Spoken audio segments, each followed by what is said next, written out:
Hello, I'm Eagle Gardens 1 on Instagram, and this is fucking talking shit with Eagle, episode 681.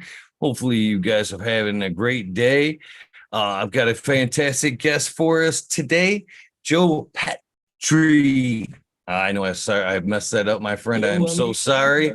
You also know him as the King of Nepal. How you doing, my friend? Glad you could take time to hang out with me today. Thank you for having me. Yeah, I'm excited. I know you got a lot of viewers, so I'm ready to give them a lot of information. I'm the author of The King of Nepal, A Life Before the Drug Wars, and then I also authored this book, which is the 15-ounce pound: Big Pharma's Plan to Patent Pot. This has been the most important book that was ever written about this cannabis scene. But this book was suppressed by Dutch marketing fraud, so not many people know about it. But this outlines all the fraud in the industry and why certain things are the way they are. This book was used by the Thai government to pass their medical law, and basically, I gave the argument to the Thai government that why would why would Thailand even acknowledge any patent on cannabis? Cannabis has been part of the Mahabharata, part of Ayurvedic medicine for 6,000 years. It's been used for PTSD for thousands of years. It's been used for hundreds of diseases and sicknesses for hundreds of years. Why would they acknowledge the patent? And that's what happened. The Thai government didn't acknowledge the American and European patents on cannabis, and so they legalized marijuana medically there. Now everybody can grow it and smoke it. Of course, the stuff that they released was given to them by the Dutch government, and the THC account is very, very low, and the CBD count is higher. But basically, what they gave them were hemp seeds. But yeah, this is a very important book because it outlines all the fraud in the industry.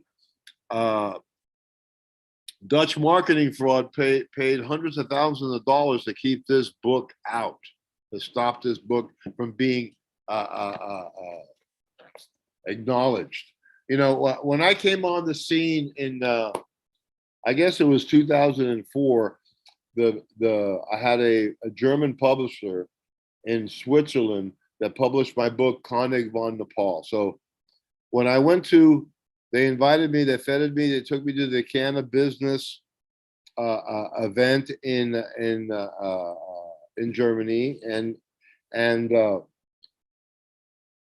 I was feted there, introduced to all the publishers, all the local cannabis media and everything. And they gave me like 1.5 kilos of different kinds of hash just to give away and smoke as much as I could. I wasn't there long enough to smoke all that, but it was an eye-opening event for me because it was the first time I ever became public. And the acknowledgement that I received, I was asked a lot of questions, and basically, there are two things that happen. Well, first of all, cannabis being illegal has always been a Ponzi scheme. Prior to 1940 and the making of Mother Nature illegal, and they've been selling you chemical concocted copies ever since. That time, they made marijuana legal. It was the most important medicine in pharmacopoeia at the time. All the major companies like Pfizer, that was Parker Davis. They had a huge factory on the Detroit River. Libby, all those initial big companies that were involved in the cannabis medicines were made their initial fortune from cannabis. Okay, in 1850 something, I guess, O'Shaughnessy went to India and he studied Ayurvedic medicine and with the Ayurvedic doctors in India. The Ayurvedic doctors had 6,000 years of recipes of herbal medicines that have been collected through millennia. All that information, that English guy copied, brought it back to London, and started. Guess what? He started producing cannabis tinctures. One of the oldest tinctures used was from Dr. H. James. I have the bottle somewhere. Uh, they use it for PTSD and for pain and for muscle relaxant to help people sleep during the Civil War. Right. So at first, all the medicine, the pharmaceutical industry was a natural industry. When you went to the pharmacy, the pharmacist had a hammer, what do they call it? Well, I'll think of it in a second. A mortar and pestle, and they had little shells with little different kinds of herbs, and they would pull out the herbs that you need. Say you had a headache, they put some slippery elm bark, and they crushed it up in the powder form, and they gave you something to make a tea. So everything was basically based on natural medicines. But when the patent medicine came out for when the patent fell out for cannabis in the 1930s, the elite, the people who own the pharmaceutical company, said, "What are we going to do? We can't let it be legal. Then everybody will know about this wonderful drug that helps thousands of hundreds of ailments." So what they did was they made it illegal until the science caught up to it, and they can DNA sequence it, which they've done now. They've DNA sequenced it. They've separated the THC plus from the other cannabinoids, and they're actually been working with the other cannabinoids for the basis of a lot of medicine that you see on TV today, but they don't come out with it that it's cannabis based. I don't think. And basically, they promoted a product that's practically pure THC. The product that they're promoting, like now, I call it stupid weed because it gets you on couch lock and it gets you too stoned to function. Then if you make all these other concoctions that they make out of cannabis nowadays, I mean, it blows the tops of people's heads off. It's way out of balance. You know what I mean? It's just way out of balance. So when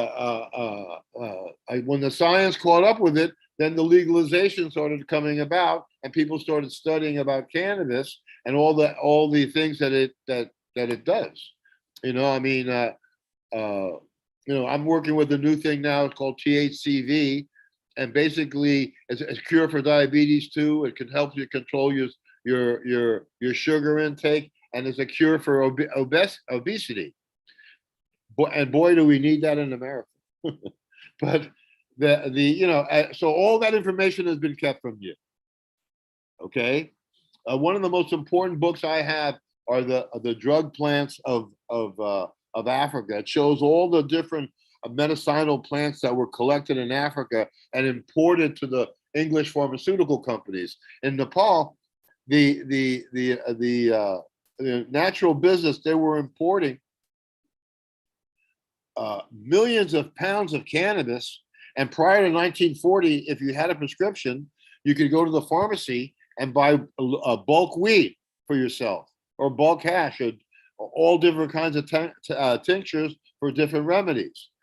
So they couldn't let that go because those guys made their initial fortunes from that. So now they've separated that, and the only ones who know about all the things, the cures that are attributed to these different terpenes and cannabinoids that are no longer in the weed as privy information. Occasionally, some information comes out. CBD came out. But GW Pharmaceuticals has actually patented every kind of pot they can. You can't patent a plant. You know, you had people that wanted to. The Dutch, as an example, the Dutch want to make cannabis like tulips. If you go to buy tulips, the only place they come from, the bulbs or whatever, are from Holland. They've had 2 wars that came for tulips, why they control tulips today. And they wanted to do the same thing with cannabis. So anyway, when I went to the cannabis business trade, I met a lot of people, and uh, uh, uh, I got questioned by this one guy. His name was I'll think of it in a second. But he wrote the book, The Great Book of Ashish. This guy worked for High Times, and at High Times there was a lot of people there because you got to remember in the 60s, 70s, and 80s, a lot of people were on the run. And so they sent pictures of stuff that they were doing, but they didn't put their signature onto it. So this guy was working at High Times, and he got hands on into the library, and he took those pictures and wrote a book about the Lawrence Shernock. He wrote a book about the Great Book of Ashish based on the photographs and information that he got from Robert Connolly Clark, and wrote a book about the Great Book of Ashish. And he's never even been to a hash producing country. I think he might have been to Morocco. You know what I mean? But that's the kind of fakery that you have. The worst thing that could happen after Prohibition was the making of Mother Nature illegal. Another point about that, in 20 years ago, they were talking about making cannabis legal medically and legal in England. And there was a big movement. They lowered the class from class A to class C. The Rastas opened up coffee shops, were selling stuff on the street in Brixton. A scene was happening, and GW Pharmaceuticals said, we can't have that. We can't have a California type scene in England. We'll lose too much money. And what they did is they asked David Watson, which I'll get into, to come up with a kind of weed that's like heroin. People who use heroin, 1,000 people who use heroin, only maybe one person will get addicted, because basically that stuff scares people to death and they never do it again. But they wanted a kind of weed that would have the same kind of effect. So they created a kind of skunk weed that made you paranoid schizophrenic after one hit. So they had this skunk craze and skunk psychosis. It was all in the newspaper. They changed the classification from C to 1, and then the legalization in England died. Now it's back, right? So when I was there, they tested me, and they gave me some weed, and I said, well, it's a strong weed, but I wish I had the bite in the back, that little bit of Hawaiian that's in the back. I wish I just had a joint of that Hawaiian. And he freaked out. He said, "No, this is Jamaican." And then the farmer came and he said, "He's right. That was Hawaiian. If there is Hawaiian in that."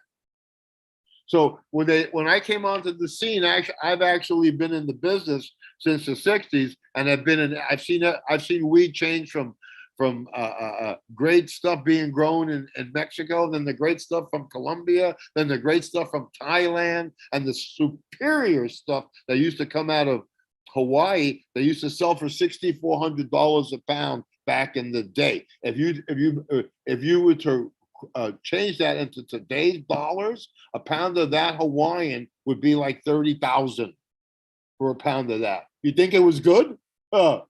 Dude, a joint get 20 people high. You could take a hit, pass it to your girlfriend, she got high. I mean, it was delirious stuff, and with a unique odor, smell, like the Thai had a unique taste. People, you have all these kids nowadays. They do this, they know this, they know that, and they don't know shit. They've never even learned how to grow right, because they've been learning how to grow from High Times and Ed Rosenthal and George Cervantes and all these people, and they're doing lighting schedules that are 18 and 6 and 12 and 12.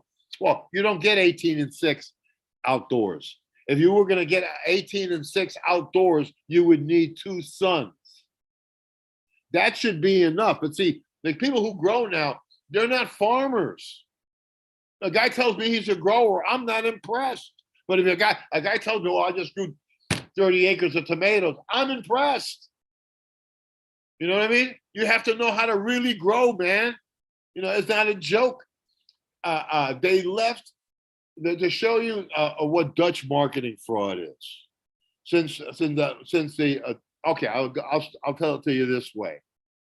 why aren't you buying your weed from the boys anymore? Because in the 80s, Ronald Reagan allowed the police to get high for the first time as a way of infiltrating marijuana groups and syndicates. When they did that, they came out with the RICO. They busted down. They shut down the good old boy marijuana network. And I hate to tell you guys, but our shit was much better.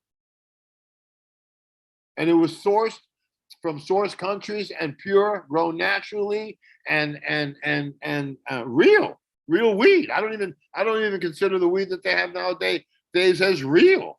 So we had like the great hashish, the great fucking Colombian, the great. I mean, we had some stuff that used to come up from Mexico that was as good as it could get. So you have all these people that are trying to make names for themselves, but the Dutch came in and basically they've been trying to control it from very beginning, and they want to make it into like tulips. So when I did that, when I went to the Canada trade in Germany, they started to fear me because I was really a dealer. I sold this shit from everywhere, smuggled from everywhere, been to every hash producing country, all this other kind of shit. So lived in Nepal. Why they call me Nepal, but that's another king of Nepal. That's another story. We'll get to that at some other time. So the Dutch, what they did is they basically control the cannabis media and cannabis information. There's one book. It's called the Nelson's Greenhouse Operation and Management. It's Biology 101, right? Biology 101. They teach you everything that you need to grow in a greenhouse. But the funny thing, what they did is they left all that information out and incorporated the greenhouse technique indoors, but created their own light schedules based on they're making a lot of money and you not. Them make, when you were selling a pound of weed for $4,000 a pound, it didn't matter if it cost you $1,000 to grow. Right? Now it's reversed. Now it's whoever can grow fire at the lowest common denominator. So a lot of medical growers are going out of business because they can't grow anymore because they can't pay their electric bills. You can thank the Dutch for that. But I'm going to straighten that one out for you today and give you a schedule that's going to put money, my direct aid to all growers. So basically, the Dutch had a heads up, and got the whole scene moved over to Amsterdam for a couple of decades. Right now, it's not as powerful as it was, but their money is powerful. Man, they've been selling nylon at wedding dress prices. How can you not make billions of dollars doing that? So the fraud is so rampant. And then basically, I wrote a book. It's called the King of Nepal, the Ice Wars edition. And this outlines the whole fraud from Mila, Ben Dronkers, GW Pharmaceuticals, David Watson, Robert Connolly Clark, all these people. And at that cup, I introduced it. I got threatened twice at that cup. At that cup, Ed Rosenthal came up to me at the end of the cup and said, I was living proof that the cannabis scene was nonviolent. In other words, because of this book, the Dutch had a backdoor meeting about having me killed so that I wouldn't come out, talk to you today. This is I'm the Dutch's worst nightmare. You know what I mean? Because I've been to Afghanistan. I worked Afghanistan. I worked the border of Pakistan. I taught the Nepalese Afghani technique where this stuff improved. I've been to Lebanon. I've been to all these places and worked them. So how can they even, they can't even, they're not in the same league. But it's even worse today because then you have these other people, because now it's like 2 decades later and those frauds have been passed on. But first we're going to talk about the skunk man and skunk weed. Skunk weed was an Afghani strain. I got it once from a place in Eureka, not Eureka, Hot Springs, Arkansas. I bought some stuff there, and I brought it back to New York. I was shocked because I thought to myself, could I sell it for 100 a pound, 100 an ounce, 1,600 a pound? I didn't think so because man, there was great Mexican, there was really good Thai weed, Jamaican at that same price, and that was Sensimilla. I thought, can I sell it? Can I sell it? Can I sell it? It was all Christmas tree type buds, very big trichomes that you could pick up with a tweezer. And I sold it. I sold it. I couldn't believe it, and because there was a big competition in those days. There was a lot of competition. I mean, in New York City, in California, you could go in there. There could be like 15 kinds of hash available. There could be 30, 40 different kinds of weed available in these big cities. Those days in New York was London was the same. They smoked a ton of weed a day. So the that was a big money making thing for Holland, man. Man, I seen them pull off so many scams. It's unbelievable. But in the 80s, this guy showed up. He got sheep dipped by High Times. Sheep dip is when they take you out of uniform, put you in a civilian uniform, and drop you in and put you in public as somebody else. You know what I mean? So they got sheep dip, and he announced that his name was now the Skunk Man, and he created this strain called Skunk #1, which was part Colombian, part Mexican, and part Afghani, right? And so he said, "Oh, I got arrested for growing in California, but I managed to get out the door. I got out of bond, and I managed to save my seeds, and I flew to Amsterdam and brought my seeds to Amsterdam." But that was all his undercover shit. That guy's been undercover longer than Donnie Brasco. Okay, so he went to New York. He went to Amsterdam. Basically, he was just sitting there writing dossiers on people. I had one friend who was partners with Neville in the seed bank, and he got arrested because you had Steve Hager come out, and it's funny being called the CIA and the DEA by the CIA and the DEA, but that happens to some of us. Anyway, he got interviewed by Stephen Hager when he went to the castle, to Neville's cannabis castle, to interview Neville. He also met with the Skunk Man, Robert Connolly Clark, Rosenthal and stuff, and they came up with an idea about why can't we have a cannabis festival here like we do in California, and have a cup and all this other stuff. And so when Hagen came home, the light bulb went off on his head, and he created the Cannabis Cup. The Cannabis Cup in Amsterdam was an intelligence gathering event. That's all that it ever was. That's where anyway, it's enough to say. It was an intelligence gathering event. If you went there, your name went on a list. If you bought tickets there, your name went on a list. And by the way, those lists were for sale. Like you have a seed company, you have a mailing list, you sell mailing list to another company. Oh shit, that's been going on forever. And so anyway, at that cup, that guy, the Skunk Man, came up to me, and he's a huge guy, but I had an even bigger guy with me, this 6'8" Canadian, and he came up to me and he said, "You blew my cover, and what's to prevent me from coming across the counter and grabbing you?" And I had my 6'8" Canadian friend, and anybody comes over that counter, he's in trouble, right?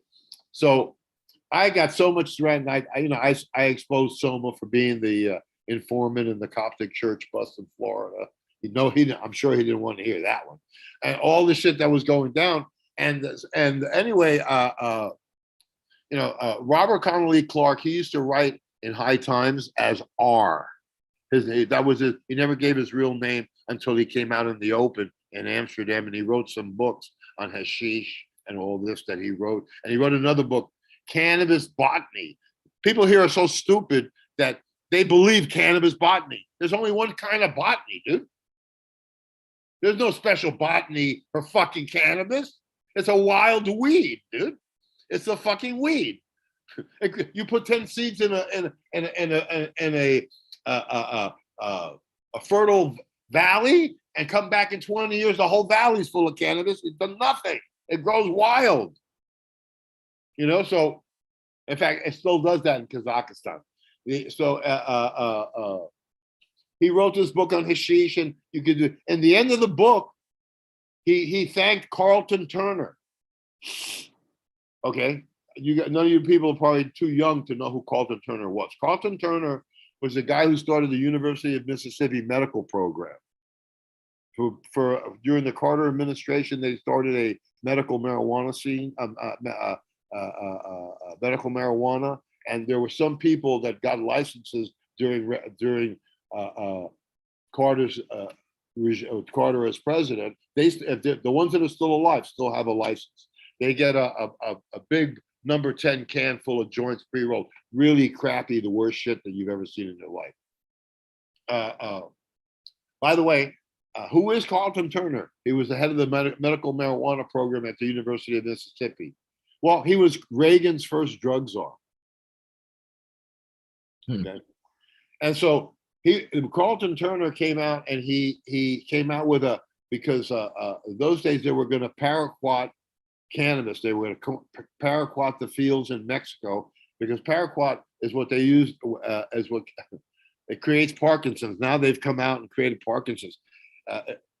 They used it in Vietnam as a defoliant, and they use it here to kill weeds. And now people who have used Roundup, 80% of them have cancers. And it took them years for them to even acknowledge it before they started giving Vietnam vets money for Agent Orange disease. Even some of them didn't even get it because they died of it before they got they got the percentage of disability pay. That stuff was so strong that you could you could inject a tree, and the next day that tree would be dead. That's the same thing that they put in Roundup that they're giving you to kill your weeds. Now these are the people that were involved in the thing. So Robert Connolly Clark, he talks. He's a marijuana expert. Well, he was a scientist for a DEA scientist. In Grow Magazine, he came out 2 years ago and came out. Well, let's just get by this. It's true that scientists worked along with law enforcement to qualify and quantify loads that were coming into America. No, those guys were DEA scientists. Robert Connolly Clark, right, highly respected in the field, helped write the UN World Drug Report. How the hell can you write the UN World Drug Report and not be a cop? You got to be connected to do. You know what I'm talking about, my man. You know what I'm talking about. So you had all these people underneath the things, and then you had people who were in on it and knew that these guys were police, that had sort of like a get out of jail free card, right? Neville got arrested because Steve Hager went and interviewed Neville, came back. They started camp. They started Operation Green Merchant, where they took the mailing list, all the information. They had cops with cameras watching everybody coming in and out of grow shops. Shit got crazy. They arrested Kogo because Kogo was partners with Neville in Amsterdam in their grow shop, in their store, in their coffee shop. And Kogo is an excellent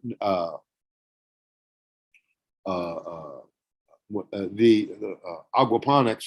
That was his thing. The original formula that he brought for his nutrients that he brought to Amsterdam was a one-part formula that was created by NASA scientists to be able to use to grow vegetables in outer space using hydroponics and LED lights. So all the stuff that's new now, they were using in the 60s and 70s as learning how to grow in outer space. So when he brought that formula to Amsterdam and won all the cups at first, and then the Dutch, they broke it down into 12. So now you need a bud booster, you need a CalMag, you need this, you need that. And so when people talk to me like that, I tell them one thing. I say, well, when you buy tomato food, how many different boxes do you buy? They said, well, when I buy tomato food, I only buy one box. I said, okay, forget all your nutrients there and just buy that one box of tomato food and use that. They come back and go, Joe, the tomato food worked better than the stuff I'm getting from Amsterdam. I said, well, I hope you learned a lesson right there. You know what I mean? So they have been exploiting it to maximize their lighting schedules. They don't make any sense. The cannabis plant can only uptake about 7.5 hours of direct light. Mostly the plant in the field. This is in Mother Nature. In the field, all a cannabis plant needs is 6 hours of light a day. That's it. Right? So they got you on an 18.6 thing. You're using 3 times as much light as you need to grow cannabis. So, and then I tell people, I had one guy, a light guy, he was trying to teach me to grow. And I said to him, teaching me about growing. And I said, how can you teach me anything about growing? You're using 2 suns to grow a plant that grows wild under 1 sun. How can you teach me anything? He says, what do you mean? I said, go there with your PhD and figure out on your computer how many suns you need to replicate 18.6 outdoors. So he was out there, he was there, came back about an hour later running up to me, said, oh, no. You were almost right. You would need, 18.6 is the equivalent of 1.2 suns. And I looked at him, I said, where do you get 0.2 of a sun? You're either using 1 sun or 2 suns. You're using 2 suns. And I just walked away from him. The flower. I mean, my schedules are basically basic biology. It's when I created my paradigm, 12-in-1, which is my growing technique that's now mainstream. The control of cannabis information and cannabis media, it was so strong that it was hard for me to break loose. Once they called me to invited me to the castle in Neville's Castle, which I want to talk about that more. They wanted me to sign a non-disclosure agreement. They told me that I would have my book in every language. My book is a greatly exciting book, and I only tell about 1/10 of the stories in that book. Much more exciting than other people's stories because mine was, the real deal. So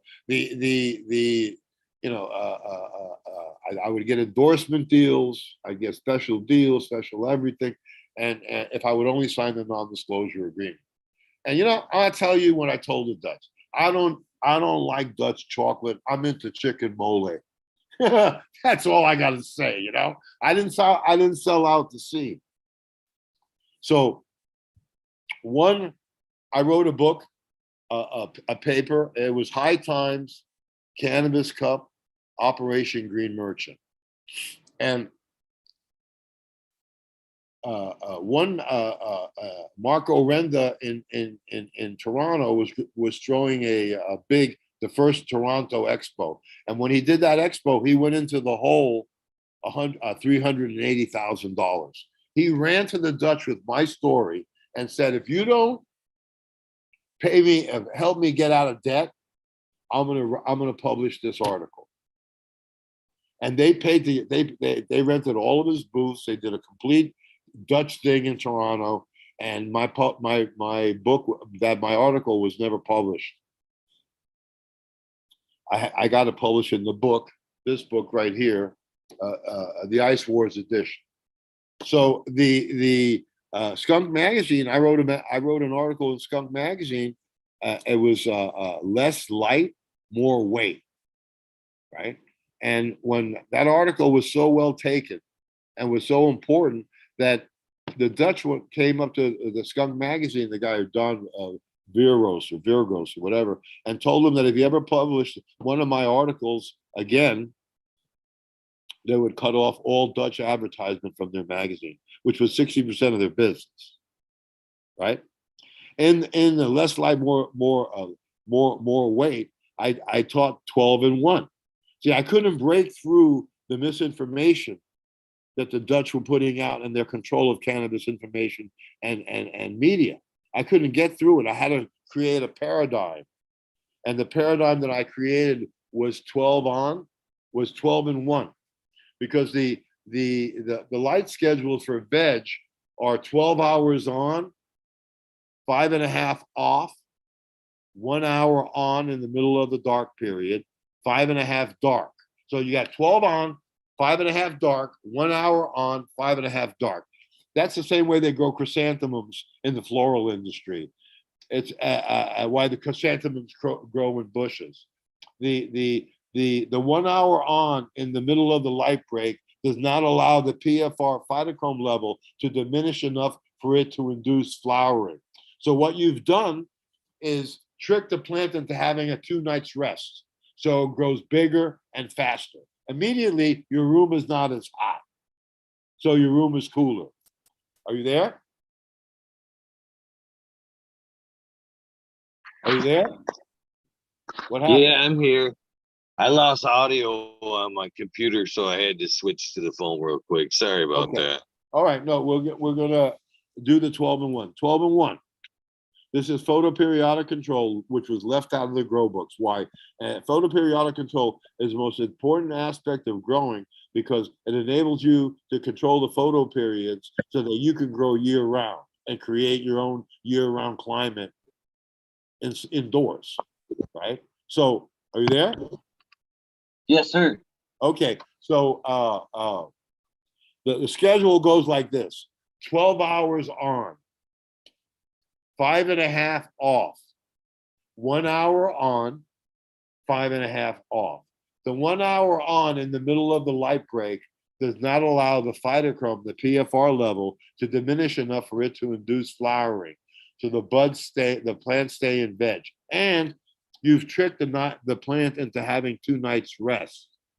So you get bigger growth faster. And instead of growing to the light, I'll ask somebody today, a greatest grower that ever lived, why does your plant stretch?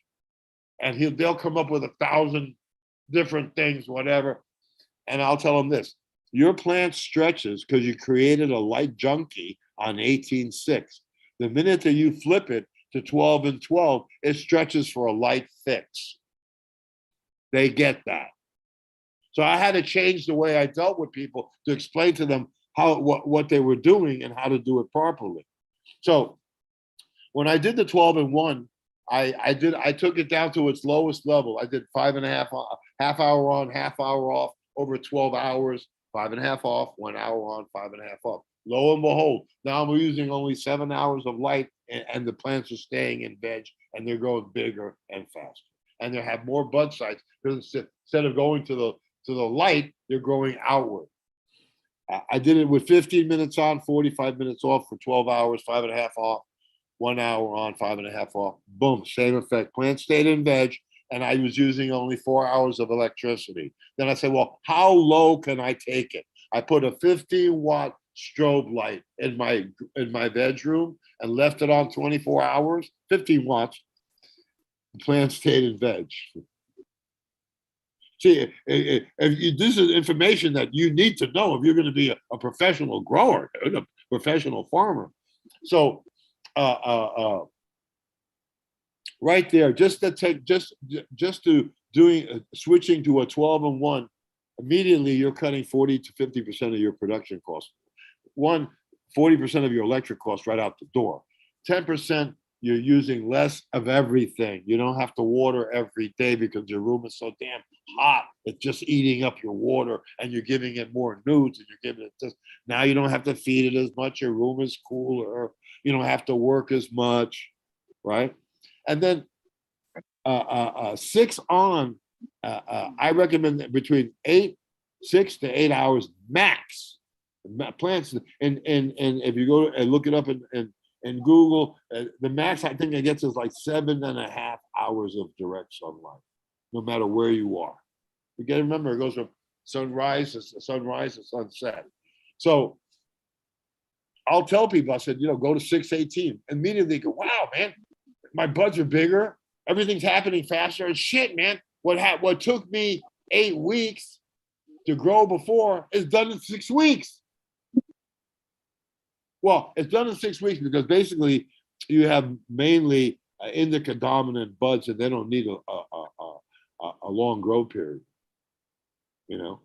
But right away they're cutting off down to 6 hours in flower, and they're getting bigger flowers. They're cutting 5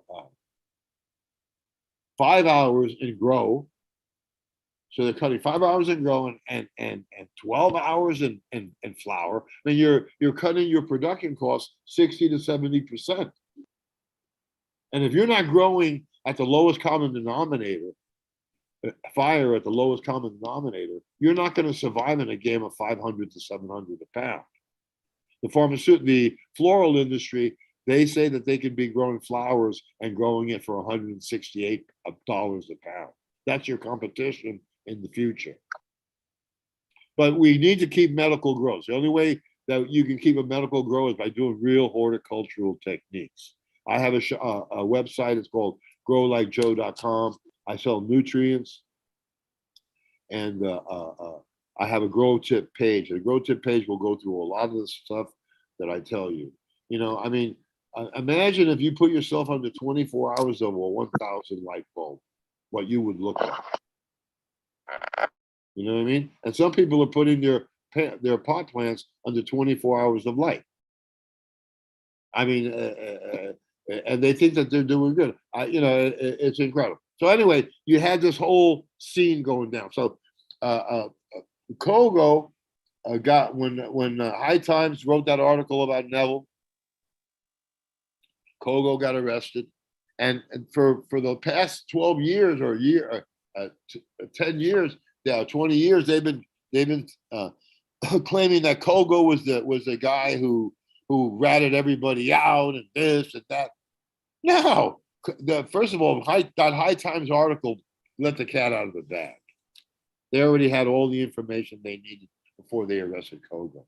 If Kogo would have ratted anybody out, he wouldn't have gone to prison. He went to prison for 5 years. But Hager had to cover his ass because he knew that he was the one that led the heat there. And so for now that Connolly Clark has come out and admitted that they used to work with law enforcement, I've proven my point. But it's taken me 15 years or 20 years now, wiki wars, all kinds of headaches until I created the 12-1 paradigm. The 12-1 paradigm is what broke through the article, is what broke through the information, because I would say it's direct aid to all growers, 12-1. So when I say direct aid to all the growers, that opened up people's heads. And then I explained to them about photoperiodism. And now it's become mainstream, because if you go into Apollo timers, they'll have a 12-1 schedule there. They don't want it. They don't have a 6 flower schedule or a 6-8 schedule and 18 off or 16 off up there yet, but it will, because that works better. Once you try it and you see that it works better, you never go back.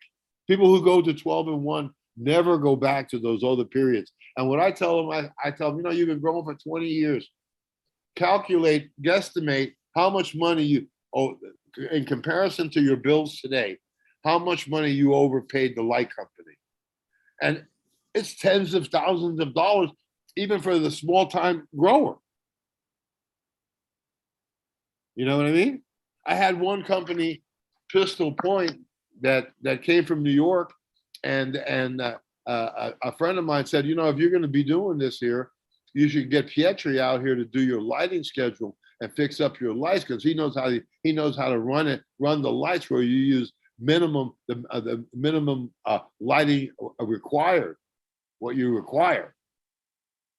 You know, I said, nah, we're from New York. We've been doing this under the table for 20 years. Now we're legit. Who is Pietrie? We've been doing, it's been successful for us since then. It'll be successful now. They went out of business because their electric bill killed them. They had the biggest grow rooms in Oregon and Portland, and they went out of business. And I bet you dollars and donuts that they're doing 12-1 right now. And they're the ones doing my 6 or 8 flower, because the funny thing that pisses me off is that I hit people this in the hopes that they're going to share it. And what I get out of them is, oh man, this gives me a heads up on everybody else. I have cost the Dutch marketing fraud billions and billions of dollars with my information and light schedule and stuff. And one of the biggest things is just this scene that we're in now is so dishonest. For you to find somebody honest on this scene, you'd have to go to 100 mistakes to get to the one that's not going to make a mistake. You know what I mean? It's like, and then everybody's an expert, and everybody's this, and everybody's that, and none of these people know how to do anything when it comes to cannabis. They don't even smoke it right now. They're taking a natural product and they're using chemicals to make it stronger, to make a smoking product out of it that's stronger, but stripped of all its terpenes and stripped of everything but their THC. Right? So, I mean, if they learned how to make hash correctly, there would be no need for dabs, because you can dab good hash. If it's really good, it's dabbable. You know what I mean? So all this misinformation. The Todd McCormick, I was friends with Reinhard Delp. He's the inventor. He's the discovered ice water method. The ice water method is that in the ice water environment, with simple agitation, resin glands will just fall off the plant, and then you can collect them. And he had a machine that collected them in a cruet. You cut the cruet off, and you collected all the oils and all the resin, and then you poured that cruet through a 5-micron coffee filter. And that hash was so sticky, you couldn't keep it in your pocket. You had to keep it in the refrigerator. If you threw it against the wall, it stuck. I mean, it's the most outrageous hash you've ever seen. And I remember the reports in Amsterdam. Oh, it bubbles like opium. It bubbles like opium. Well, it bubbles because it's pure oil. You're smoking the resin with pure oil there, dude. You're not losing any of the oil. I actually have photos of the process with the water floating on top of the oil slick, on top of the resin gland. That oil slick in that photo, you lose using any bag system. Reinhardt signed the contract with Mila to produce that machine. She took his ideas, his washing machine idea, all his ideas, and cut him loose, and came out with her isolator bags, which was a 2-bag system. The 2-bag system is the best system because you're not running it through many bags where the trichomes get broken up into different pieces. Yeah, George Cervantes wanted to do a 15 bag kit, So they tell you, you get different layers of hash with each bag. No, you don't. You get different layers of broken up trichomes in varying degrees, contaminated with plant matter. What you get is green. When you look at your trichome, do you see green? No, you see clear, cloudy, and amber. Why do you see green? You see green, you've overprocessed your shit. Now they'll say they came up with this a dry ice. That's total overproduction. It's overkill. Overkill. Hard to handle and overkill. The so they, from the 2-bag system, then the bubble man came and he came up with a new system, a 3-bag system. Then he came out with a 5-bag system. Then he came out with a 7-bag system. Then he came out with a 9-bag system.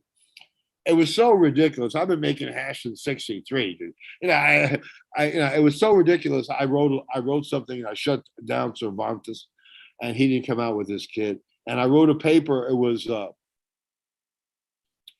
bubble bags, the biggest cannabis consumer fraud in cannabis history. And you can only see that article in my book or in THCfarmers.com. There's a good friend of mine, and he publishes that story because he knows the whole story. So I wrote that article, and I figured I'm going to be killing these bags forever. But no, right now, if you put in Google that article, you may have to go through 20 pages before you get to that article. You'll have all these pages about bubble man, bubble head, bubble this, bubble that. I mean, all basically on false information. So I thought to myself, because I created rosin. Now, how can I have created rosin? Because my good hash connection from Afghanistan was a member of the Kuchi tribe, and they used to take resin glands and sew it into dried goat skins and put it in the hottest part of the desert, and come back in a year and collect them. When they came back a year and collect them, it had decarbonized, and you could roll it out like with a rolling pin, and it was translucent. That was the first kind of, I don't know what they call it now, but shatter, natural shatter. You know what I mean? And so these kids, they thought, well, how can we replicate Pietrie's this with in our garage, right? Well, what they came up with is a heated press. Right? So now they have rosin. But the thing is that you don't need rosin, because if you did dry sieving, like they do in Afghanistan or they do in Lebanon or Pakistan and now in Nepal that we taught them, the resin glands come out so clean that all you have to do is put a little. What we used to do back in the day in Afghanistan is we used to collect the rosin and put it in plastic bags and put it in some hot water, get them hot, and then we put them into frames and we press it out with a rolling pin, because then it was gummy. And that was they called that technique bat press, and it was first used by Peter I in the 50s, and then it got incorporated in the 60s. And now that was how people could make their suitcases, their false bottoms. They rolled out their hash into plaques, into the shape of the suitcase, and then put fiberglass over it and did that. So if you weren't part of that scene, if you didn't know about that, you weren't part of that scene, right?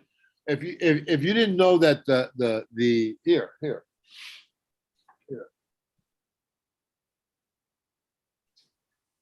I don't know if you can see these pictures, but the one on your left is the only screen that they use to clean the twigs and the seed, and then they use these kind of nylon sieving bags, and they have 2 sets of sieving bags. What they use to make first of all clean out the plant matter, and then the last sieving takes out just all the rosin, all the resin glands.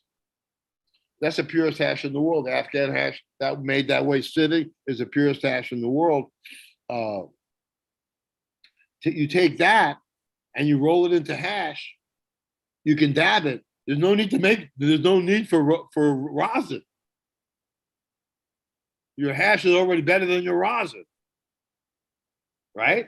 So the people who make rosin equipment, don't want you to learn the sieving technique for true. You know, the best equipment that you have out there for sieving nowadays are those tumbling machines. You have tumbling machines that are 150 micron, then you have some with tumblers that are 120 micron. And they're big machines. And what I do is I tumble the material through the 150 micron, I collect it, and then I run it through the 120 micron and make it even finer. Both of those levels can be made into hash. One is an A grade, one is a B grade. When you're running those tumblers, you have to time it because there's a certain point where the tumbler starts to process plant matter and your resin starts to come out green. You stop it at that point, and then you run it through the next sieving system, and that green comes out.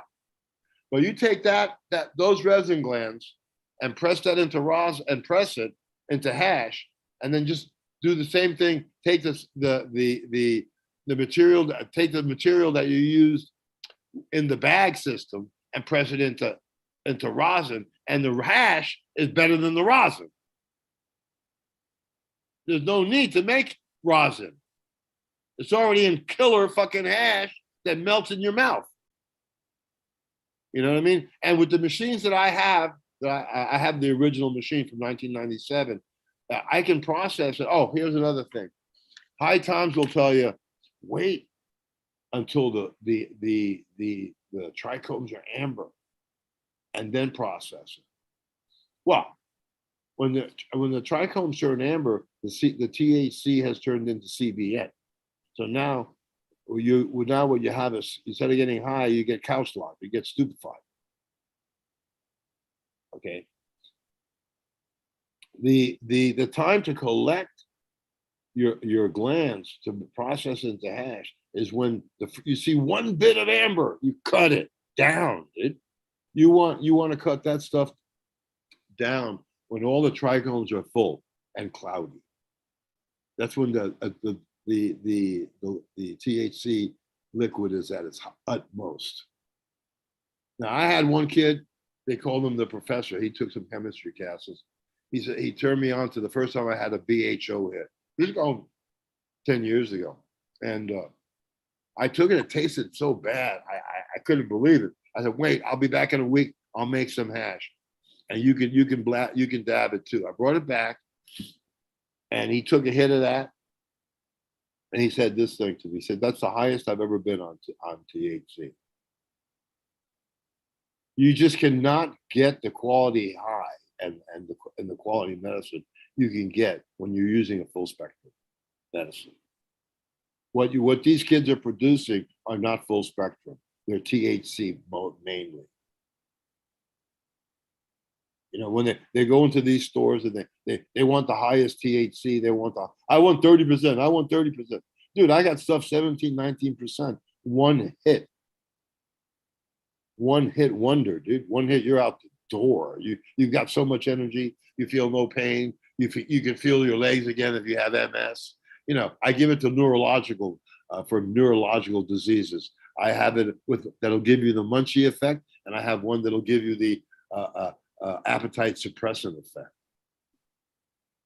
But it kills your pain. And man, you have these old folk. They're like they've done the wash. They're washing the car. They're going shopping, and then in the middle of all of this, they said, "Whoa, man, wasn't I smoking some marijuana?" They go back to the marijuana, and they've taken one hit. You know, see, I've worked with medical strains my whole life, and I always think of this as a medicine. So all that information is being kept from you. You're just learning about THCV now, but it was discovered in 71. So it's been the scientists have been working with it for 30 years, 40 years before we even got a knowledge about it. So I look at the TV sometimes. I see all these these cures for these medicine. I'm wondering to myself, are these things all cannabis based? You know, the obesity. I mean, one of the most important medicines that we have is a THCV because it controls your sugar. It's an appetite suppressant. It helps you control your obesity. You lose weight. You have no, and I'll tell you, I give it to people, and I said, are you hungry? No, I don't. I'm not hungry at all. I said, yeah, right. You're not hungry at all, dude. You have to remember to eat when you're on that stuff. So, the you know so rosin people, they don't want you making sieving, making pure sieve product.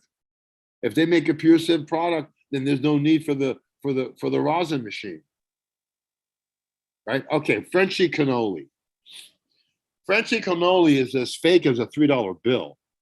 He's never been to any hash producing country. Never been to Pakistan, never in Afghanistan in the day, never been to Lebanon, never been to Nepal. They took a photo shoot of him up in the northern India where they make hand rub. They do hand rub hash.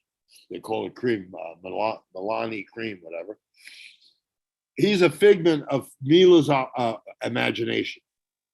I went to one of the, he didn't come and introduce himself to me, but he came around, went around my booth just to see who I was. Now he's supposed to be like the maker of hash and the assassin, and historically he had a lot of information, right? Because believe me, nobody has more information about cannabis than the Dutch. But he was a totally made up character, totally Hollywood character. I knew right away that he wasn't real, because I could see that his techniques that he was teaching weren't hash making techniques. You know why? He has a $5,000 or $8,000 refrigerated mixer that he uses to mix his product, and then the product when he opens up a spigot and the water comes out with the resin glands, but the product stays in the machine. But guess what? What do they have underneath that spigot? Bags. They got bags. It all goes back to bags and selling nylon at wedding dress prices. Why would you run it through bags knowing that the bags are too porous to be able to catch all the oils that you release in the system? So, but Well, if you, yeah, I was just gonna jump in, and you are breaking them up, as you're being pulled through the screens there. 100%. And I agree. As you work that trichome head, you're definitely losing more and more of the medicine. I'm right there with you. And if you don't believe in the water method, then obviously you can't believe in the bag system either. But right. I definitely agree with the sifting aspect of it too, and the rosin. I'm very adamant of saying that you're just losing more and more as the medicine you go. Why Yeah. would you want to do that? I mean, especially when, for one, I'm a big advocate of a beautiful hash myself. I'm right there with you. Leave it right there. That is the medicine. But to take it and press it into rosin, you're changing it, you're losing it. It's half the medicine. And I agree with the dry sift aspect of it too. Uh, you're skipping the bullshit. Even though Yeah. I make water, it's kind of the way I've been taught. You know what I mean? We all live and learn, but The, it still the, produces. the reason that you only the reason that you know bags is because that's what they promote. They don't promote your knowledge. They don't teach you to really make hashish. If you really make hashish and you sieve it and you have all straight head, you sieve out all the trichomes. Well, first of all, let me explain to you what the water method is. The water method is that with simple agitation, the trichomes slide off the leaf, right? The It's very you. What you want to do is capture the trichomes as undamaged as possible. Mhm. That's the trick. That's why you make the best hash, because you're capturing it and you haven't damaged it. When you run it through the bags, you damage the trichomes. So and then they tell you, oh, wait until the trichomes are amber. Well, when you do that, yeah, you'll get a bigger chunk, but it'll be mostly CBN. You'll be stoned on your couch. Good luck. How about the? Have you used a lawnmower lately? I mean, you get so stupefied on that stuff that it's basically useless. Try to you try to hire somebody who does, they come in the morning, they're bright and alert, everything is good. They go for lunch, they do a few dabs, they come back from lunch, they're fucking useless. It stupefies you. Heady high. You know what I'm talking about? Yeah. Do you think some of the difference in between, again, we're thinking about this as a medicine. I'm on the same page with you. This is a medicine. That's my standpoint, 100%. And when you It's talk been about medicine for the flowers, 6,000 years. do you think it's because, well, obviously we're breeding more and more to the THC side. I don't think that's the medicine. That's the No. recreational side of things. Do you think on the lower side of the THC content, there's just more fats and lipids, shit that actually keeps the THC in your system? I think it is, as the THC content goes up, are we losing more fats and lipids and stuff like that? Things that actually keep the THC in your system? Yeah. I never have used bags. I've only used coffee filters. So I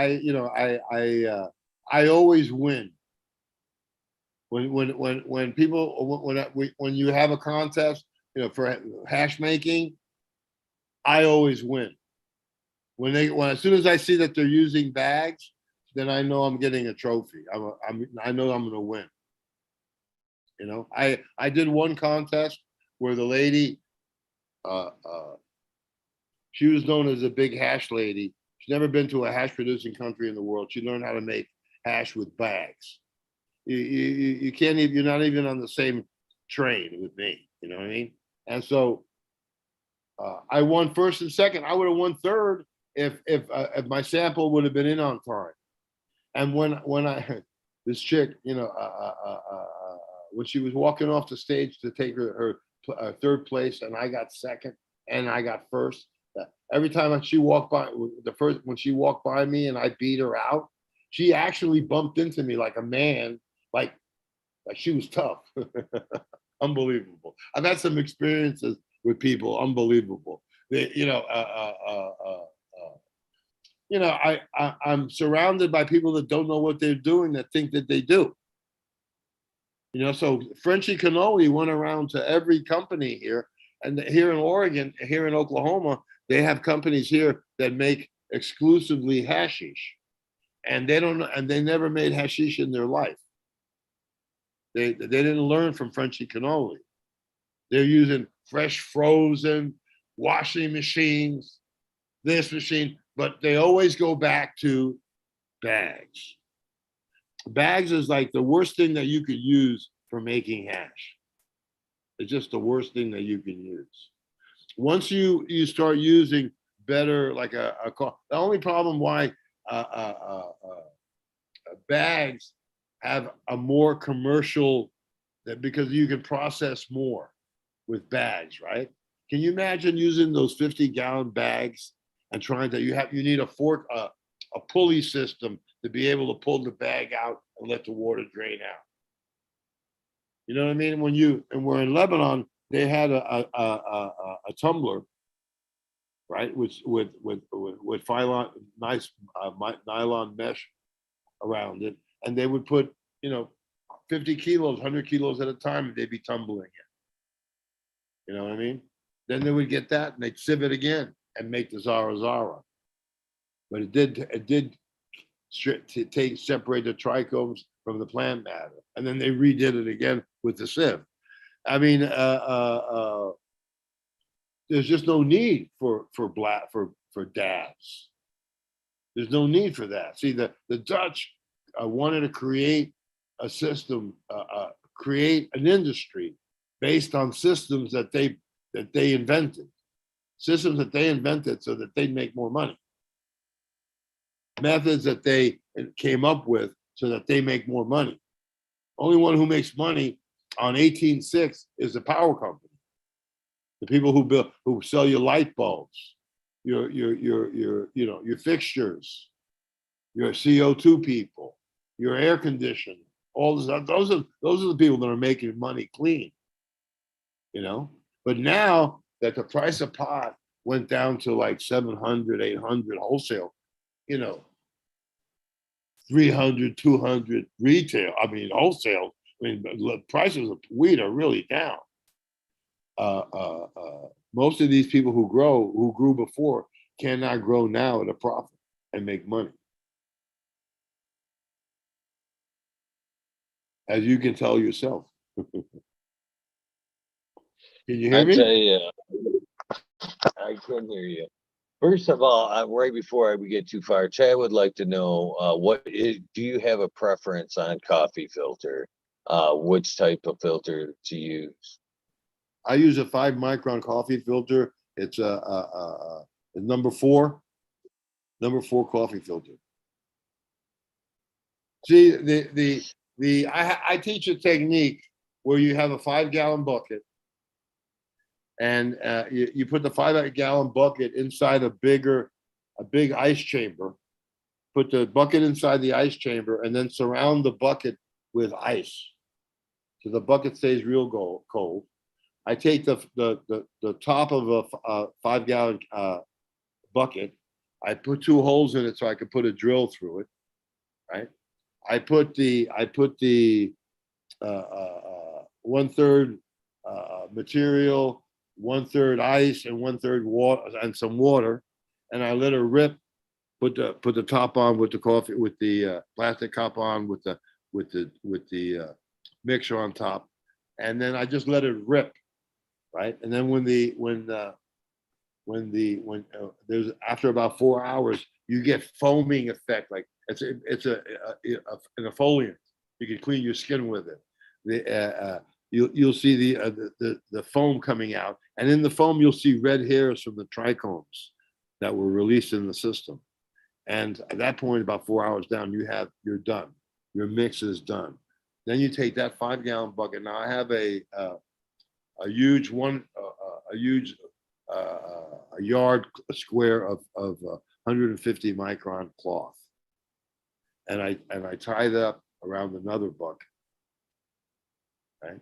Make sure that when you pour your mixture through to the next bucket, it doesn't make a spill. That it's tight. And I pour it through the 150 micron sheet that I have on there.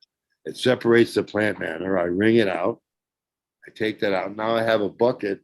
Inside the bucket is the oils, the water, and the falling trichomes. The ice water method works on gravity. Oil and trichomes are heavier than water, so they sink to the bottom. So you have a 5-gallon bucket, and the first 3 gallons is just water. So you just start to pour that water off. Get a turkey baster. You're pouring that water off. Then at the bottom, when you start going to pop, you start seeing the oil. Oh, when you see oil, then you're going to be sucking up the oil. That's when you stop. Right. Then you have a coffee filter, and you start running that material through the coffee filter. So they make bigger coffee filters, industrial size, that are 10 times bigger than a coffee filter. They have industrial size ones that they use. People who use kitchen oil to run their diesel engines, their diesel cars with. So they pull up in front of a McDonald's and they buy all the oil. And then they have a filter that they filter the oil through so it doesn't have any, fried, pieces of fries or anything. It comes out clean. And then they use that oil to burn in their engines. And when the oil, when the exhaust system smells like French fries. Well, use those bigger filters that are really tight, and use that to do your mix, and to pour your mix through, and then you'll see it. You'll see that you'll capture all the oil. First of all, you'll see it is that the oils will now be on the top after you pour it out, and as the water seeps through, the oil seeps right into the hash, back into the hash, so you lose nothing.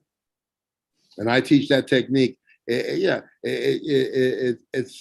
a method that you have to be. It's going to take you a while to figure it out, how it works best for you. But it's so visible and it's so easy to do that anybody can figure it out. All you have to do is leave that bucket on, that oil, water, trichome bucket. Just leave the top on and leave it in your closet overnight, and the next morning it'll all be separated on its own, because the oil will sink to the bottom and the trichome will sink to the bottom.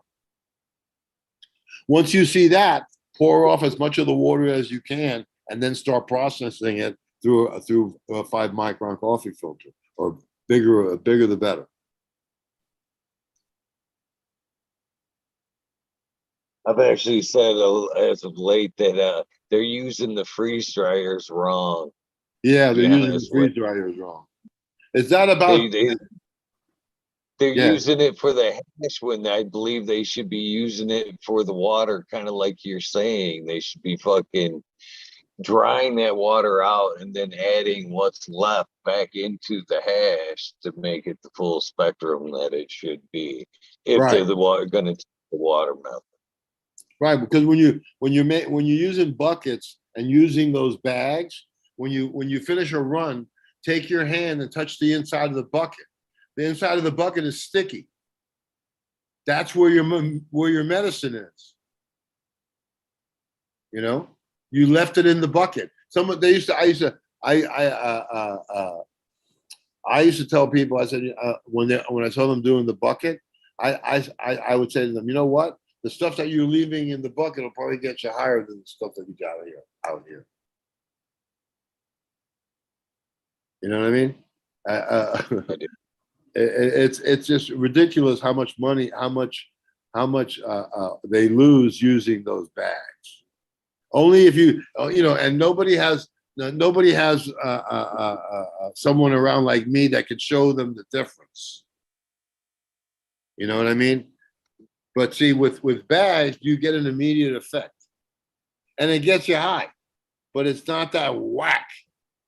It's missing something. 30 minutes later, you need to get high again. Have you ever smoked this stuff nowadays that only to get you high for about 30 minutes?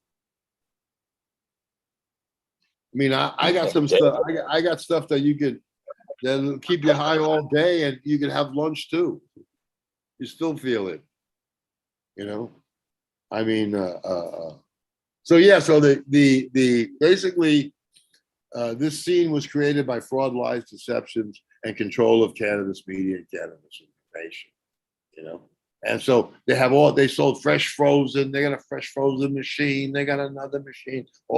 And they spend $40,000 or something for machines to process, and then they use the bags to collect it. It's like really stupid. It's sort of really dumb. But Frenchie Cannoli came here. He went to all these states. He sold equipment to all these states. He probably made a lot of money selling that shit, but all that shit's already obsolete, because there are people here in the States that are making real sieved hash. They even have a machine now that's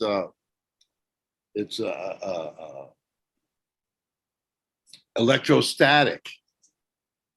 So then not only do you run it, you sieve it, but then you put it through electrostatic, and there's absolutely no vegetable matter in the mix. But there is no vegetable matter in the mix, hardly any, when you're making the highest quality hash. You know, but sieving is going to make a comeback. And what do you think about like an ultrasonic shake? what? You know, what would you think? What are your thoughts on, like, say, as far as like sifting goes, like say an ultrasonic shake? Basically, if you've seen some of the like sound experiments where they put like sand on a piece of metal and then hit a certain frequency, it separates. So do you think that you could take that technology and apply it to cannabis to where it They're just doing you that. get this They're using the electrostatic sound? energy. They're using electrostatic energy to remove plant matter from resin, from already processed resin. It's not that much. Why they would have to spend a lot more money on a machine? Because there's so little difference. You know what I mean? If you have the right sieving technique, there is no need for the electrostatic machine and to spend that much money. But see, the whole thing about it is that what's going to happen is that all these people are going to price themselves out of the business, because there's going to be people that are going to make really good hash, and once people have really good hash, right, they won't go back. They won't go back, because a really good hash, you can make it on a commercial level as good as it gets. You know, like just making plaques like we used to do in Pakistan and Afghanistan and Nepal. So so yeah, Mila came here and introduced Frenchy Cannoli, the great assassin, and he had a good video presentation, and he had all that, and so he Svengali'd everybody. Mila's a pirate, man. She's been stealing your money since day one. I mean, and she, I have never bought a set of bags, so she never got my money. But she because I know the people who invented the ice water method. And another thing about the guy who invented the ice water method also promoted a light deprivation. It came out with light deprivation equipment that people in Europe could put on their balconies and have a small grow. And he had a solar powered greenhouse that he's making in Mendocino, and and so when he was wanting to call his machine and his method, he came up with the name Light Depth. And I said to him, I said, why are you calling it Light Depth? I said, well, why don't you call it what it is? Photoperiodic control, photoperiodism. Let these people know what they're doing and how can they best apply it. And he said, no. Americans, they wouldn't understand that it's too technical. Light Depth, they'll understand. And that's a full on European outlook towards Americans. They think we're stupid. They can sell us anything. You know what I mean? That's just how it is. And I I had one guy, one an investor, had a lot of money, had his great grandfather's money, and the only thing he knew how to do was spend money. So when the cannabis business opened up, he wanted to get in on it. He tried to find a grower, put an advertisement in the paper, got a grower. And I was doing a show, and at the show, the guy who knew who I was said, "Look, I want you to talk to my grower and explain to him your method and everything." He says, "Because it makes sense to me, and I want to save money. I want to make money." So they brought this kid. He'd never grown anything other than in a closet or a garage, and he was putting his plants on the 24 hours of light. The first thing I do is I ask people, "What is your light schedule?" You tell me what light schedule you're on, and I can already judge what quality grower you are. So I looked at the investor and I asked the kid, well, what are your growth schedules? He said, well, I go 24 hours on and 12, and then in flower, I do 12 and 12. I looked over to the investor. I said, if this is your grower, you're in trouble, dude. This will never last. It's going to cost you too much. Your electric bills are going to be too much. Everything is going to be too much. And it all came true. It all came true. So I mean, can you imagine? They sold people on putting their lights on 24 hours. Imagine if you were under a light for 24 hours. I mean, come on. I mean, the people are not farmers. You need farmers. You know what I mean? People who know what the summer solstice means and stuff. I mean, you need people who really know horticulture. So, but with this airing and my teaching at 12 and 1, a lot of people are going to save a lot of money and have better flower and have better plants. I started Yeah. 12 and 1 ever since I heard you speak on the Skunk Fam podcast there. I immediately ran with that shit. If I could start saving money and do that, I did. Yeah. And I've been running it ever since. And I'm sold. I'm honestly sold. I've already been asked myself because I'm in like a transitional phase where I'm tearing the garden down and going to be resetting up. And I've already said, soon when I set back up, I'm running the 12 and 1 again. I'm completely running with it. And thank you The flower for schedule, waking up a lot. Yeah, the flower schedule will really wake you up, and will really wake up the people, because they'll see it's not the amount of light. It's the amount as a time the amount of light you give. If it only needs 6, like I said, there comes a point with cannabis when their tanks are full for photosynthesis, and it goes into photoperiodic protection and shuts off the CO2 intake. So people who don't know that are still giving it CO2 and still giving it light, and their rooms are hot. You know what I mean? So that'll be a vast improvement. But I would say that 95, maybe more, maybe much more, maybe 98% of the information you get on cannabis on the internet has been shopped by the Dutch, and only their methods will come up. Like I mean,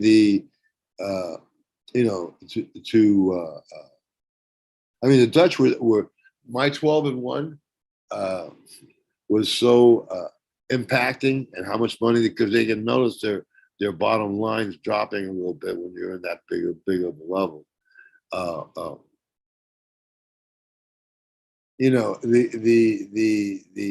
Basically the Dutch have made billions and billions of dollars off of us Americans because we didn't know what we were doing.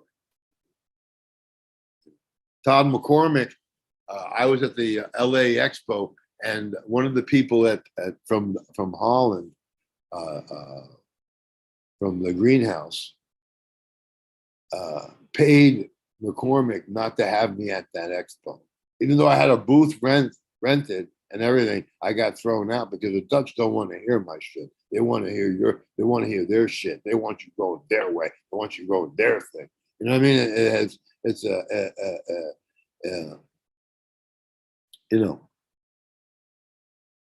They've made billions and billions and billions and billions of dollars, and now they've made so much money that they're the big money guy on the block. You know what I mean? So, but then the big money guy is going to be the floral industry. They're going to jump in on this pretty soon too.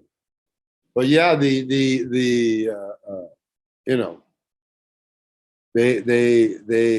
have made so much money. I mean, just how many fresh frozen, washing machine, all that stuff they sold to every cannabis company that specializes in making hashish in the US. There must be hundreds of companies now that make hashish, all using bags, all using those machines, all using all of that, all based on bad information.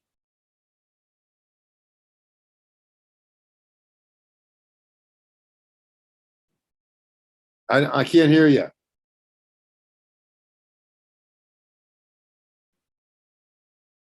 I can't. Can you hear me? I can hear you. Okay. And you're making points. I mean, we're losing every step of the way using Every step of the way. bag. And they're Every gaining. bag, they're rolling through an abrasive surface. You're forcing them through a Yeah. porous surface. So you're breaking them every step of the way. Every step of the So way. why? I fully understand. I get it. And you know go ahead. Oh no, please go ahead. I No, was gonna ask you a different. ask me something. Well, I want to start this. Well, usually I start this up and it's cool. I ask backwards now, but I really want to ask you this. Otherwise, it's not a complete show. So basically, when I start this off, I usually start off with there. When did you discover cannabis? When was your first time you used cannabis, if you don't mind sharing? Was 1963 at a Murray the K rock and roll show at the Brooklyn Fox in downtown Brooklyn.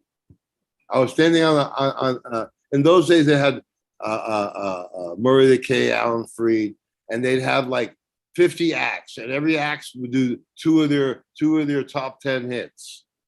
So you went to a show and you saw 50 different acts, right? And so I got online for that show, and a friend of mine said, "You want to smoke some weed?" And I didn't know what he was talking about. He went and got a corn cob pipe, and he scored some weed from some Puerto Rican guys who had some really good blonde weed. They called Chiba Chiba, and so we smoked that. And I got fucked up. I couldn't even, I got blinded. I was really, really good. Once I had it, I never looked back.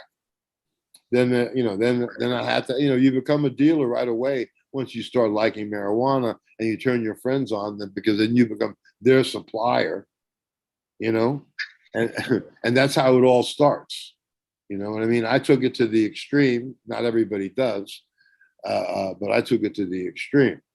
But yeah, for much of my life, all I ever wanted to be was a hash dealer. I loved hash. I used to, in New York, I used to have collections of every kind of hash I was selling. And I'd have like 30 or 40 different pieces of different hash, 5 different kinds of Lebanese, 6 different kinds of Pakistani, a couple of different kinds of Afghani, many different kinds of Nepal. You know what I mean? So I'd have all this kind of hash. And New York was like a way station. New York had everything. Yeah, had one of the biggest collections. It was just like walking into a dispensary today, except that they had much better stuff back then. And a lot of stuff that you used to see, you don't see anymore, because of the drug war, because people like Robert Connolly Clark and all these people who were helping in the drug war, like in Pakistan, they come out and fly into a field, and they would take genetic samples there, send them back to Horta Farm or whoever was getting the samples, those people, the scientists, and then they burn the fields. Like in Nepal, they have one of the oldest places for cannabis in the world. The cops there are playing drug war, and so and when I was in Nepal, and back in the day, it was legal there. You could go into a government shop. I used to I used to rent a helicopter and fly to Rara Lake in the Himal, and I would buy the production of spaghetti fingers, and then I would fly them back into Kathmandu, and I would pay. Then I'd walk into the customs shed.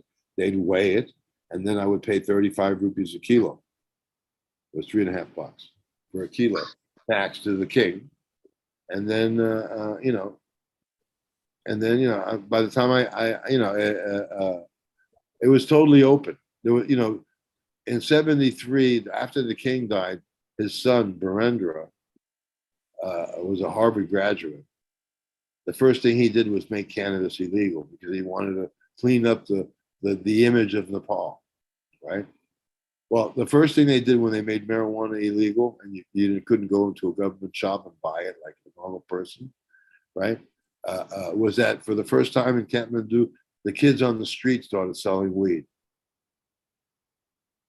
So they took it from a civilized position and to a non-civilized position, and it really, it went crazy. I mean, everybody wants it. You can't buy it legally anymore. They're going to sell it on the street. If you're going to go to jail if you're an adult, okay, we'll have the kids sell it. You know what I mean? So now in Nepal, they're fighting the drug war. They're not as see in Asia they have what they call SNARC, which is a narcotic conference, and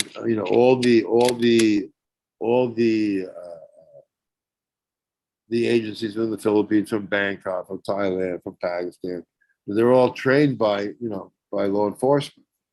So in Nepal, they're still kicking down doors, confiscating people's property and all that, and they don't they're yet to understand that what they're doing, they're basically the arm of the pharmaceutical industry, because what they're doing is preventing is tapping down and destroying cannabis from its original sources, so that in the end they have the genomes, they have the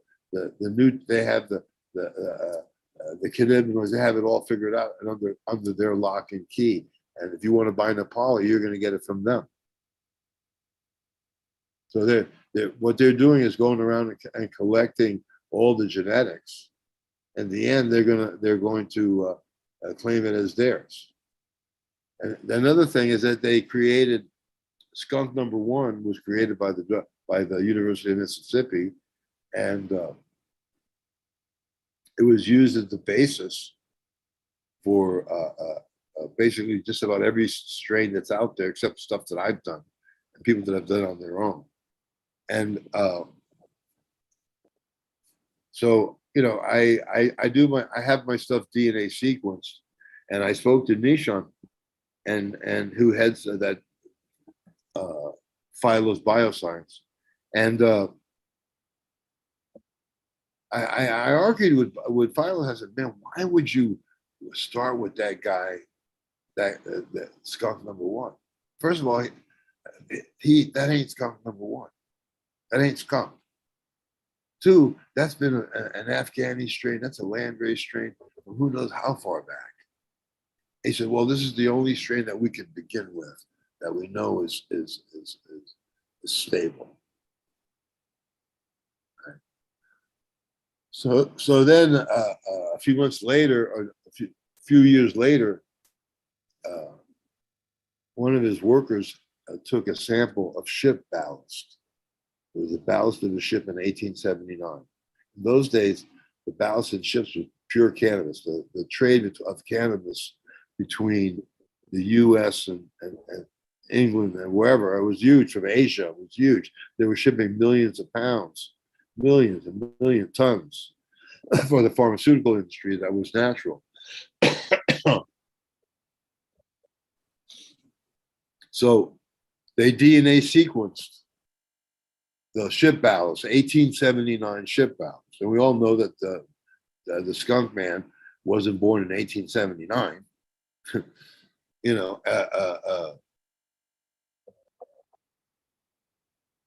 So I pointed out to them. I said, see, skunk is there. Why you named it after that guy when it was already a strain already, you know what I mean? So I was proven right that it was already an established hemp strain. You know that in the 17 and 1800s, we used to export sweet hemp to Europe because the sweet hemp was smoked. Sweet hemp was smoked as cigarettes.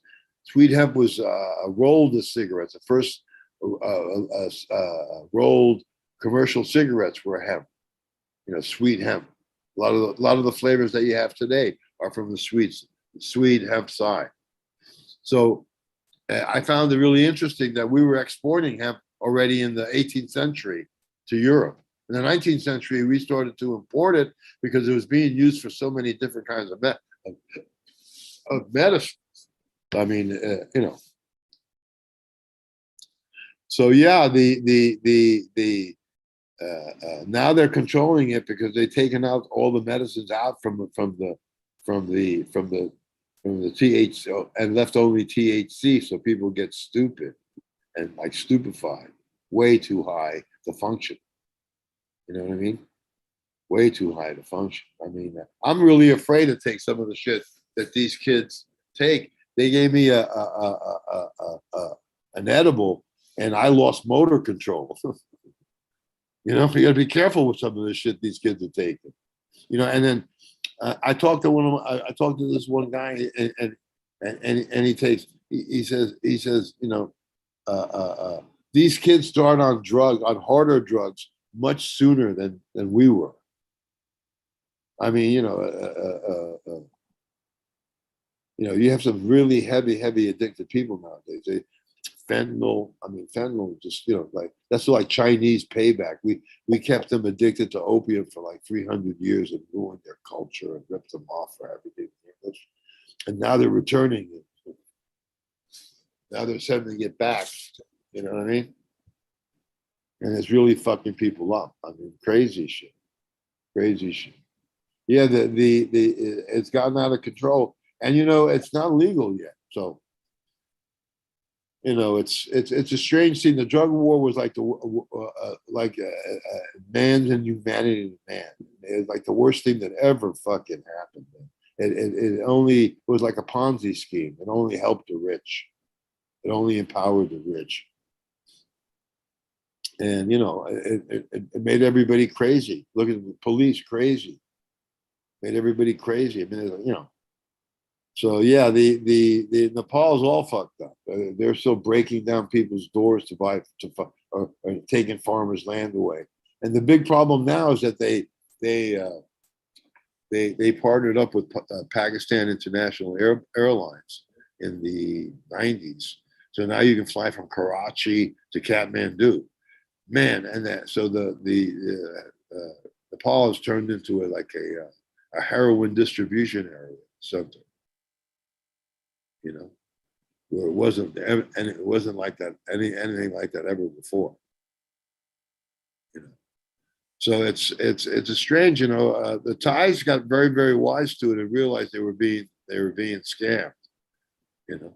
It's in the Mahabharata. It's public domain. The Chinese have been using cannabis for many, many different things. But PTSD, 6,000 years. Pain, 6,000 years. Energy, 6,000 years. You know what I mean? It's antibiotic.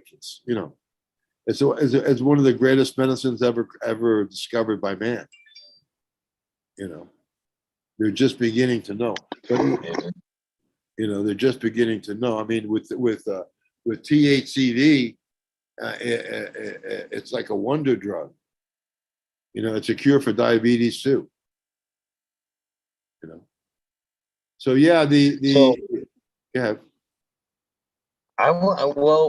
Myself in chat wants to get to know Joe a little bit more. I want to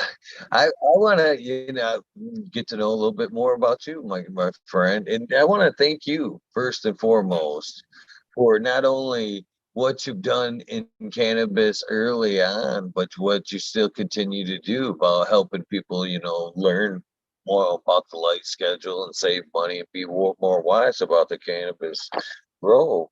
But with that being said, what led you to your first grow? Like, I went to Nepal. My first grow was in 1970 in Nepal. And I had brought some Acapulco Gold seeds with me to Kathmandu. And I tried to grow them, but the monsoon season would kill them. So what I did is I bred them to a Laotian breed, a strain, and then it survived the monsoon and finished faster. That was my first breeding project. But basically, I followed the Hash and Cannabis Trail.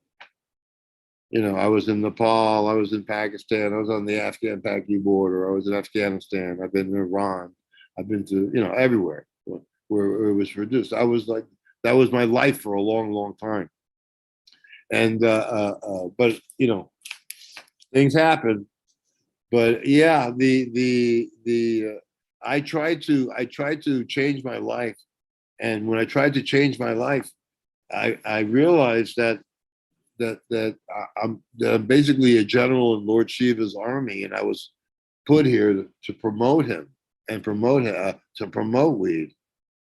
When in Laos, they said that I had married a Lao illegally, and that I promoted the use of cannabis, which both were true. But I didn't marry a Lao illegally. I married a Lao legally. But the government wanted me out of Laos so bad that they paid. Even though there was no extradition and stuff there, they paid the Lao government to get me out of that country, bring me back to the States, where they didn't really have a case. They had to dismiss the case, but they basically cleaned me. Uh, uh, uh, and 3 months after they brought me back, I got sent back from Nepal. They opened up the American embassy after 17 and a half years. So I always wonder how much money they paid for me to get me out of Laos. They didn't want me setting up there. I was going to grow a lot of weed. I was, but I was scaring myself there. you know, uh, and so when I was in Laos, there was no constitution there. So there's no lawyers there. You know what I mean? And basically, in Laos, it was a beautiful thing because the bourgeois became the peasants, and the peasants became the bourgeois. So the king and his royal family and all the minions that worked in the government, they went out and send them north to work in the paddy fields, right? And the guerrilla fighters came into Laos, into Vientiane, and they took over the government. Like the minister of defense was a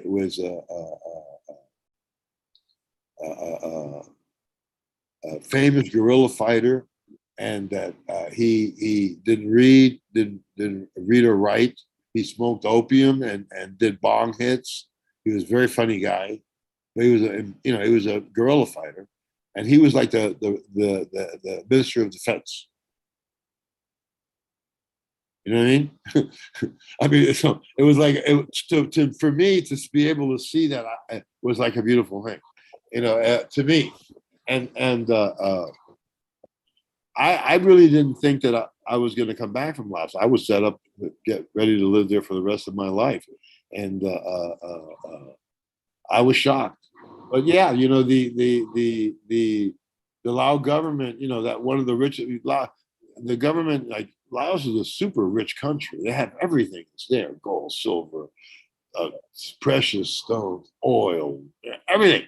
Hardwood's unbelievable. You know what I mean? The Japanese would fly into Laos and buy. They buy all the hardwood up, all the teak, all the ebony, all the ironwood, all that wood. They would buy up they were the biggest buyers, paid the best price. And so I built a bar there out of teak, solid teak, red and white and red and golden teak. And I was ready. I was setting up there to live there for the rest of my life. I thought I had married. I was cool. You know what I mean? And basically, they offered so much that they threw me over. They threw me over. And then I even tried to get my wife out of Nepal, out of Laos, but I couldn't get her out. But yeah, what a country, Laos. It's so fertile that Mekong River Delta, that if you stuck your finger in the ground, mangoes would come out of your ears, dude. That's how fertile that place is. I mean, just like unbelievably fertile. Everything, every fruit, every vegetable, everything is just so easy there, you know. But also is a malarial zone. I caught malaria there. I nearly died. You never want malaria. That's for damn sure. But yeah, when I went to the hospital in Vientiane, they saw I had malaria. They said you should go to Thailand and they'll take care of you there. But I couldn't go to Thailand. But I would have been nabbed. So I went to the Swedish embassy and they put me on a IV of antibiotics and it cured me. You know what I mean? But you know the thing about Laos is even though they all the Russian or the hospitals are Russian equipped and all this other equipped, you know, they never charge you a penny. It's totally socialized medicine.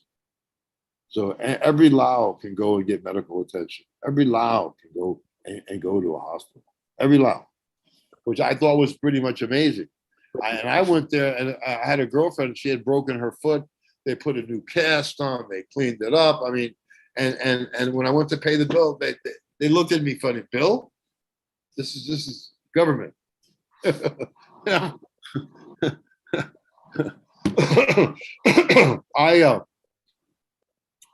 I'll tell you a funny Laotian story. I had my best friend there was the chief of police of Vientiane, Lieutenant Colonel Kamjong, and so I got to meet the two heads of police from Sam Nu and Sam Nua. Sam Nua is where the Pathet Lao had caves that they lived underground, and that was the most bombed place. Was more bombed than anywhere in Europe, right? And they couldn't knock them out. They couldn't knock them out. So that was Sam Newham, and so I had a party, and I was with those three chiefs of police, and we were playing darts in my bar, and I'm with these three. Everybody, I was so drunk. Everybody drunk. I'm teaching them how to drink tequila, salt, and with a lemon. So we're all ripped, and we're playing darts. And the Laotian guys, the Inspector General of Police from Samnu and Sabnu, were making sounds of SAM missiles when they threw the darts, right? And then I realized that these guys were all had chiefs of police because they had shot down B-52s. So we got ripped drunk with these guys, and they said, "Oh no, you have to come up. We're going to give you special permission to come up and to come to Samnu. And Samnu, we'll write to the government. We'll get you up there." And so that you can't go there. You have to have real permission. They had a museum there. It was basically all the equipment, stuff that they captured from downed pilots and all this shit during their war, and it was only open for foreign dignitaries. The only time I got to see inside of that place was when foreign dignitaries came to Laos. They took them right to that museum. They beat the Americans. So I was going to go up to Sam Newell, and I was getting friendly with. I was friendly there with the charge. They didn't have an ambassador. They didn't have an embassy there. They had a charge d'affaires who took care of visas and stuff. And I got friendly with him, and I mentioned to him that I had been invited to Sam New, and Sam New. He goes, "Joe, you can't go. You got to do me a favor. You got to do me a favor. Don't say no to me." He said, "Oh, you can't go there." So he says, "No, we have a team coming up there, and they're going to be getting some POW bodies. They're going to get some bodies that were the people that we left there. And so we don't want you up there. We don't want you giving speeches. We want nothing up there. You just stay here. Do me a favor. You don't go up there." So I didn't go up there. He did him a favor. He was a good guy to me. You know, he was a good guy. You know, a good guy's a good guy, even though you work for the government. Good guy. They went up there, but I was at my bar, and on Fridays at my bar, I have like a buffet. And this week I had a wild boar buffet. I would buy the wild boar and then have them slaughtered, and then I would do the wild boar ribs at my bar, right? And man, I'm sitting in the bar, and what walks in? But the fucking Marine guys, you know, they're all like buff, built, but they were all in civilian uniforms. And they came up to me, and I said, "Well, where are you guys? Where? Well, you guys are obviously military. What's up?" He says, "Yeah, we're here to rebuild a temple up in Samnua, and so we're going up there. We're going to repatriate some people that we left behind there." So those guys ate everything that I had, and I said to them, the first thing they said to me, they said, "We were warned by the embassy not to come here, but you're the only one that has good food." So they came. You know what I mean? So so then there I was in Laos, and I had a guy who cleaned up and was like my man, and my man Friday there. His name was Khan, and Mr. Chan, and I'm there with this, and man, he starts speaking English. He starts speaking English. I said, "Man, how come you didn't tell me you spoke English?"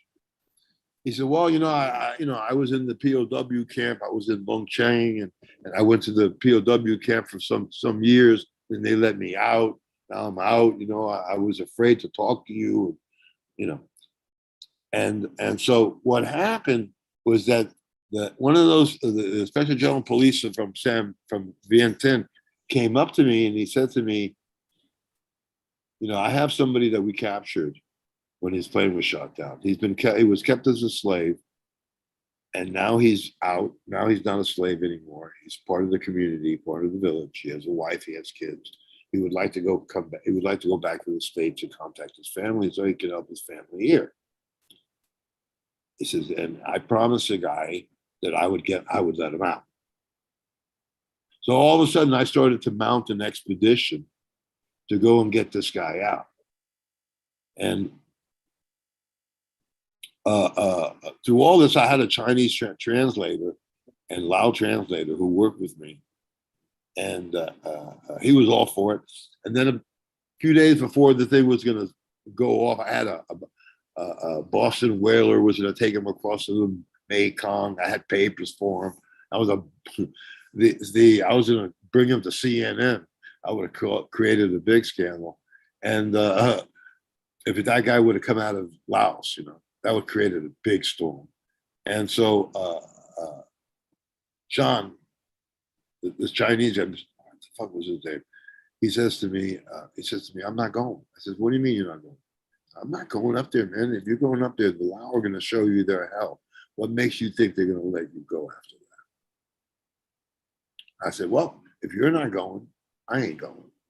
So I canceled my thing, but I took the paper because they gave me a paper that comes from the American Red Cross, and it's a thing that all POWs sign when they get captured, and it gives them a palm print and their information. It tells you to give them give a name that only your family would know you by when you were a kid. So I did that. And so I brought it to the American Embassy. That was a live sighting. When you have a live sighting, they have to come in and investigate. They gotta talk to you about it. So I get called from the American Embassy. This guy, he's the head of the POW Southeast Asia. The guy those days was talking in front of the Senate. Was there? He wanted to interview. I said, "Yeah, I'll interview. I'll go." I said, "Where do you want to meet?" He took me to the only noodle shop in Vientiane that doesn't offer weed in their food. The Lao eat weed. They use it as a medicine. So they have a kind of chicken noodle soup that they have like a tea bag of weed that they put in the soup. So they call it happy soup. He took me to the only place in Vientiane that doesn't serve weed in their soup. That guy was straight as sticks, let me tell you. And he asked me all these questions, and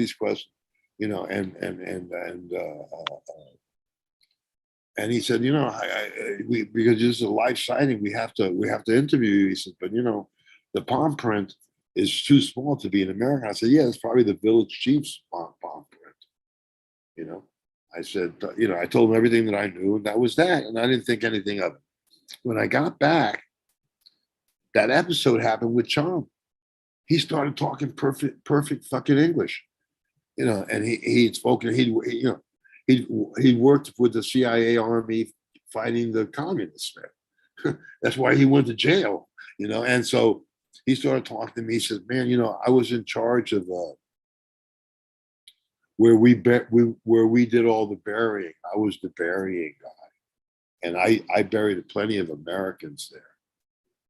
And if you need, I can bring you bones.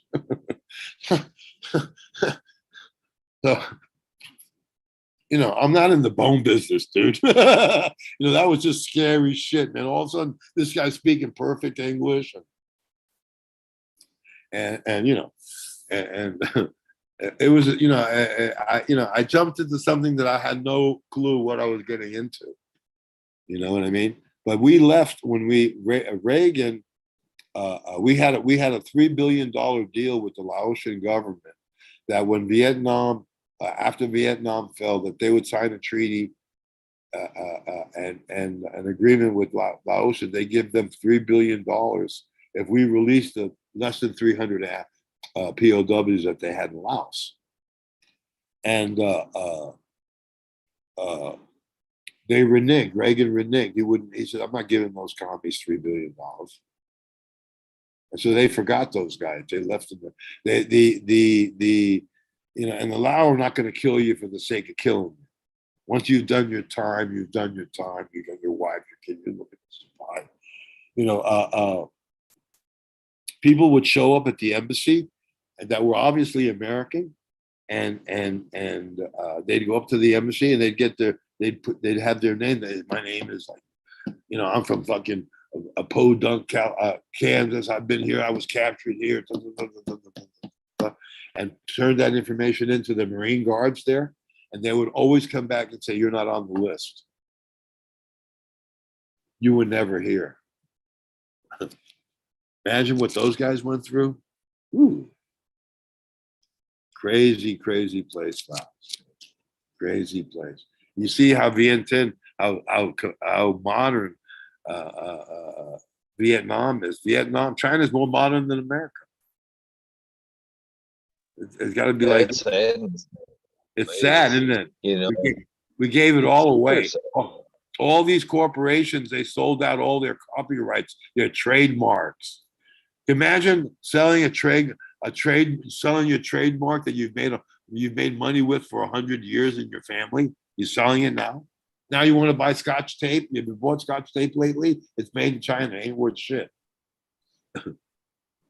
They make Well, first of all, the Chinese can outperform us. That's no doubt. Now they're going to surpass us, and we have everybody here fighting one another. Sort of stupid, Yeah. But hey, were you in the draft? Were you drafted? No. No, huh? How old are you? 50. 50, yeah. One of the reasons you were born in between from the really good stuff to now. You missed the really good stuff. You were too young.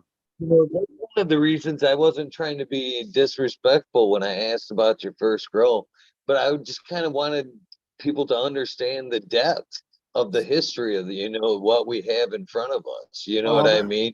Let me blow. I'll blow everybody's mind now. Okay. You know what I'm saying? If we're not listening, we're wide open and we're fucking stupid. That's what I'm basically getting at. But chat wants to know what's Laotian cannabis at this time.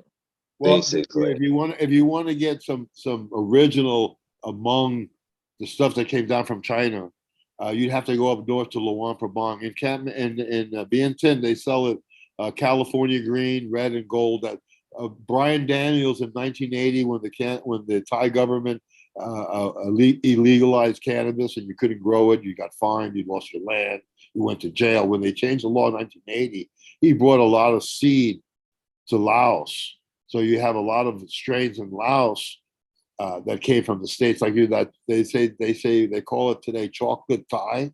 That chocolate Thai chocolate was a flavor that came out of Mexico.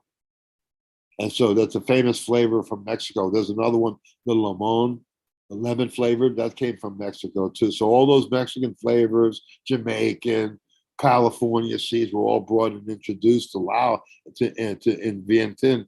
So a lot of the weed that you see there is basically the same stuff that you've been seeing here. And earlier, the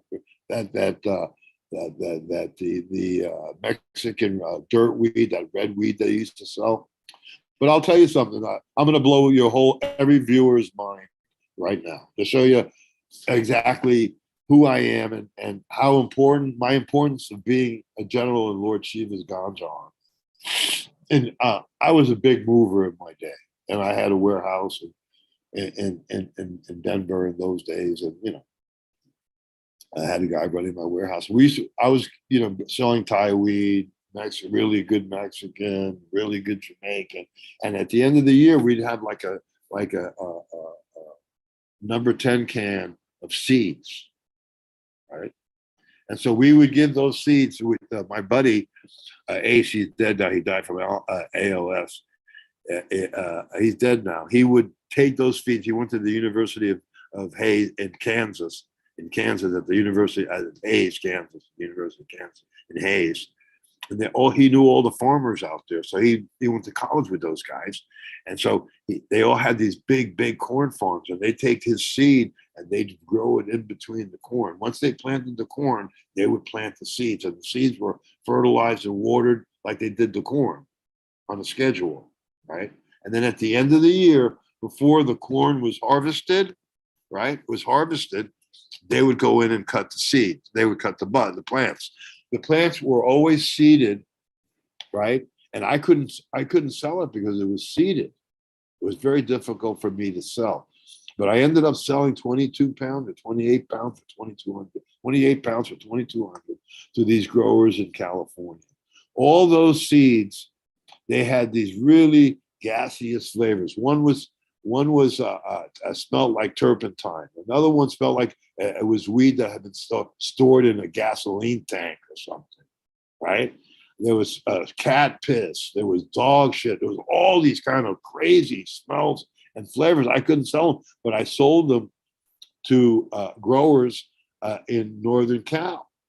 This is going back 3 decades, over 3. It was 80s. Okay, more than 3 decades ago.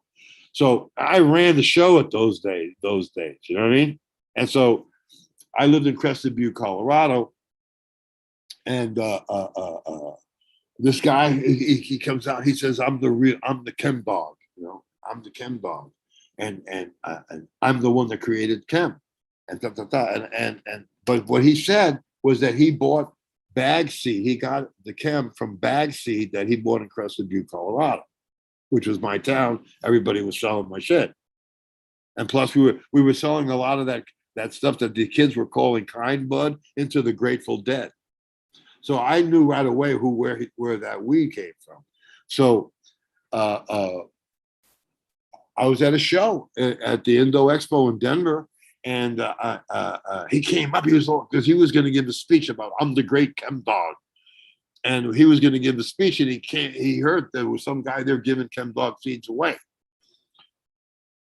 When he came to my booth, like in a roaring, like trying to be like he was to be upset, but then he saw me. He saw that I'm Shiva. I'm a general in Lord Shiva's ganja army, and you got my weed back then. What are you talking about? What the fuck do you know? My attitude was, and he couldn't say shit to me. You know what I mean? He couldn't say shit to me. But all those strains that people are using today, sour diesel, all those strains, the other one, Chem Dog, all these ones that smell really like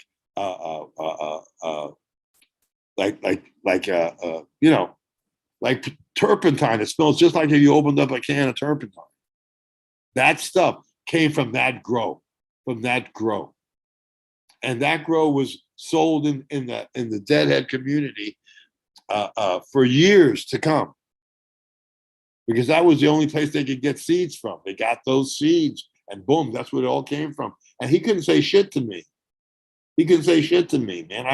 I can pinpoint that stuff out left or right. I even still friendly with the guy I sold the seeds to 40 years ago. He's on my Facebook page. So all these kids that think that they're doing this, they're doing this, they're doing this, they haven't done shit.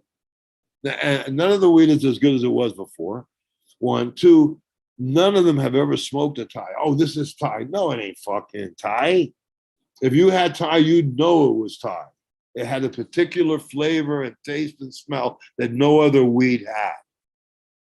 Right? And it's just like I said, we were, the really good Hawaiian, outdoor Hawaiian in those days was going for $6,400 a pound in New York. And it was unbelievable. I haven't smoked anything like that since. All the really good flavors you don't smoke since. Dude, if Pakistan, Afghanistan, Lebanon could import their hash here and sell it here legally, they couldn't give dabs away. People wouldn't do it because the highs are so much cleaner, so much better. The tastes are so much better. The aroma is so much better. Everything is so much better that it would just take over the market. And I think that the people in the industry know that too. They don't want that shit coming back out. But I'll tell you one thing: really made hash, made the old way, the real way, is going to be back on the market soon. It's already on the market in California. There's already 3, 4 people that are doing exclusive sieving hash. And then you go into you put hash sieving and you put the technique into Google, and they give you all the wrong information because they don't want you sieving your hash. They want you using those bubble bags. So all the information that you read is that the sieving is not as good and as the bubble is strong. No, it's not. But since they control the airwaves, all these kids, when they go to Google to find out about hashish, they think they're getting the right information. They're not. They're not. And it's good that you realize that too, because it's exactly right. When you're running that your trichomes through those bags, you're ripping them up. You're tearing it up. I'll tell you a funny George Cervantes story. He's from Oregon, so he was selling 18.6 schedules in 12.12, and by the way, 12.12 doesn't work outside. 12.1 works outside, but 12.12 doesn't work outside. I'll explain that why. He was going to come up with a 15-bag kit. So he was having people do 18.6 in a greenhouse. Say your greenhouse was 1,000 square foot. You would add 10 1,000 HPSs, and you would run that another 4 to 6 hours to augment the lighting so you would get 18.6, right? When all you needed was a light bulb on in the middle of the night for an hour to keep those plants in veg. So in Oregon, you have all these guys that think that they're the King Kong of growers. When I came out with that and made them all look like fools, well, Cervantes is persona non grata in Oregon because those guys spent tens of thousands of dollars on electric lights they didn't need. And when I pointed that out, whoo, I know that George Cervantes hates me because I made him look like a fool. If you're getting your grow information from George Cervantes, you might as well just send me your checks. Send your check to me instead of giving it away to them. You know what I mean? So Cervantes wanted to come out with a 15-bag kit, and that was the reason that I wrote the article, "Bubble Bags: The Biggest Cannabis Consumer Fraud in Cannabis History." I wrote that article just because he was going to, and they were going to charge like $1,200 for that set of bags. They was charging nylon. They were selling nylon at wedding dress prices. And I would laugh at it all the time. And everybody thinking about, because when you use the bubble bags, you don't make bubble. Very rarely you make anything that bubbles on it in those bags. Do you make things that bubble? I can't hear you. I can show you hash right now that bubbles. I literally made hash on air 3 nights ago for about Yeah. 10 hours. Yes, sir. Uh, I have a whole I have a whole thing of hash right here. I was this is actually a little hunk right here that I just made. There was a little bit of shit on it from the other day from but It melts. Yeah, it looks about like it melts. Yeah. so it's I mean that end of it, I beg to differ that it's quality. You know what I mean? Yeah. Quality in, quality out, as far as that goes. And I try to be gentle. You know, as far as like Jorge Cervantes goes, I remember the first time, and I did see his bubble video and watched with the blender there. And I thought, all you materials in the bottom of that bucket, how is your blender even touching that? You're just whipping around those ice cubes. But that's another another Well, thing right there. it's just a centrifugal force. You when you put Well, your machine, your mixers on, you want to put it at the lowest setting. not a 5 gallon bucket though. You know what I mean? It's At the not. lowest setting, and basically, what kind of material were you using to make that? The other night, I used both dry trim and I did use some older dry buds Yeah, for the wad. Actually, just under, well, a little over 2 pounds. I yielded almost 11 and a half ounces between, and I usually used more bags than I usually use. You know, sadly, I try to limit the number of bags, to be honest with you, because as you say, I understand you're busting the process up. And even as well, here's let me something ask you that a I do. question. When you throw that against the wall, does it stick? It's pretty sticky. I mean, I'm not gonna say that. I mean, it's pretty greasy. I mean, if I were to pull this apart, you see, it's pretty pull. It's pretty elastic, I'll say. You Yeah. know, but I try to be as gentle as I can with when I make my hash, and this is what I do a little bit different too. They were when they were in chat, they were like, "Are you gonna sift that? You know what I mean with the micro screen? Are you gonna bust it right up into powder?" And my reply was, "No, I'm gonna leave it right in that patty." And unfortunately, I did put it in a dryer. This is a nice hunk too, and it's got a little elasticity to it. Pretty nice looking hash, I like to think. I don't know how, but I like to dry it. I'm not gonna beat this up all into chunks and lose my terps and all that. I mean, if I wanted to process into something nice, I most definitely could process into something nice. Well, you But you I can hold it prefer, in your hand and just roll it into a ball, right? oh yeah, yeah, this is everything I just had. Yeah. Push it. Yeah.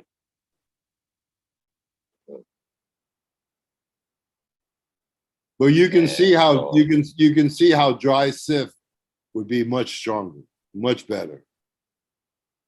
yes, I definitely appreciate the method. You're Yeah. working it a lot less. Yeah. Um, And but if you go to read the stuff on Google, it'll tell you the opposite information.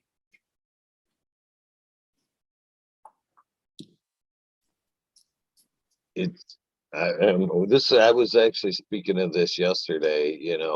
I put this process off for a long time. I wish I wouldn't have, because I honestly think this is the best medicine for my overall pain. It's the best thing that hangs around.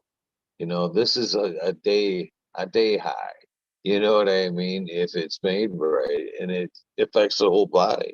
You know, like you said, the browner, the CBN, is what I'm looking for. You know what I mean? It helps my pain. I guess intent, I guess, is a little bit into that as far as the color of the trichome there, I think, in my opinion, sir. Oh, But it enough about my, I want to the, talk, I want the to hash that mention you make my, that you make using the well, I'll show you. I'll just tell you what I do. Okay, I wait until well, I dry the plant, and then when the leaves are rubbery on the fourth day, when the leaves become rubbery, that's when I process. And then when I process it, it normally comes out whitish, but it definitely changes color when it hits the air. But it is more light colored and so sticky that you have to freeze it to handle it. You can't put it in your pocket. You can't do what you just did with it and hold it in your hand. Because if you held it in your hand, it would it would melt in your hand. If you put it in your pocket, in your hand, it would melt. If you put it on your countertop, it would melt into your countertop, and you would have to scrape it off. I agree. That's the hash that I'm looking for. And it's such a difference. And the I you're in Michigan, huh? Yes, sir. Yeah. Are you gonna? Do you ever do any shows there? You ever go to the CanaCon or anything? Oh yeah. Yes, sir. I There's, try to hit as many as possible. there's going to be a show in 2 weeks, right? I believe so. Yeah, yeah. This is the first time the CanaCon is going to do a show in Detroit, or no? It's the second time, right? Yes. I used to do shows at the Rooster Tail. Do you know the Rooster Tail in Detroit? I do not. That used to be the medical venue. They used to do medical shows there. I won my Durban Poison won the cup there. I liked the medical scene when it was there, man. It was really nice people. Now that the corporate scene in there, that isn't the same anymore, is it? No, no. There, in my opinion, there's a line there that we have the cannabis industry and the people that actually grow cannabis because they love it, they consume it because it's a medicine, and then there's the industry, the folks that don't consume. You know what I mean? Just are in it for the monetary value of it, and there's Right. a huge line. Like to see. Yeah, my light, you can just see my light kick down there. That's my one in the background behind the bag in the tent there. My 1 hour just started. Nice. And the yeah, I used to do the Detroit shows all the time. I've been there 4 or 5 times at shows. I did the one at the medical show 3 times, and then I think I did a CanaCon there too. I was at the a show in Massachusetts and in Boston, and Danny Danko was there. You know who he is? Yeah. Okay. So when I wrote this book, the 15-ounce pound, in the book my pseudonym for him was Danny Don't Know. So when I wrote the book I called his character Danny Don't Know, because he's talking about shit that happened when he was like a teen, when he was like in the 10th grade, and when he was 10 years old. What the fuck do you know now? Now you're gonna give your opinion about something that happened 10 years ago, 20 years ago. You don't even know anybody who was involved. And so I call him Danny Don't Know. So I saw him at that, and he was with this guy Adam Dunn. You know who that is? Yes, sir. Yeah, and he's a Dutch marketing fraud. So they had some kind of entourage thing, and I went over there and I said hello to him, and he got all upset. He started, oh, this guy's a this from South America and all this stuff. And I said, Danny, you got me confused, man. I'm a hash dealer from Nepal, dude. I've been dealing hash. That's why they call me the king of Nepal. But he kept it up. And finally, I took enough. I went over there. I smacked him. I punched him. I didn't punch him out, but I punched him real hard. And so I got thrown out of the Canacon. I was thrown out of the Canacon for the next day, which I was having a great weekend. I should have kept my mouth shut, but I didn't. You can push my button, but not for much.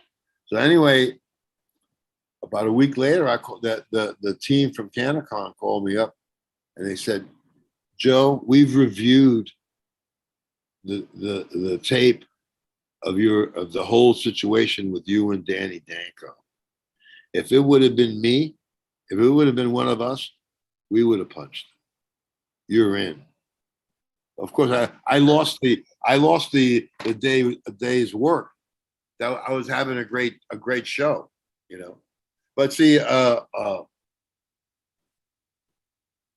you have this attitude with these guys. They all want to make a name for themselves.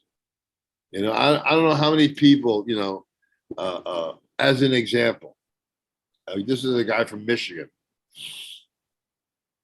He's a good customer, but he's basically watches my every move, right? Follows me intensely, and so he calls me up. Oh, Mr. Joe, King of Nepal, I've read all your books. I've read all your articles. I totally agree, man. I love your shit. He says, I'm even going to name a seed bank in your honor. And I said, well, thanks for the praise. I said, but why would I need you to start a seed bank in my honor? Right? You know what he said to me? You're not going to live forever. Did you get that? I did. Yeah. I did. So you have that vibe on this scene. You know what I mean? You have that vibe on this scene. And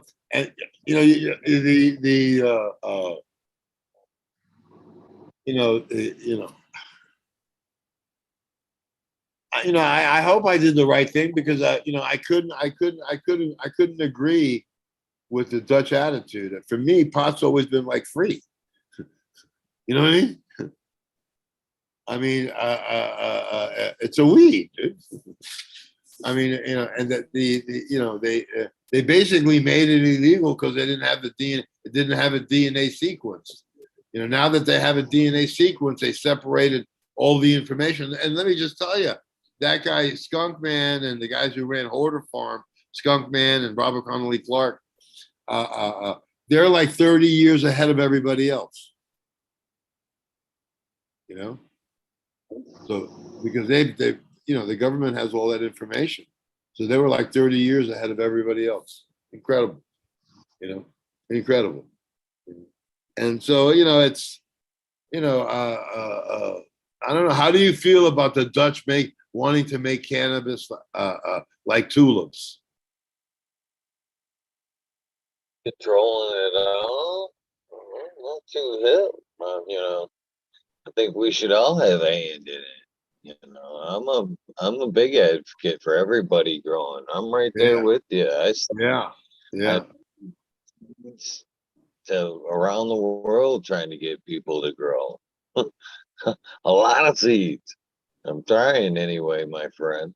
Yeah, in Kazakhstan they have the biggest natural growing cannabis, like like the size of Rhode Island or something, of growth there that's just growing wild.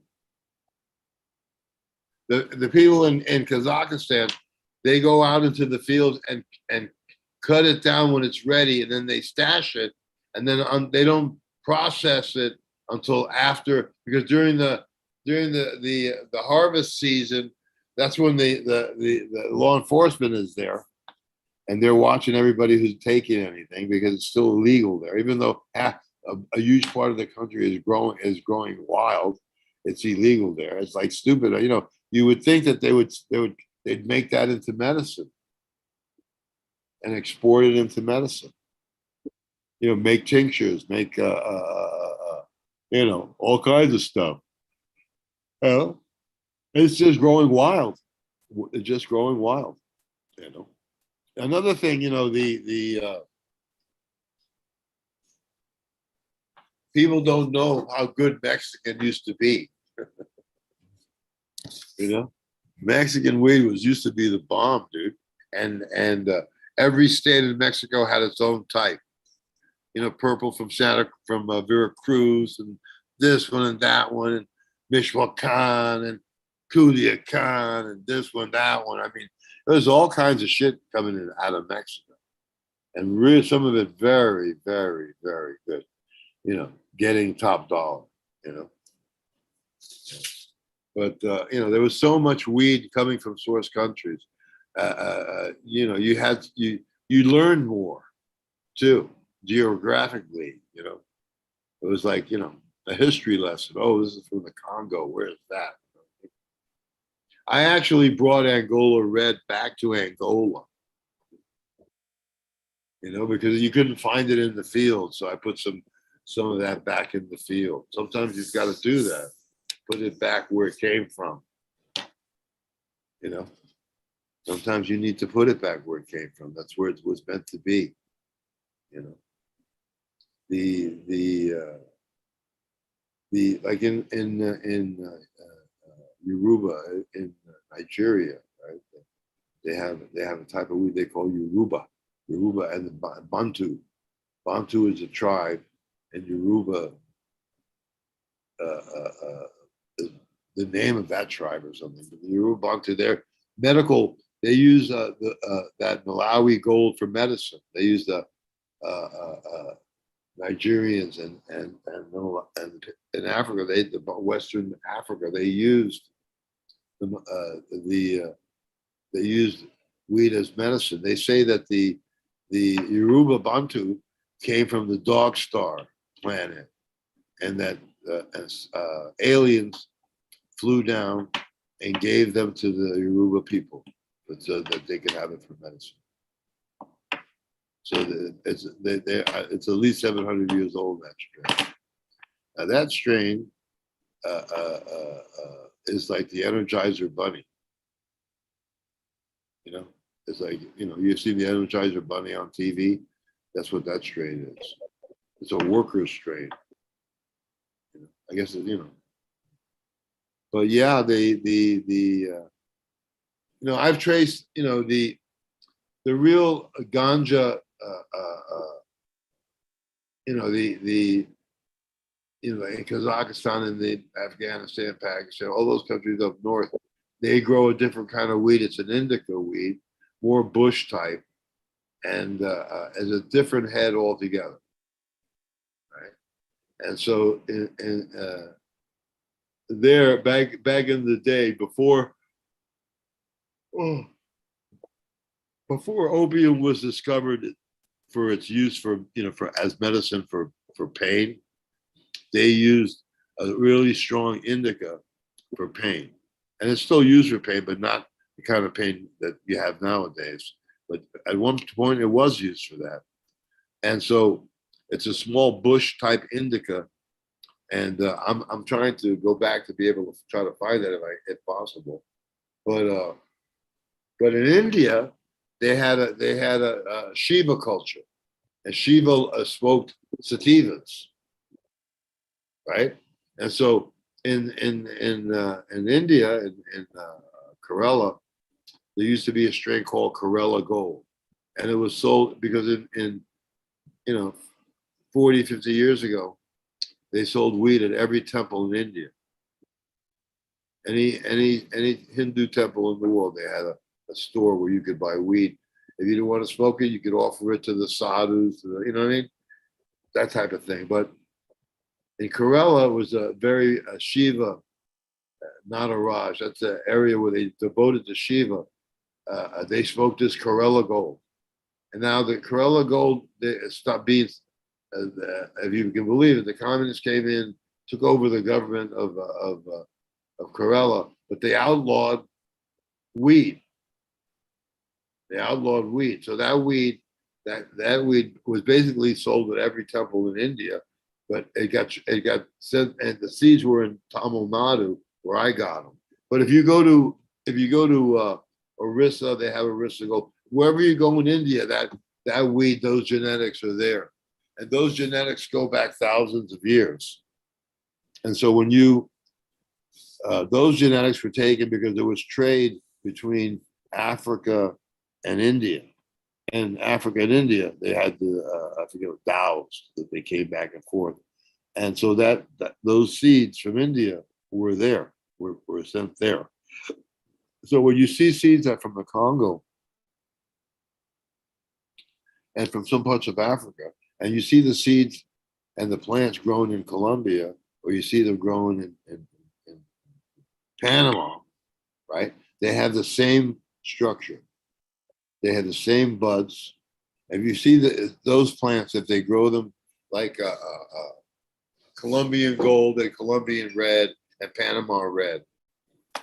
Now you take those seeds and you grow them in the Hawaiian ecosystem. They go crazy out there.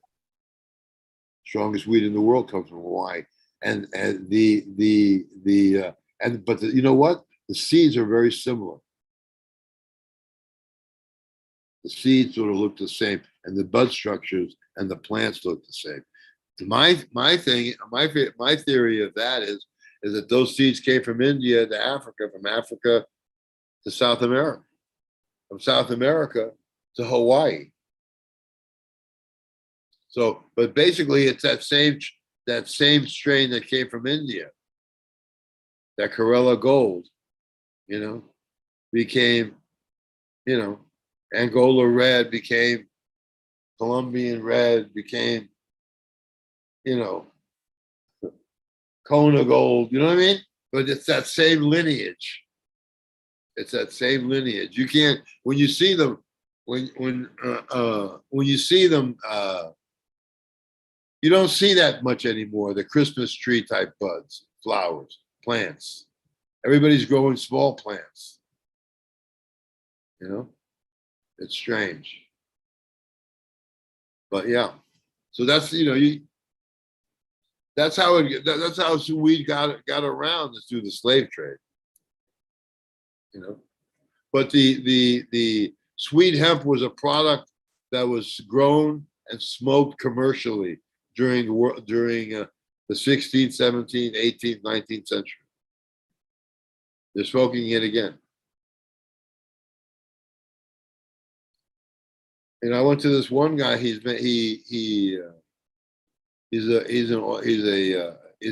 a producer's license, so he makes those cartridges.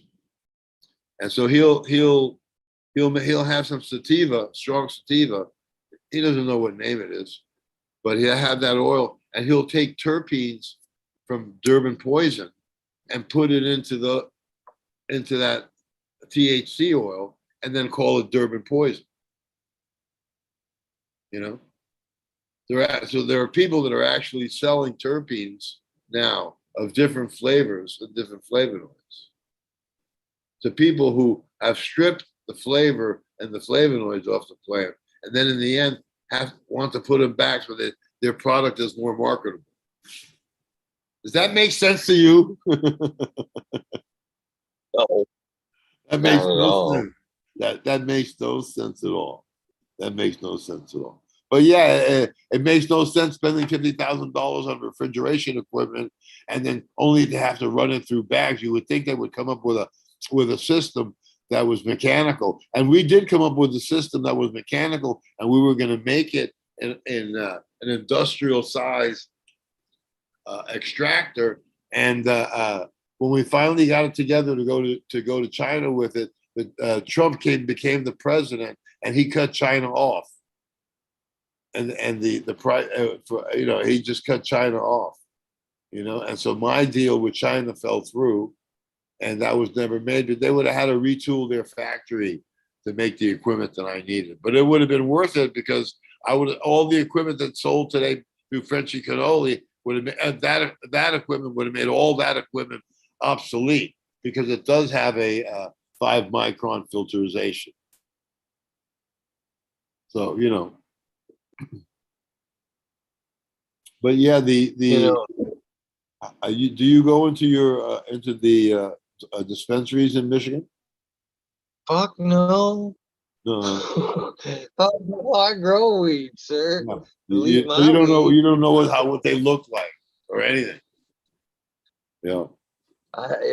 No, once in a great while, if I'm like traveling and I have not planned well to take my own, I have stumbled in and bought, unfortunately. And when I walk in, I'm really disgusted at the cost, quality, and what I get there. So I very much avoid the experience whenever possible, to be honest with you.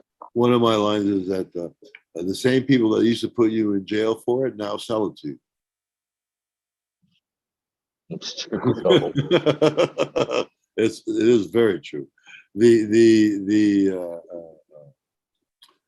you know it's crazy. The scene is like crazy. They're going to be cutting that. They're making a trade for that basketball player that got caught in doing it with a cartridge in Russia. They want to trade her for for a big spy that sells guns for the gun guy of Russia. They want to make an exchange. Man, they should fucking let everybody out of jail for pot already. Give me a fucking break. That's such a racist law. It's unbelievable. It's unbelievable that they could get away with it. It just shows that that that this is a slave society. This is it's not slaves like have balls and chains. You have mortgages, car payments, and instead of having balls and chains and being slavery, you have socioeconomic slavery, where they control everything. I mean, the last thing you'll do is cash a check, write a check. I mean, it's sort of wacko times that we're living in. Sort of wacko times what we're living in. And then you'd have to think, like, man, if this shit ever hit the fan, who's going to fight the wars for us? These stoner kids, these guys that are stoned out on, I mean, and then some of these kids, they need discipline. So the Marines are looking for a few good men. I mean, there's no respect nowadays. Have you seen that? I mean, you get hit with that a lot, or what? There's definitely a huge loss of respect. Yeah. For quite some time. It's very disheartening. As far as cannabis goes, it's like the younger generation. I do have a little bit of concern about some of the uses with cannabis and recreational use in a lot of ways. If cannabis was ever a gateway drug, it's just going to be now. With these dabs, these high THC dabs. I mean, where do you honestly, if you're looking to get high from cannabis and that's your entry point, where do you go from there? You know what I mean? Yeah, definitely. It's a bad example. Definitely. But the thing about it is, I wrote an article, butane causes cancer. And,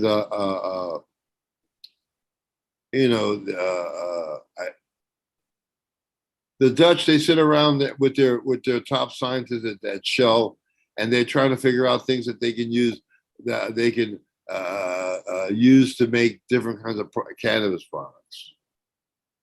You know what I mean? Like BHO is made with butane. Blah, blah, blah. But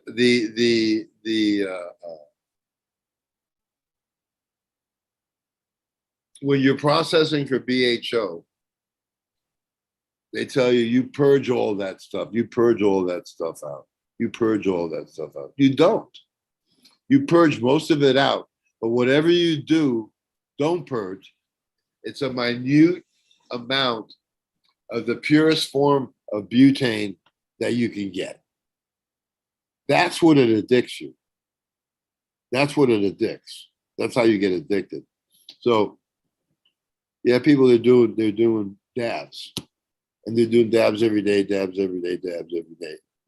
And you know, after a while, these people have been doing dabs every day for like years now. You know, if when they stop, they feel it. They come down. You know, they even have such a thing as a butane withdrawal, right? So it always gets me that they took a completely natural product that it's as strong as it gets.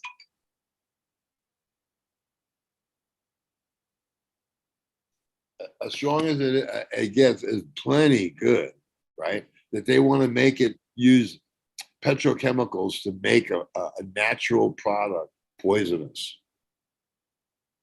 They're taking natural products and making it poisonous, and that's what these kids that you're talking about. These kids are all being introduced to butane, BHO, all the worst things. They're really good natural cannabis that you had that made your eyes Chinese, and you laughed and laughed and laughed. Then you all went to have Chinese food.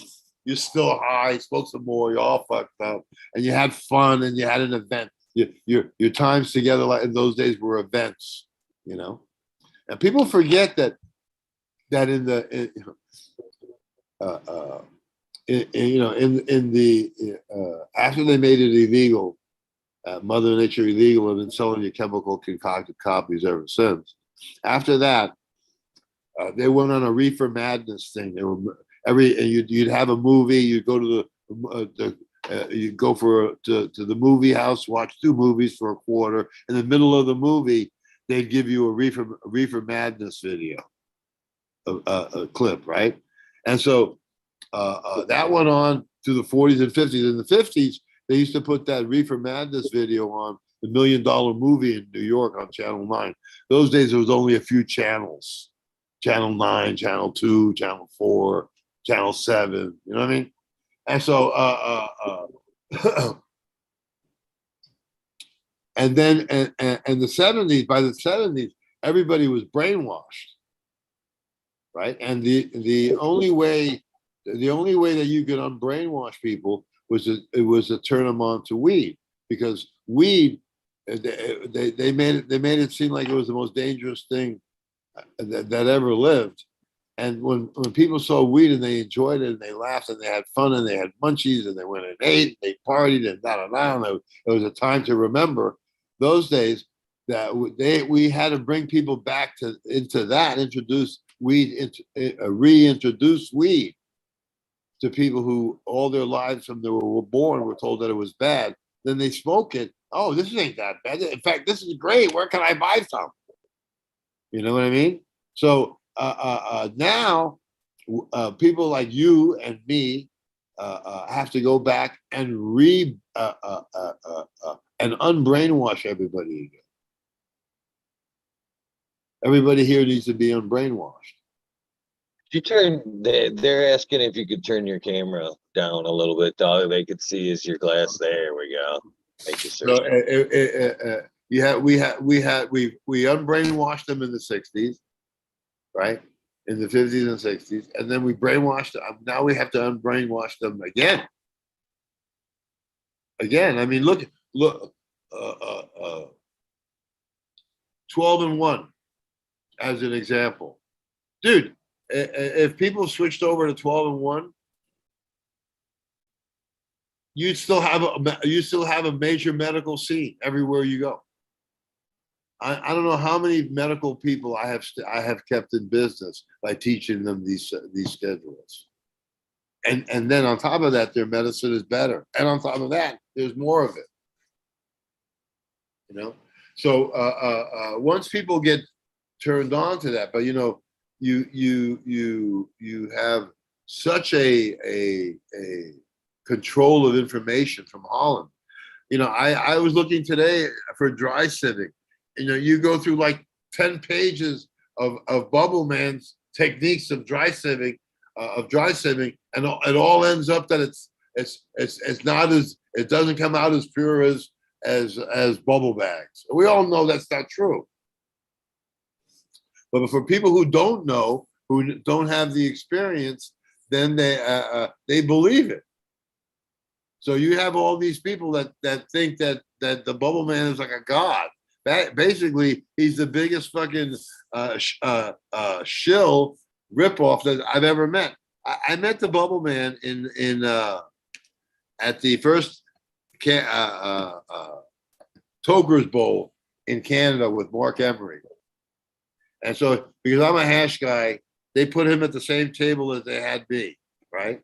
And so he was doing his demonstration, his 3-bag kit and stuff, and he was running out of material. And he said, "Man, hey Joe, man, I got to give some more demonstrations. I'm out of material. Can you give me some of your stuff, and I'll give you back your stuff when we're done." I said, "Dude, this is the only stash I have. I need my stash. I don't want to give it to you, but if you need it, you got to make sure that you're going to give that back to me." You know. So the day the show's over, he hasn't given me anything back. I go up to him and I say to him, "Hey man, you forgot to give me back my stash." And he says, "I'll give you back. Look at all the stuff of mine you smoked." That was my introduction to Bubble Man. He's not when you see that when somebody can do shit like that, there isn't an honest bone in his body. And so everything that he's writing, I'm looking at the stuff that he's writing. He's writing everything in support of bubble bags. Not true. You know, so now, I mean, even the people in Rosin, they promote bags because they're not going to want to promote dry sieving. You know what I mean? They don't want to promote dry sieving. And so, you know, so now you have all these big companies that learned everything from my buddy Reinhardt about washing machines and this and that. I mean, Mila is the kind of person, she you know, when you fly internationally, they have a gift book shop, right? That you can order and they send it to you from the plane. You order it on the plane and you get it. And on the plane, they had a small little washing machine for when you're traveling, where you can wash, like where women can wash their panties in, right? And so she looked at that and said, "Well, wow, I can attach bags to this and make this a travel wash hash bag trip." Right? And that's what she did. That's what she did. I mean, and that's the kind of mentality that she has. So basically, they produced a huge washing machine, the freeze dry machine, the other machines. I wonder how much a setup for that, the bottom line for that setup costs. You have any idea? For the machine? Yeah, the machines that you need. Yeah, if you're gonna, oh man, if you actually buy either or, I think for the 5-gallon machine, you're checking in for right around $180, $200 with the sticker on it. Which machine are you talking about? That either bubble or the isolator, I think you're checking in around $200. You can get that same machine without the sticker on eBay or Amazon or whatever for around $67, almost the exact same machine without the stick. The industrial machine that they make for the industry that has to be made out of kitchen grade aluminum. That's like No, several. no, no, the plastic ones that they Yeah, sell. yeah. Those are like 6-8 grand. Those machines. I wish, yeah. Yeah. Yeah, they're selling those back. They're selling those machines cheaper than they did before. They used to sell them for a lot more money. They used to sell the bags for a lot more money too. What was the most you've ever paid for bags? Again, I'm a cheap I'm a cheap guy, sir. I won't buy their bags. I won't buy we had that discussion live on air the other day because I had to replace some full mesh bags because I used the full mesh bags. Um, and this somebody was suggesting a company by the name of Bolt. I looked up Bolt bags, and a set of their bags, shit, one of their bags I think was like $200. Yeah, yeah. I'm like, man, I could buy 3 whole sets for one. You know what I mean? And not have to clean them up. I could throw them away when I'm done. Not have to necessarily even worry about the mess of Yeah, those bolt bags are like heavy duty.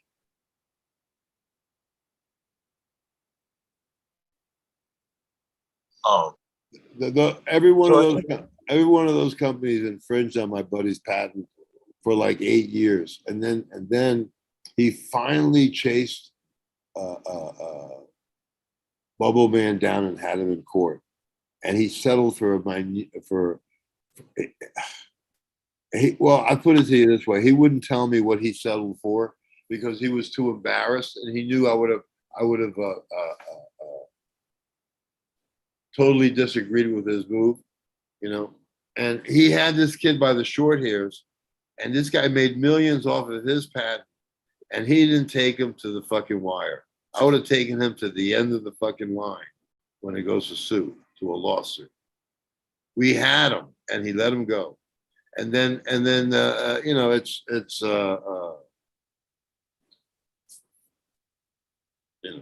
when you use you've used bags, right? yes, sir. You've used bags. Oh, no, I'm talking to my other friend. Yeah. What about it? What kind of product did you get out of it? Subpar compared to yours. I'm watching you guys live right Oh, okay.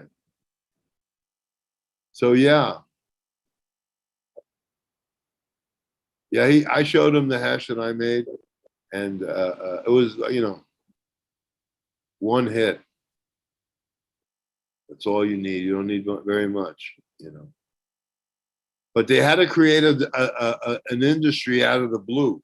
So when they created an industry out of the blue, they created it in their own image so that they make more and you make less. That's just all I can say about it. All of them, I think, and all and everything, to be honest with you. I And have an OG line. It's called Joe's OG Kush. It's on Seed Finder, and you go there. And I did 30 years ago. Most of these strains that people were working with, were strain only, clone only strains. So I had my own killer OG Kush that I bred back. It was a stable strain. It was a landrace strain back to a past 5 F12. Completely stable. If you grew 1,000 seeds out, 1,000 seeds look the same plant. That, and I use that to breed to goes, you ghosts to so many Skywalker, Tahoe. A couple dozen, maybe 3 dozen of the stoner strains from those days. And now they're basically the stoner strains of today. you can just see where that led to all these other strains that the kids are using today. But that's become the backbone of a lot of weed, because that's a real stable OG Kush. That I had a San Fernando Valley female, and it was a clone only strain. She was perfect, and so I bred it to a Lemon Joy, and then I bred the seeds forward, and then the forward, and then I took those seeds, and then I bred it back to the original OG Kush. So then I got seeds again. I bred it forward, and then I bred it back again to the OG Kush, the San Fernando Valley, and I did it forward and back, forward and back, forward and back to the same mother 8 times. On the 8th time, I had the same San Fernando Valley female, but lemony flavor, because it was 11 joy. That is the backbone of my breeding, because I use that only for breeding. It's a very stable strain. It has a great bud structure, and I use it for all my Africans and for all my Indians and my South American stuff. I've got a new line of seeds that I'm doing now, and they contain THCV, which is cure for diabetes 2, appetite suppressant, helps you control your blood sugar. It's an antibiotic, antidepressant. It's super pain relief, PTSD. And it's a fabulous terpene, a fabulous cannabinoid. And so I have that line coming out. Then I have my blue line, which is not to confuse you with blueberry. This has nothing to do with blueberry. This is the original Corella Gold. It's the original strain that I got from Tamil Nadu. I had a DNA sequence. It's completely a landrace strain. But the thing about this strain is that it triple stacks trichomes, and the resin that it produces is purple. So that father I bred to all my stuff. So I have a blue red Congo. I've got I got a blue Afghani, blue Boricua, a really killer Afghani with my blue. I got blue poison, and then I've got a lot of pre-1972 genetics. Aztec gold, Mayan gold. I got a bunch of stuff. Mayan Express. I have a bunch of this pre-1972 genetics that I bred using into my blue line. So I have this new line. There's like 25 strains in there, and it's all old world, either F1, or when you crack the seeds, you'll have like maybe 3, maybe 4 variants on the pre-1972. But there's no like the kids say it's wrong. Pheno hunt, some of these kids have stuff that's been bred so much that when you do a pheno hunt, you may have like 400 or 500 different strains, variances, a bunch. Like the guy who did the Mac, he says he blew out like thousands and thousands of seeds to get the Mac. And that's the one strain that he calls the Mac. Now he sells the strains as the Mac because he breeds into that Mac, but that's not the Mac. If he had to rebreed that Mac, he'd have to have the original male. So everything that you get from him are not stable, and a slew of genetics that you'd have to sort through before you found the variation that you wanted. And that's the same thing with people who say, "Oh, it's not stable." When they say that it's not stable, then that's a plant that you shouldn't grow. You want to grow plants that are stable. You know what I mean?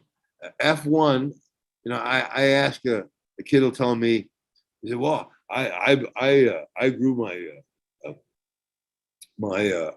gelato to my Girl Scout cookies, and I have Girl Scout gelato, and it's F1." And I said, Well, I don't care what you call it, but that's not F1. What you have is a polyhybrid. You cannot get an F1 from a hybrid plant. You can only get an F1 from a land race strain. Two independent land race strains create F1. F1 is a first generation. It's you have a what you call a hybrid vigor.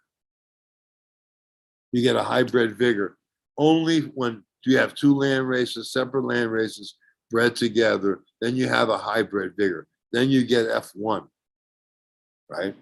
Now, so let's say you get F1. Like I have a Burmese, I have a beautiful Maui indica that we grew in Maui way back then, 50 years ago. And I didn't have a male for it, so we used a female we used a male Burmese male to breed into it so that we could make seed. When I bred it into the Burmese male, I created F1, right? So I got a super freak out of there, no doubt. But when I took those seeds and I bred them within themselves, right? I bred the F1 to F1, right? And to make F2. When you make F2, they separate. So now the next time you put the plants out, you'll have two distinct variations. One a short, squat kind of sativa, kind of indica, and the other one is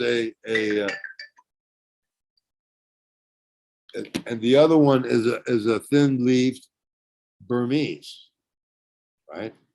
So the thin leaf Burmese is a long flowering plant. It's a great plant, and they call it China. They call it sometimes Vietnamese black. It's like Vietnamese black. It's kind of strange, but that indica is a great indica for breeding. So F1, you get the separation. So when somebody buys an F1 seed from me, the next time you breed those together, you'll get a pure one of both of those strains. You say if it's a blue Durban, you'll get the blue dragon pure, and then you'll get the Durban poison pure. So that their breeding techniques, they haven't really learned about breeding. I mean, when they tell me I'm breeding a hybrid to another hybrid and I have F1, no, you don't. And so basic knowledge they don't have. And so you have indiscriminate people breeding and buying auto. I've never seen so many, but most of the seeds that are sold nowadays are auto flowering. Who would buy that crap? I don't understand. Then or feminized. Can you take a chance that your feminized seeds will Hermy? What kind of problems have you had like that?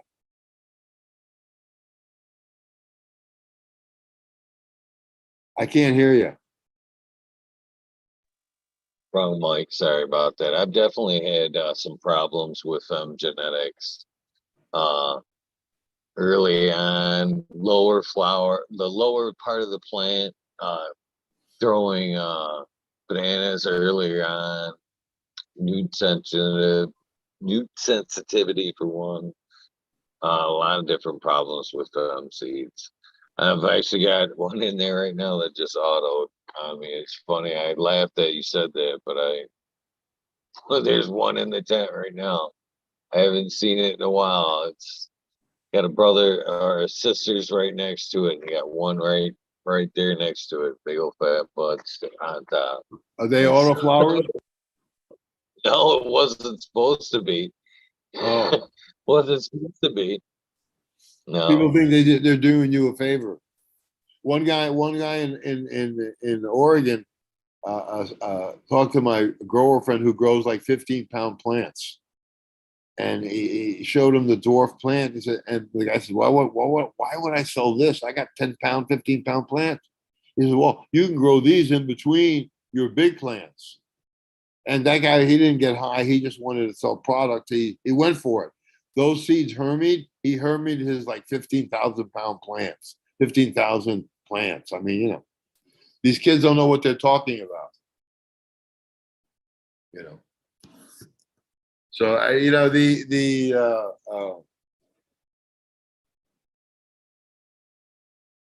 you know the scene has really changed. There's no love on this scene. And the same thing in Nepal. There's no love in Nepal. Right now they're trying to bring tourism back to Kathmandu. Man, who wants to go back to Kathmandu? Who wants to go to Nepal? Nobody wants to go there. Who wants to go to study Buddhism? No, I don't know. Yeah, some people do want to go to study Buddhism. So some people do want to go, but you don't have the tourist trade that you had before. And the World Bank built that place up with all kinds of bed and breakfasts and restaurants. There's like 500,000 people live in the town that I used to live in, where there was only a couple of hundred before, and now Kathmandu is nearly 1.5 million people. It's so crowded. Why would you go there? Well, no, they go there if they could get the real temple balls.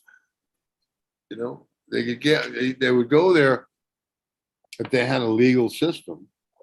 You know, and where they could buy legally like they do here.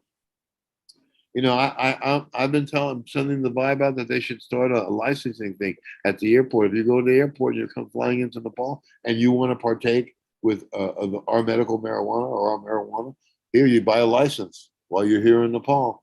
You can go to all these shops, and then you can go to all these places to smoke, and there's designated smoking areas and restaurants where you can smoke, and there are some rules. And everybody who came to Nepal would get a license. Would have a license as a souvenir of their trip back to Nepal. Yeah, I was in Nepal. I bought temple balls, spent great stuff, and the card says that if I ever go back to Nepal, it's a license forever. So you have the hook in them that they're going to come back, and basically, you know, if they want to survive, they got to do everything that they can to get the tourism back, because otherwise, that place is like, I hear it's so overcrowded and so smoggy and so polluted and so expensive. They're having different kinds of lots of stuff that they're running shortages and stuff. So you would think that after a communist revolution, they would have freed a lot of stuff up, but it was a confused communist revolution because they have the Communist Party overthrew the king, and there's no more king there. But you have a Congress Party, basically half Republican and half Democrats. They didn't have a communist revolution with, where they off the king and off with the king, no more king, take everything he's got and get on with it like they did in Laos. The king is still a private citizen, but he's still in Nepal. But back in the day, they had a really good system there. The farmers paid for a tax for growing. The wholesalers paid a tax. Retailers paid. Everybody paid tax. So it was perfect scene that people had jobs. They were using the hemp to make material, cloth material to make bags, to make wearing cloth, to make all kinds of products. And they cut that loose. That pissed a lot of people off, and they had a communist revolution. There's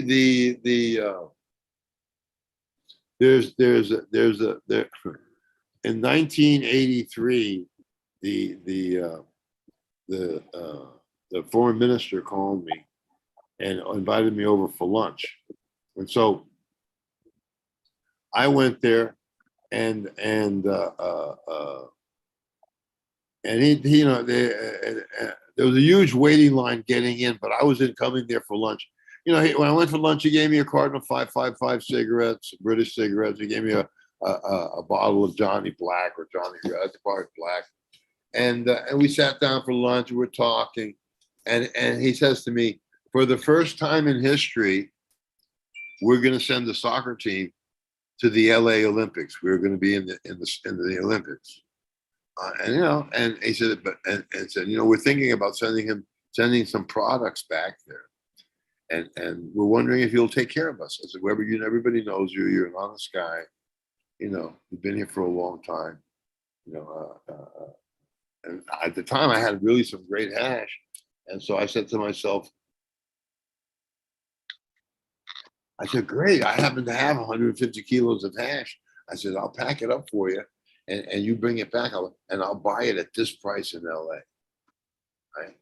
And then my buddy and my other buddy said, started talking in Nepali, and my Nepali friend said no. He said not the white thing, not the black thing. They want the white thing. And I said to him, I said, and this is the third. This is the guy who became the king. Are you there? Yes, sir. Okay, I don't know what I did, but I don't have the thing on. Okay. So Yeah, anyway, swipe. I can't see anymore. What happened? You can swipe it to the one side. You should be Oh, able okay. to see me. Well, one direction or another. No, No. I'm still here. Okay. So anyway, I said, well, 1 minute. I said, I'm not in that business. And I said to them, I said, but forget about that. Do the hash. I can give you a good, and they said, no, we're going to do the white. I said, well, I can't do that for you. Who would I sell it to? Who do I know? Who do I trust? And the people get killed just for being involved with that, with those people. There's nothing that I can do. And so I managed to talk my way out of there and not get involved in that deal. And I got back to my place in Boda, and my buddy Patrick was there, and I told him what happened. That the third prince and the fucking head of the the head of the Olympic Committee and all this shit had told me, and he said, I told him, man, I had to get out of it. I got out of it. He said, "Man, good thing you got out of it because you were about to be Lee Harvey Oswald. You were going to be the fall guy for that." So I'm glad I got out of it. I didn't think about it and then the next year was the '84 Olympics, where they arrested that whole team, right? And they all went to jail, and the people didn't know that they sent the Olympic team and those guys disappeared, right? And that because when the king controlled the information in Nepal. Say you had something bad about the king in Newsweek. When the Newsweek came into Hong Kong before it got shipped into Kathmandu, that page would be blackballed, blacked out. So they had full control of the press there. So nobody knew what happened to the Olympic team. And then some of the information started getting out. One of the journalists got shot. It was like scandalous shit. And then the bomb started going off at the Royal Palace, and that brought in the revolution. None of the Nepalese, nobody knew what happened. I was the only foreigner who knew what happened. When I wrote my book in Nepal, and it was released in 2004 or something, 20 years ago, was the first time that was ever even spoken about. The Nepali kids that come and visit me, they come and visit all my business cards from back in the day when marijuana was legal, right? And Need help, Joe? yeah, I've lost the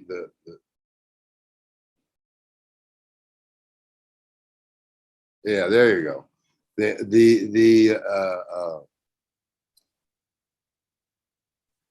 When I talk to them, they come to see my business cards from the 1960s and 70s, and they come and see my stories and pictures of me in Nepal in the 60s and 70s and 80s, and they're amazed because they don't know any about that. They never heard about what happened at the Olympics. Bring me a beer, will you? And they never heard about what happened at the Olympics. I was the only foreigner to do that, and I wrote my book about it, and I wrote an article on Counterpunch. I did 3 articles for Counterpunch. Cannabis, the goose that lays golden eggs was one of my articles. That's a great article. And there's another article, Murder at the Palace, and then about the Olympic scam, the Olympic Committee scam. And so then I was persona non grata in Nepal. If I would have gone back, they would have fucked me. They would have shot. They would have done something to me. But then the king got overthrown, so now I can go back to Nepal, and the communists love me. But the control of the media in Nepal was like something you had to witness to experience, to witness and experience that, to see it, to believe it. That one guy could have so much power.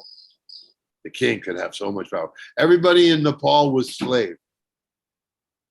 Nobody could look at the king in his eyes. The king Mahendra, the guy that I was there with, he had a harem of 5,000 women. He never smoked. He never slept with a woman that wasn't a virgin. You know, I mean, it was wild shit in Nepal. Dude, I was like the Ford Motor Company of Kathmandu. I mean, I was paying people $100 a month to work for me. That was more than ministers were getting in Nepal at the time. You know, I was like a big earner. And then I was partnered up with the head of the Buddhist church, the Pope of the church. I used to paint the eyes of the Buddha so nobody would see what I was doing.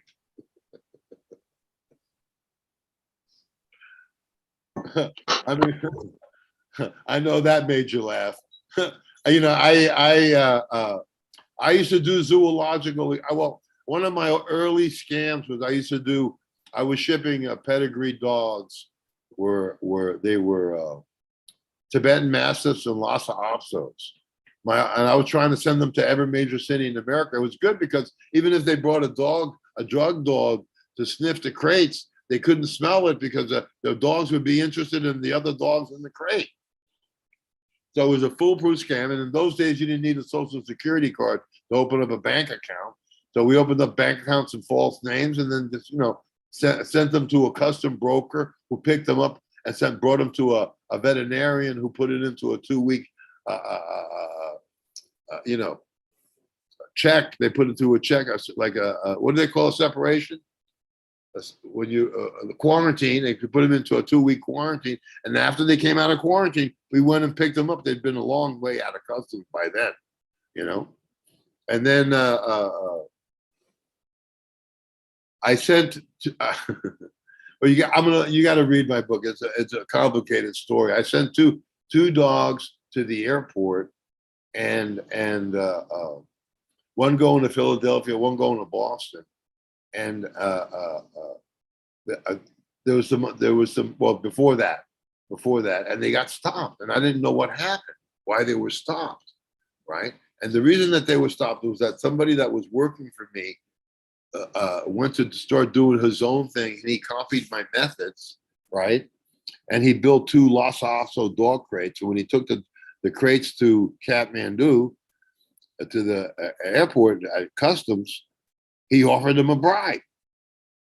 And so, a certain amount per kilo. And the custom officer looked at the guy saying, "Why are you offering me money? You're sending a dog." So inside that crate, we got like 6 kilos. He says, "What?" He says, "You mean that guy in Boda, Pietrie? He's been sending those dogs for 5 years. He's never given us a fucking dime." Oh, dude. So I cried like a baby, but I got my crates back. I paid him $5,000, got them back. I didn't get in any trouble. And then I said, I'm not going to be fucking doing this anymore and paying these fucking Nepali customs. So I had the army guys bring my crates for me to Calcutta and ship them out of Calcutta. I had an Indian crew that did all the work, and we hired 2 hippies who ended up writing a story about this.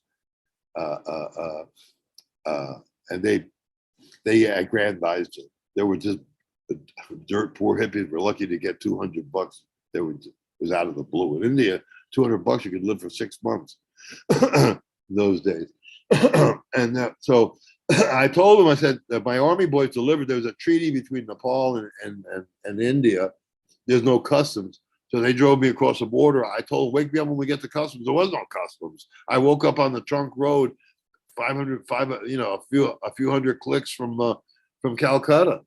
So I had a problem. I knew the hotel people and everything. I didn't have a problem, but I was in India without a visa on an American passport with on an Irish passport with a Nepali visa. So I had to sneak back into Nepal over the border through the jungles. So I was running out of dogs. I had my black mastiff and I had this one crazy mastiff.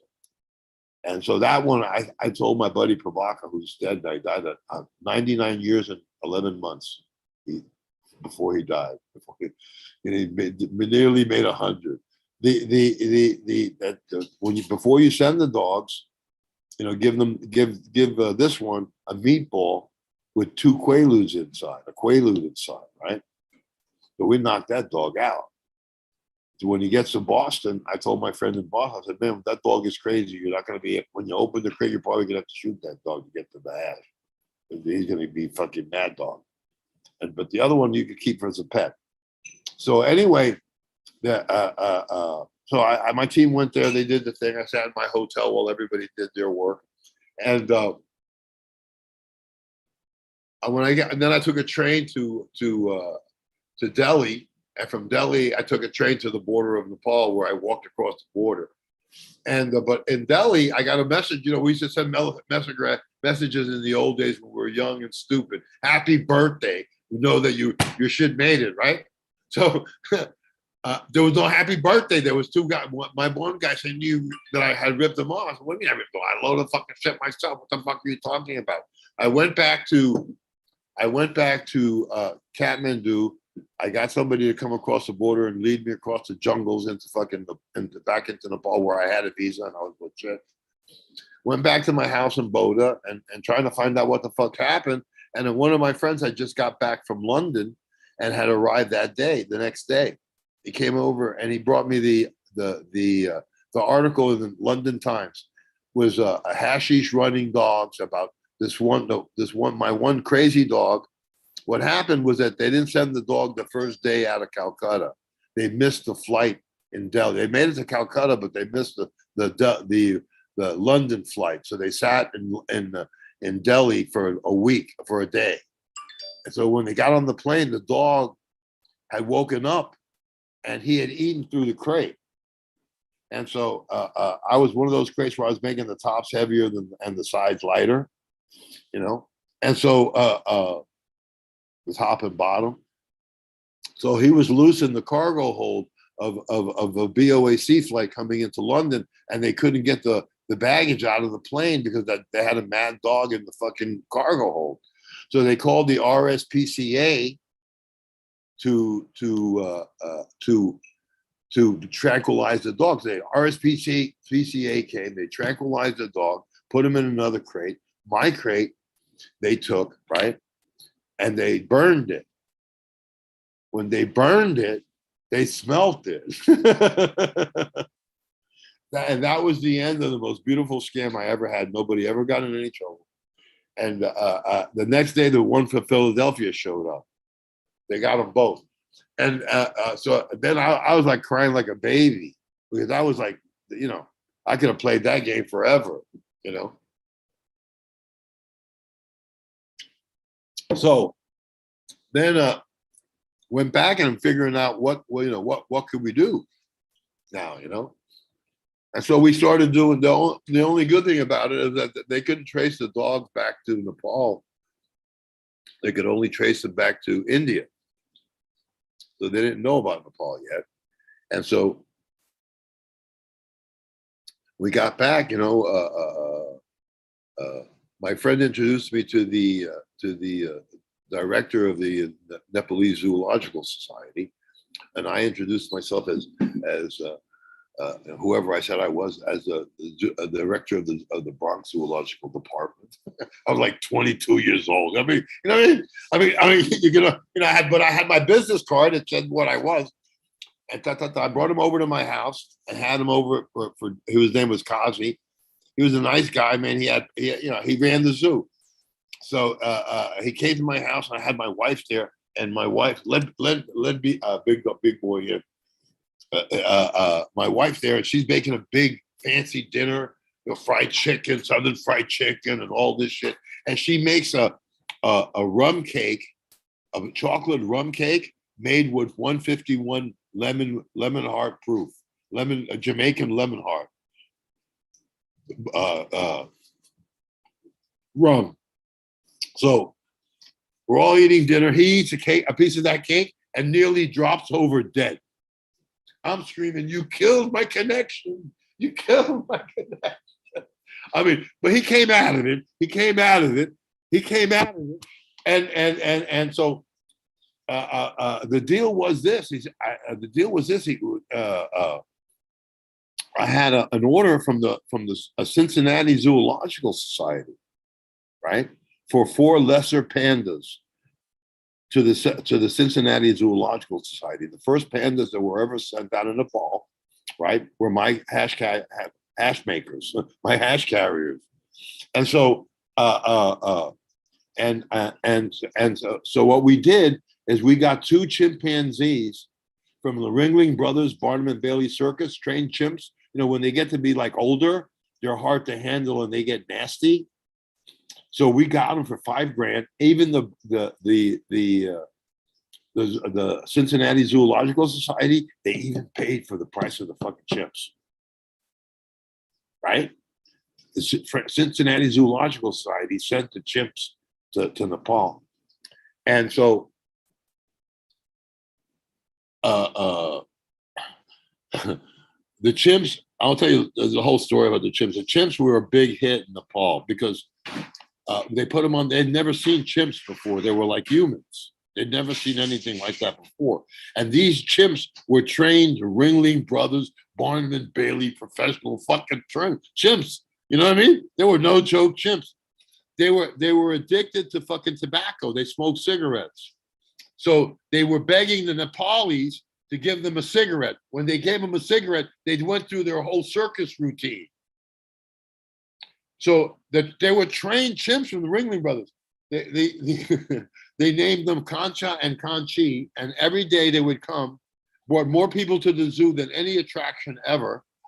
And there was a running commentary in the Rising Nepal newspaper of the antics of the chimps. Right?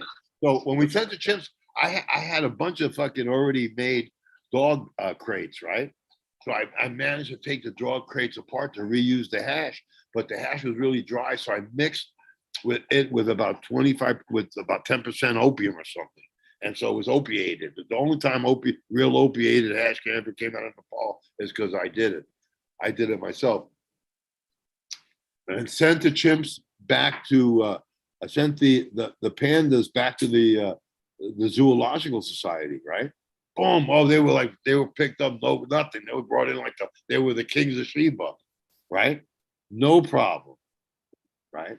And so I could have sent I had an order.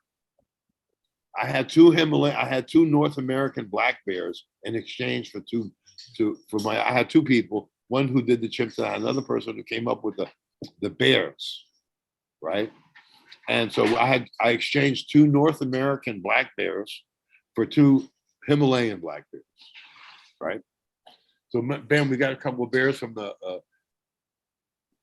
black bears. Those are easy to get, not as expensive. And they sent them to Kathmandu. And then I built crates especially for these Himalayan bears. Right. And so I sent the Himalayan bears. I should have just sent the bears then and just use whatever hash I could have gotten instead of waiting for fresh hash. I waited for fresh hash. In the middle of waiting for fresh hash to come down, I get a message from a friend of mine who had a mishap sending a sloth bear out of Madras, India. So he said, "Be careful what you're doing because this guy went down with that and he's in jail." Da, da, da, da, da. And so I called up my friend in New York and I said, "Hey, man, this happened. I'm going to cancel this fucking show." He said, "No, don't cancel this show. Fucking send it." I said, "Well, it's going to be your responsible." He says, "Oh, I'll be responsible. But make sure you fucking send that thing." Boom. So we sent the bears. And then I have a picture of me. I bought a baby elephant. I was getting ready to send that baby on. I saw that elephant 20 years later. He was huge. I got to ride that elephant. I didn't get to make the money, but so anyway, we sent the 2 bears. The bears, because of what happened in Madras, because they were going to New York too, with the sloth bear, they got drilled, right? And so they were discovered. So they sent it to the bears were coming to an animal farm in Northern California, right? So we were watching the people were watching the animal farm and saw that they were being watched, right? So what they did is they sent two pickup trucks. One went one way, one went the other way, and they picked for a really rainy, foggy day up in northern Cal. And so what they showed up in two trucks and blew the people who were watching the deal go down, blew their mind. They didn't know what to do. Either go with one truck or go with the other, or can't go with both. The last thing that we said was, don't go on the CB radio. Don't use. We should have pulled the CB radios out. One guy made it, and the one other bear, right, got caught, right? So it was hashish running bear. I have the articles in my books. So I'll send you books. And the one bear made it, right? 3 weeks later, there was a hunter in Northern California who had a hunting license for bears because they have a bow season there, right? So this poor Himalayan bear, he's fucking shell shocked, right? He gets hunted, you know, and the hunter sees the dog. He says, "This ain't no fucking American. What kind of bear is this?" Like he thought maybe this is some kind of freak or something. And so they took the bear to the ranger station, right? Say, look what this is not. Is this an American bear? No, that's Joe's hash running bear.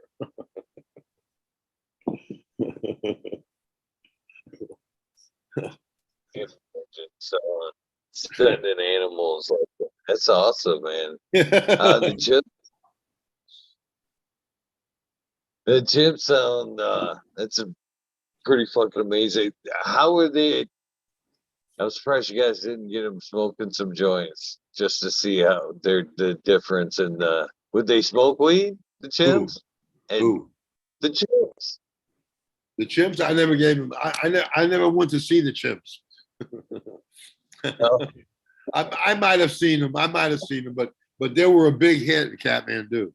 Everybody remembers those chimps. I got a thank you letter from the king himself. You know, I got a thank you from the kingdom. You know what I mean?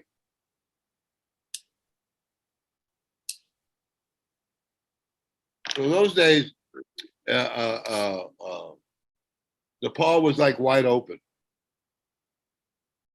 You know, back in the day, we used to get some hash from Lebanon. It was either gold seal, gold hash, or red hash. The red hash came in small 125 gram bags, cloth bags. So 6 of those would make a kilo. And the other ones came in 200 gram bags or 500 gram bags. And you needed 5 bags for a kilo or 2 bags for a kilo. And but the red was the gummy red. Somebody told me, yeah, we used to, the Lebanese used to dry the shit on the stalk and then to bring it into the process. But I think that the red was taken care of more. But I don't know. But and my guys did dry it like that. They cut it down and dried. They dried it as much as possible outside then inside. I don't think they dried it all inside basically. But you know, the hash was so fabulous that I can't even tell you that you know, the taste was so fabulous, the aromas were so fabulous that you just don't see that anymore.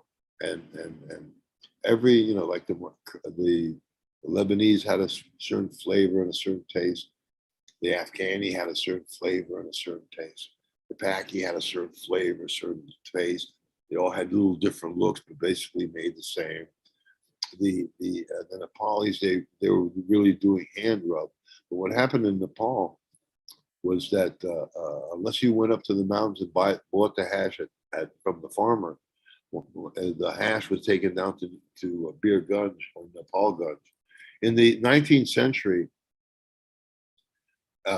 when they discovered all the remedies that they could use with cannabis was exported legally from India and Nepal to the English and to the American pharmaceutical companies. So in Nepal, they had border towns. One was called Nepal Gunj, and that's where the British came to buy their Nepalese Gunj, Nepalese ganja. They called the town Nepal Gunj, and that they had certain areas where they did that trade, and but it was totally legal. They'd come there, and they buy, a certain amount of weed by the ton. Thousands and thousands of tons were being shipped out of India and Nepal, and they paid tax. They paid, it was very, very cheap. They probably paid maybe, who knows? I mean, they were selling it. Libby was selling it to pharmacies for $1.60 a pound back in 1910. You know what I mean? The cheapest that a pound of weed would cost you at a pharmacy, it went up to around $10 just before the war, and then after the war it came down. But during the war, they made it illegal in 1939, 1940, but it was still readily available in the shops for a few years after. In fact, it was still ready. In fact, in England, tinctures were being made up until the 1970s. You could buy cannabis tinctures in the medicine in the chemist if you could buy had a prescription. People don't even realize that in the 50s, 60s, and 70s that the English had a heroin program. If you could register with the state and they gave you your heroin.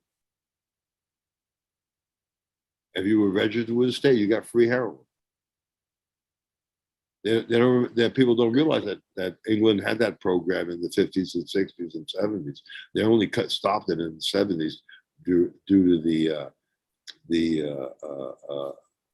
UN Charter. The UN Charter, when you join the UN, you have to sign the UN Charter, and you have to sign an agreement that you're not going to ever deal in those drugs, those certain kind of things, cannabis, opium, cocaine, all the. If you see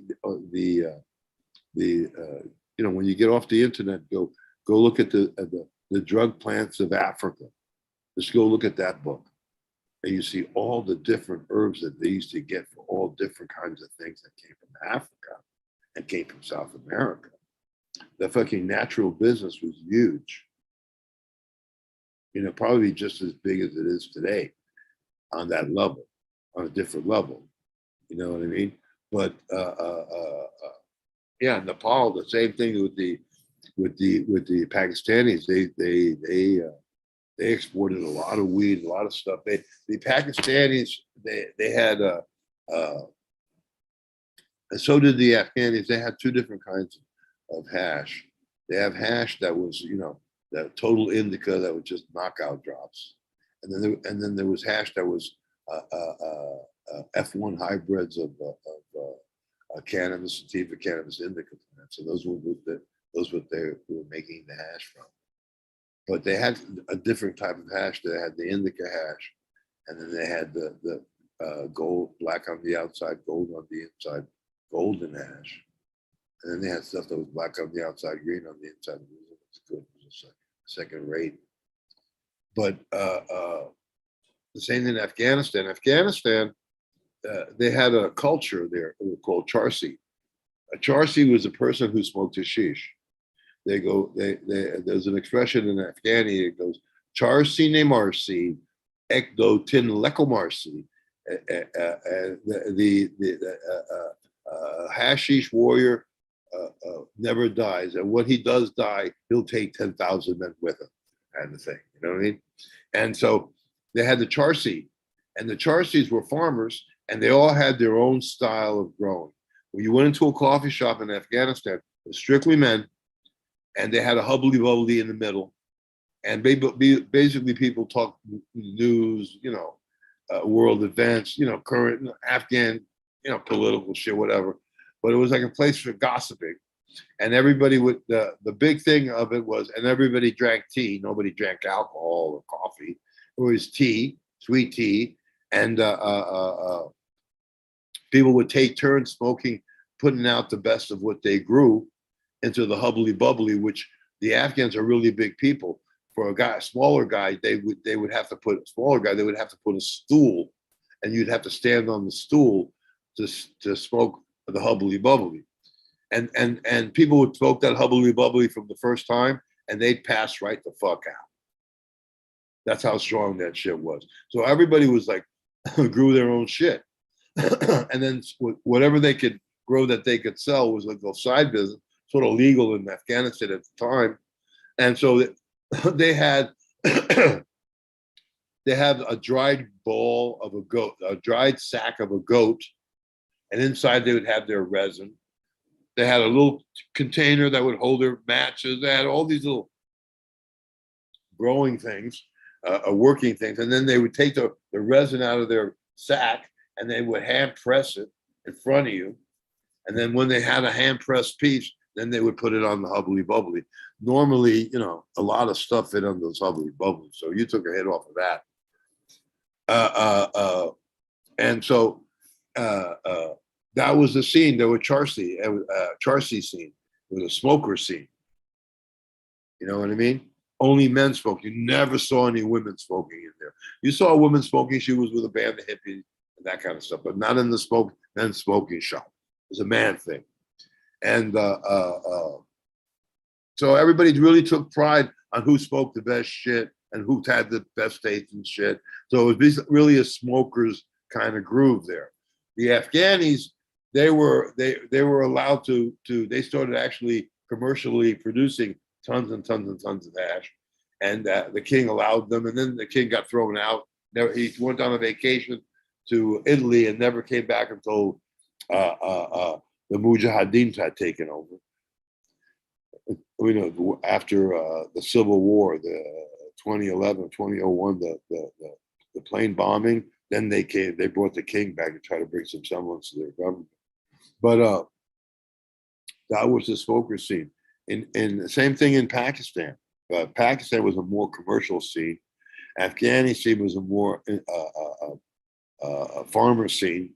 It was much more commercial in Pakistan. The English had a farm that grew plants in Afghanistan up until like the late 60s, late 70s, the early 70s, late 60s maybe, where they would send they would make tinctures and they would send it back to Europe to have it processed into their tinctures. And in Afghanistan at the time, they were still going by the old laws. So anything that you called your own medicine, they sold you at the pharmacy. So whatever you wanted, they got sold at the pharmacy in Kabul. And Kathmandu was the same thing, but not as open and not as broad as the Afghanis. You know what I mean?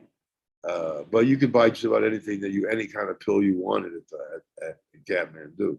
I had a girlfriend of mine, and she met another girlfriend of mine, and she immediately took my girlfriend to the pharmacy and showed her what you could buy legally there, right? And when she came back, she couldn't even fucking walk. I said, "What the fuck?" I said, "Where'd you take her?" So I just took her over to the pharmacy, showed her what she could get. So I went over and I said, "Oh, what's in your purse?" I opened up her purse. She had every kind of everything that you could buy at Kathmandu. And that's a lot. They used to sell Quaaludes there as mandrakes, you know.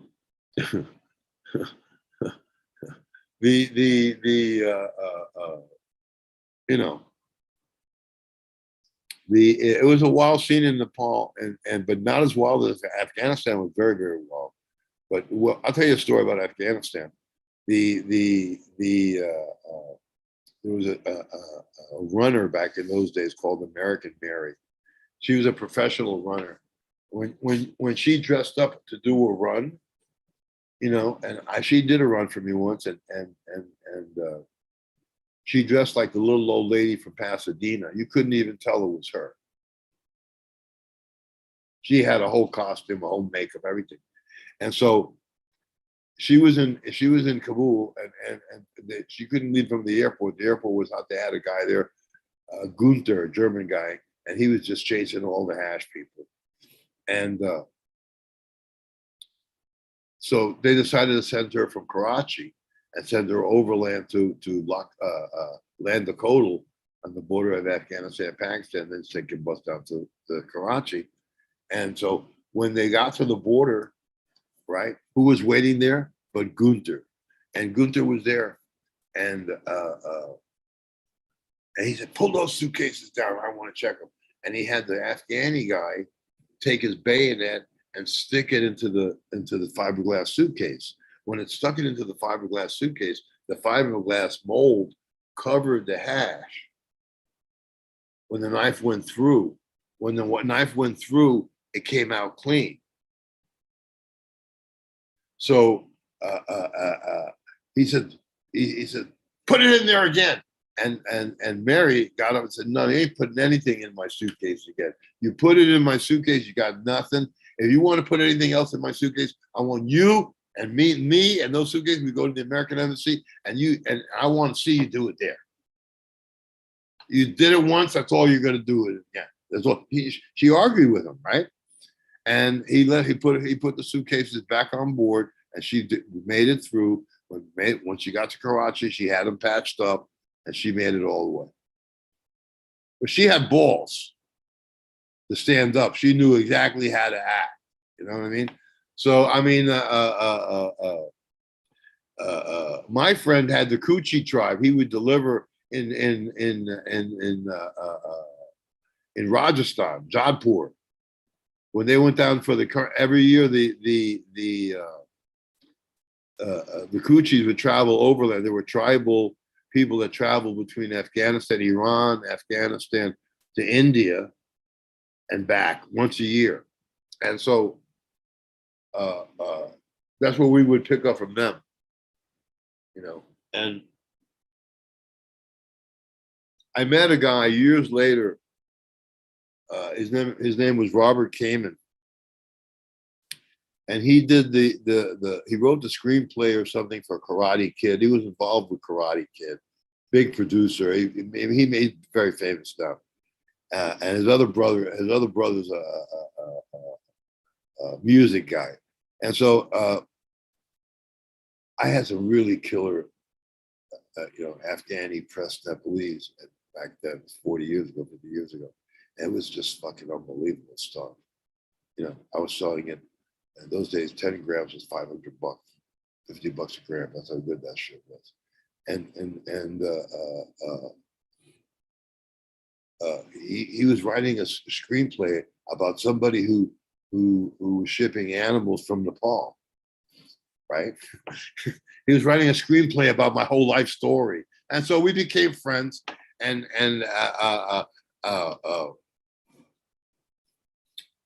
So he starts telling me his life story. Now, when he went to college, he says, "Yeah, when I went to college and I got my went to get my master's, I went to study the Coochie tribe in Afghanistan, and I traveled with them from Afghanistan to India and back, right? And he got a grant. Somebody paid his grant and paid him to do that." So years later, after he made the big success of Karate Kid and all that other stuff, he had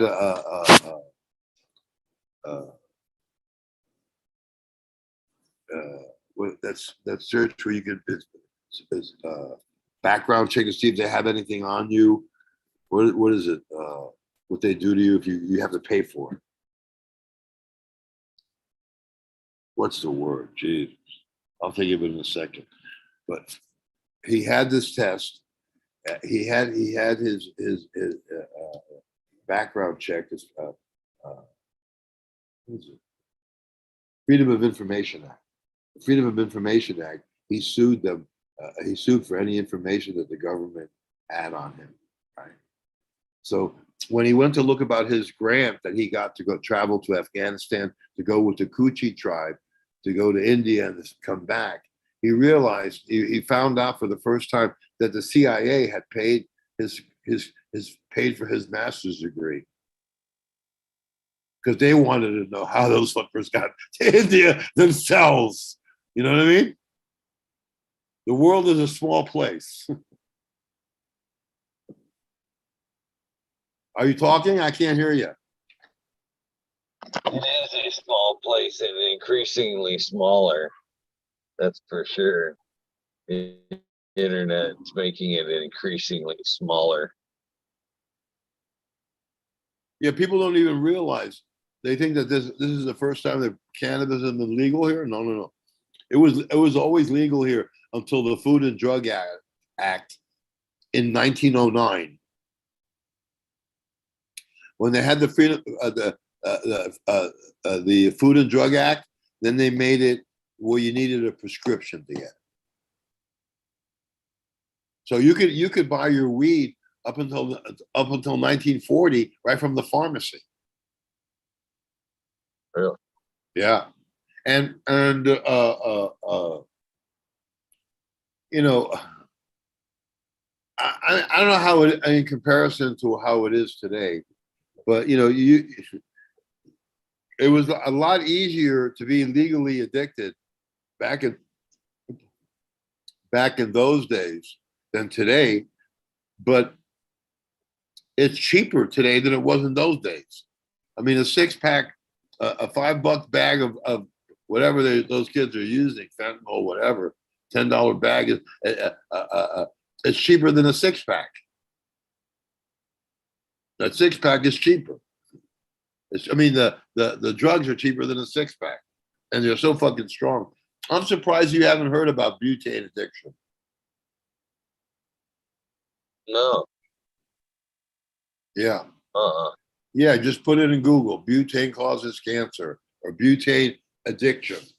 And you'll see it. They have documented cases of it. And it really fucks up with your respiratory system. So yeah, the what did somebody say to me the other day? He says, uh, uh, how somebody takes Adderall with his Rice Krispies. You know what I mean? There's a whole other type of addiction nowadays. It is too. The pharmaceutical companies run everything. They've got unlimited resources. They have monopoly. They do, and actually, I think they're the biggest ones behind the push behind recreational cannabis right now. To be honest with you, kind of a sleight of hand. I think as the medical impact of cannabis has started to cross our country, that they've seen the ill effects of losing business from the pharmaceutical poisons they push to people trying to cure themselves with cannabis. And they don't want that. You know what I mean? Yeah. They can't afford that. They're not going to let that shit happen.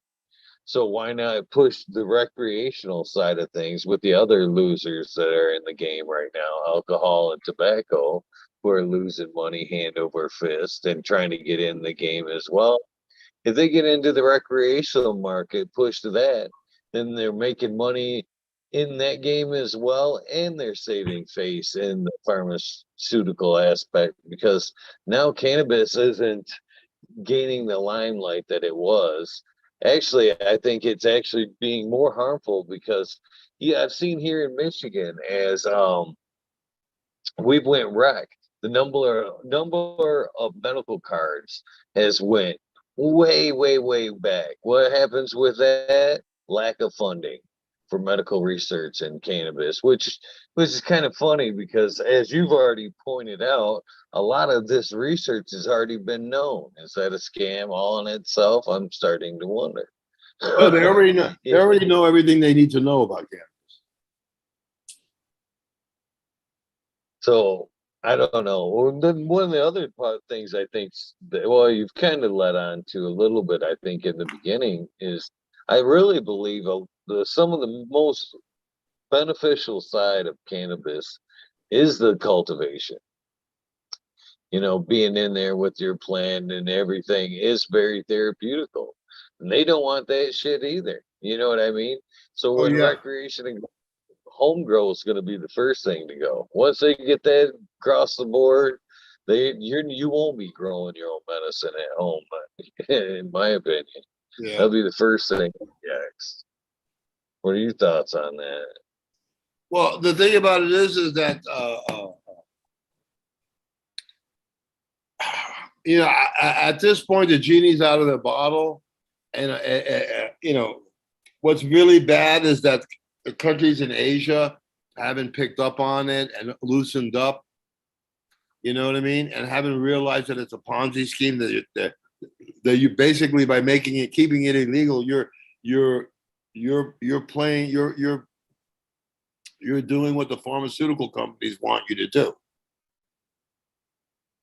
You know what I mean? I mean the Nepalese law enforcement in Nepal that are shutting down grows and putting people in jail and burning crops and stuff. They're working for the pharmaceutical companies against the cultural rights of Nepal. You know, there could be one thing in Nepalese ganja that's not in somebody else's ganja that could be a very important cannabinoid. There's over 100 cannabinoids, and they only tell you a few of them. You know what I mean? They tell you how many do you know?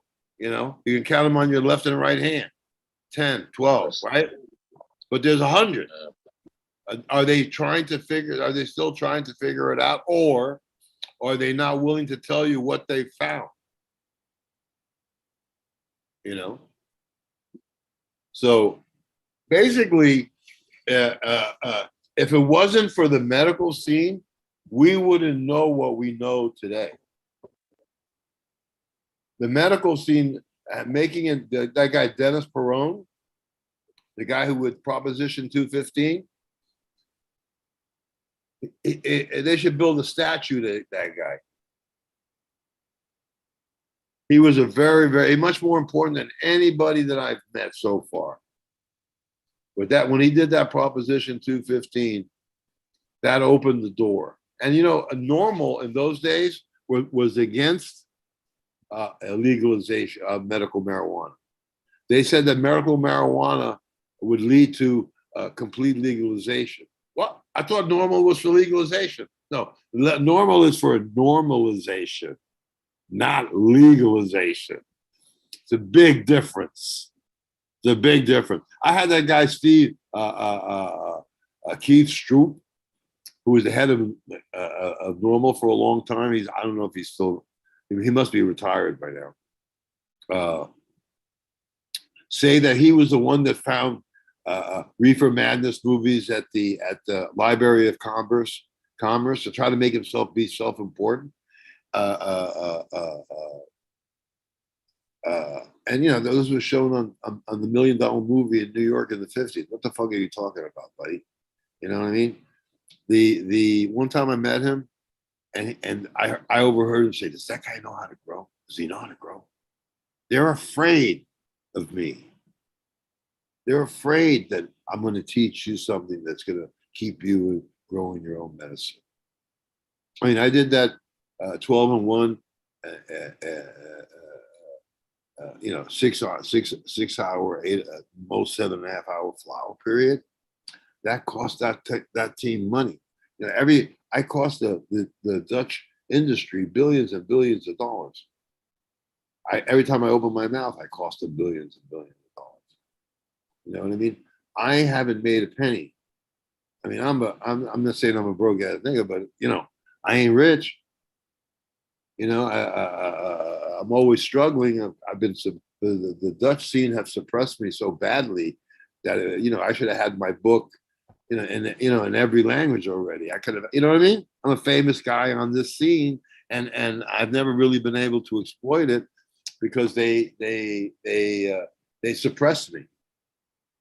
They suppressed me. The only thing that saved me and was the 12-in-1. And the way I feel about it, I said, well, look, I'm giving everybody 12-in-1. I'm giving everybody their flower schedules. I said, I'm going to turn them on to the hippest nutrients in the world. I'm going to do that. At least I helped everybody. I maybe didn't make a lot of money. Maybe I didn't make any money, but it's okay. I helped everybody. I gave everybody the correct information. And basically, that's basically all that I've ever wanted to do. You know what I mean? Because everybody should be able to grow their own medicine. Everybody should be able to save their seeds. People don't do that anymore. Even your cantaloupe seeds. How do you know? You may be someplace where those cantaloupe seeds will do good. You know what I mean? Save seeds. You know, don't you know somebody in the tropics? Send them some whatever. You know. I mean, so I feel good about that. I feel good about. I'm struggling. You know, I struggle. You know, I. It's been hard for me to overcome a lot of the problems that I've had to overcome. You know, but I'm surviving. I'm alive. I'm well. You know, I have my own place, and but I'm always struggling. You know, and you know, I see these young kids come in the game, and they're making millions. I see this guy from people who did Girl Scout cookies, right? They Right. did. They sold their company for $1 million, $100 million, how many dollars? 100 million, over 100 million. And their formula is based on my Durban poison. Girl Scout cookies has my Durban poison in. The DNA genetics just ripped off one of my strains. I have a black Colombian OG that I call it red hot chili pepper. It smells like peppers. Now they have a strain, they've copied me, and they call it lemon pepper. I mean, I'm probably the most copied, the most person. I mean, it's unbelievable. It's unbelievable. I did the canna trade in Switzerland. And I got introduced to this girl, these two girls, one mother and daughter. And I was with Reinhardt's son, so we were like father and son. And she came on. She said when I first met her, I said to her, you know what? To me, I think you're an industrial spy, because I had just been through the thing with Lawrence Chernock being the question and answer to see what kind of where my knowledge was. When they knew that I was very knowledgeable, that I had been on every level. They stuck these two spies on me, industrial spies.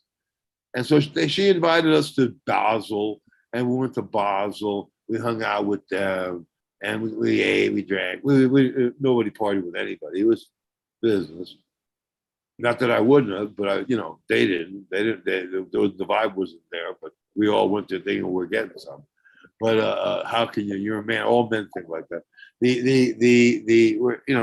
And so then we go, the next show that we're going to do from Basel, we're going to do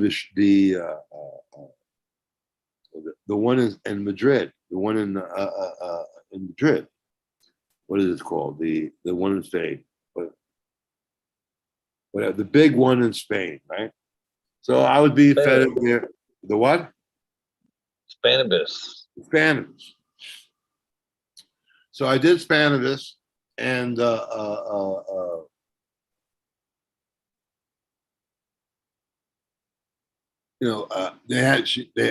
was being interviewed on the radio, and as I was being interviewed on the radio, the two girls were with us. As I was being interviewed on the radio, I started talking about Dutch marketing fraud and all this other shit. That lady pulled the mic on me. She was an industrial spy. So I've had that happen to me since day one. And then now all the people who put me down, oh, he's just talking, it's crazy Joe, it's this, it's that. Now that the truth be known, I'm not so crazy anymore, am I? You know, but I'm still a danger to those people because I'm going to tell you the truth. You know, they have these like Nikon does, Canicom does. They have these instructional hours. You can go in and take a class, right? And I have yet to ever be invited to one of those classes. Those people that are on that scene, they don't want me talking to anybody.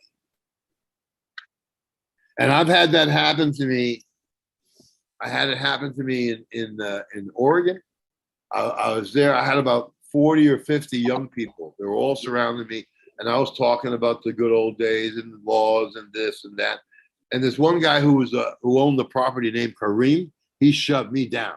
He said they didn't want me talking to these young kids. They don't want me to tell them that bubble bags are a fake or the biggest consumer fraud in American cannabis history. You know, people today don't even know that they used to have a legal heroin program in London, in England. You got legal pharmaceutical quality heroin from the government of London. You could be a registered addict. And it was easy. Once you're a registered addict, all you need is your shot to keep you from not being sick. After a certain time, when you've been addicted for a long time, the only thing you need is for one to not make you sick. You don't have to be loaded off your ass. You can take 1 shot, 2 shots a day to make you function. You know what I mean? People ask me, why the Portuguese, why are these legal programs, or why do they work? They work because for the first time, when you have a legal program like the one in Portuguese or the one they had in England, and you give the people an injection site, what they're going to inject, their medicine, you take everything out. They no longer have to seek the money to get the medicine. They no longer have to seek the medicine. They no longer have to seek a place to be able to do the medicine safely. They're all covered. They got a grow spot, a place where they can shoot their drugs. It's supervised by doctors. If you OD, they'll wake you up. At the same time, you'll get some kind of counseling to help you get off. But why do people get off of drugs when they're in that situation? Right? They get off drugs in that situation much easier than any other situation, because for the first time in their life, they have time to think. They have time for self-reflection. They have time to think, to look at the world working and everybody working and running and doing, and they're sitting there stoned on their ass. They realize for the first time that their life is passing them by.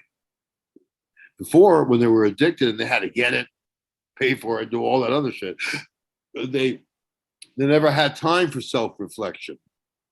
By the time they scored it, got high, enjoyed it, then they had to go back onto the circle again of getting the money, getting the drug, getting the shot. It's a big vicious circle. Once you cut that vicious circle out, people go straight and they never go back. But you got to be able to bring them down to that level where they can really start looking at themselves. You know? And there's some people. Go ahead. Talking, yes, the other day, there was like a coach, a health coach, cannabis coach, but I had asked about self-love. She was a mindful coach as well. You know what I mean? Yeah. And yeah. I pointed out the fact that I asked her to talk about self-love and people, teaching how to teach themselves how to love, because I pointed out that's the reason a lot of time addicts start, because they can't find that in themselves. Yeah. So they turn to drugs to kind of cover that shit. Yeah. It's funny. They're going at addiction completely the wrong way. But addiction nowadays is America is a different place. When you had the riots, were you in Detroit when they had riots there? That was way before me, sir. When they had riots in Detroit, I mean, that was some serious shit. I mean, people just rising up because they're frustrated. They can't get up. They can't.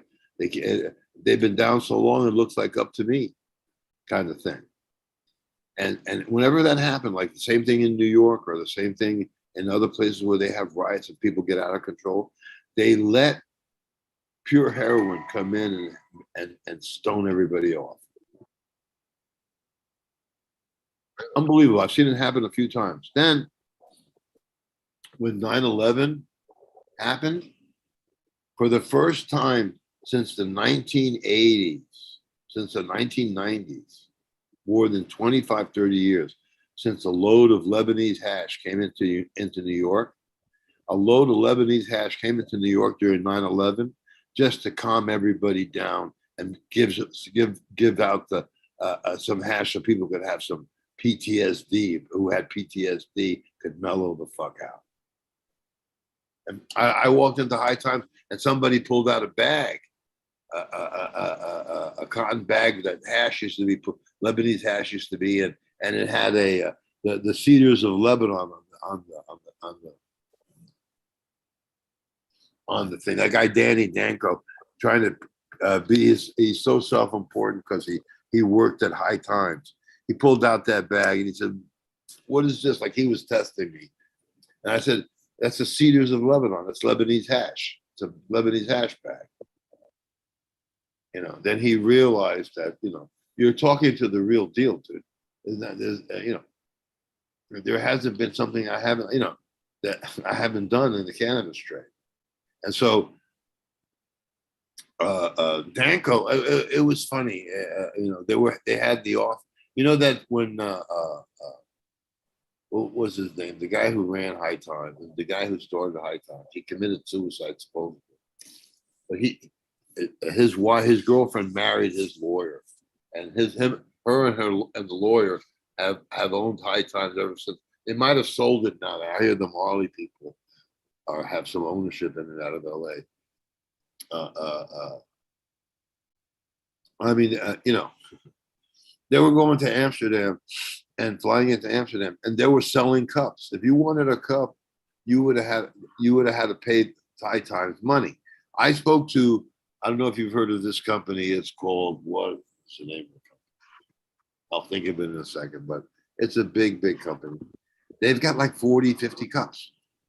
So I asked them, I said, they do dabs, they sell cartridges and stuff. I said to them, how much did you have to pay to get all this cups? He said, well, I think I spent about $5 million. But when he did a cup, he rented a whole like disco area where he put on a disco and shows and gave everybody free highs. Yeah, he got a cup. It was all so corrupted. And then when Rosenthal was in there, if you had any good ideas, they got ripped off. The guy who created the Scrog method is a grower from Southern Florida. And he invented the Scrog, indoor grower, guerrilla grower. And he made a video and he wrote a book about it. And so everybody learned Scrog. And today everybody uses Scrog. A lot of people use Scrog, right? Right. So he signed a contract with High Times that they would sell it and promote it and everything. And he found them selling, Rosenthal and the boys selling that video and that book out the back door. So he sued High Times, and it took him years. He ended up living in a car with his family, and it took him years, but he got a settlement. They trumped him. They gave him like 70-80% of the settlement, and they made him chase him for the rest. Who has the energy to chase for the rest? Or the money? You don't want to spend the money you just got trying to get a little more money. It's just too much after all these years, And so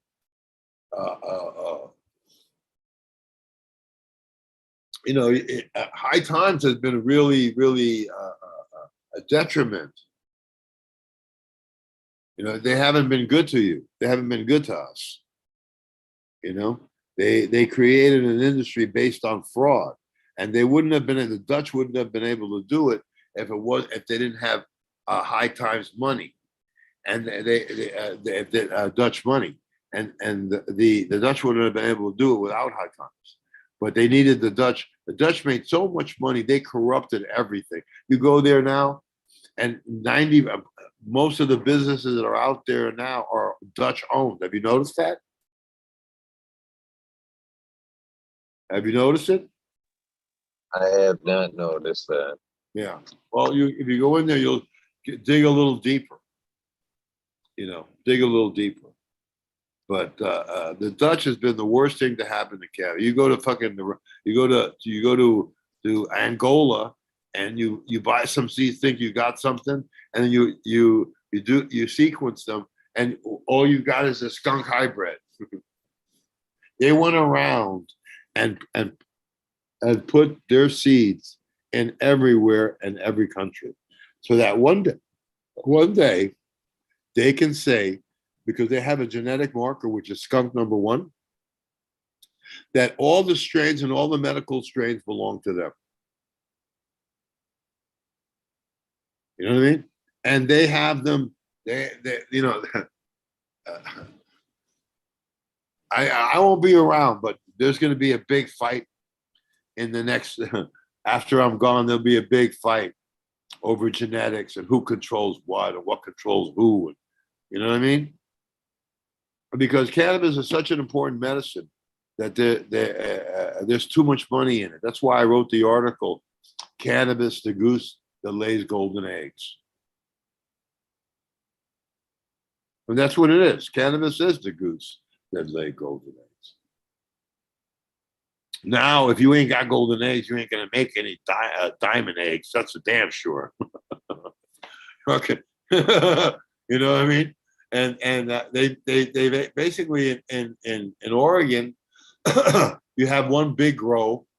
They'll have like 5, 6, maybe 10 dispensaries selling their own shit, and so there's no quality control. You have to really suss out all the shops, all the dispensaries that for the people who sell homegrown for real, not that commercially grown stuff.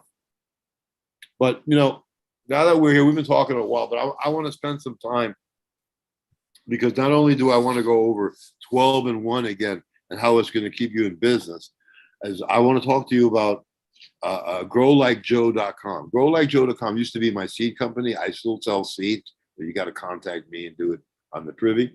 But basically, I have a horticultural service. I do consulting. So you can hire me and I can come in and show you where you can cut some of your expenses and bring your production costs down. So, but in there, I try to promote. I do promote the best nutrients on the planet, and I don't use any of that Dutch shit. I mean, I go into these places, and they got 12, 14, 18 different boxes of shit that they're putting onto their plant. Go to growlikejoe.com, and on the second page where it says nutrients, go either to a hobbyist or to a commercial grow, and go and look at those nutrients. It's called dripping stone, and the nutrient is called the One. It's a 1-part formula. It's ionic. When you mix it, it completely dissolves. It's clean. It's made with the strongest natural nutrients that can be purchased today. Right? If you're a commercial grower, it costs you around 5 cents a gallon. If you're a hobbyist, it maybe costs you 8 cents a gallon. It basically is like cannabis blood. It's like the blood of the cannabis. We were going to call it Sangre de Maria in South America, but everybody's Catholic. You couldn't use Maria. Plus, it took in South America. If we wanted to sell the One in South America, we'd have to have it tested in every country, which would be like 30 countries. I'd have to, it's crazy. But yeah, you here and you have the One. The One has everything that you can that cannabis could possibly need at the best quality. The minute that you start using the one, you see that because you're using cannabis blood, you're giving it blood infusions every time you feed it. Your grow is faster. All of a sudden, what a grow that you had, you say your grow was 4 weeks, you're already there before you get to 3 weeks. Right? And then your plants are bigger. And it's easier. You don't have to feed it every time that it gets too hot in your room, because your room is never going to be hot again. And for people for hydro, it's the best you get for hydro. But for growing in soil, it beats everything so hands down that once you use it, you never go back. You never go back. It has, in fact, I'll show you. I'll get some here. I'll show you. Oh, hold on one sec.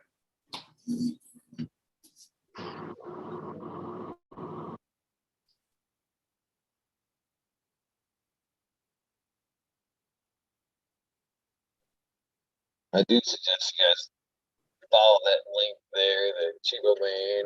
This is what it's called. Everybody Can you see it? This is called the One.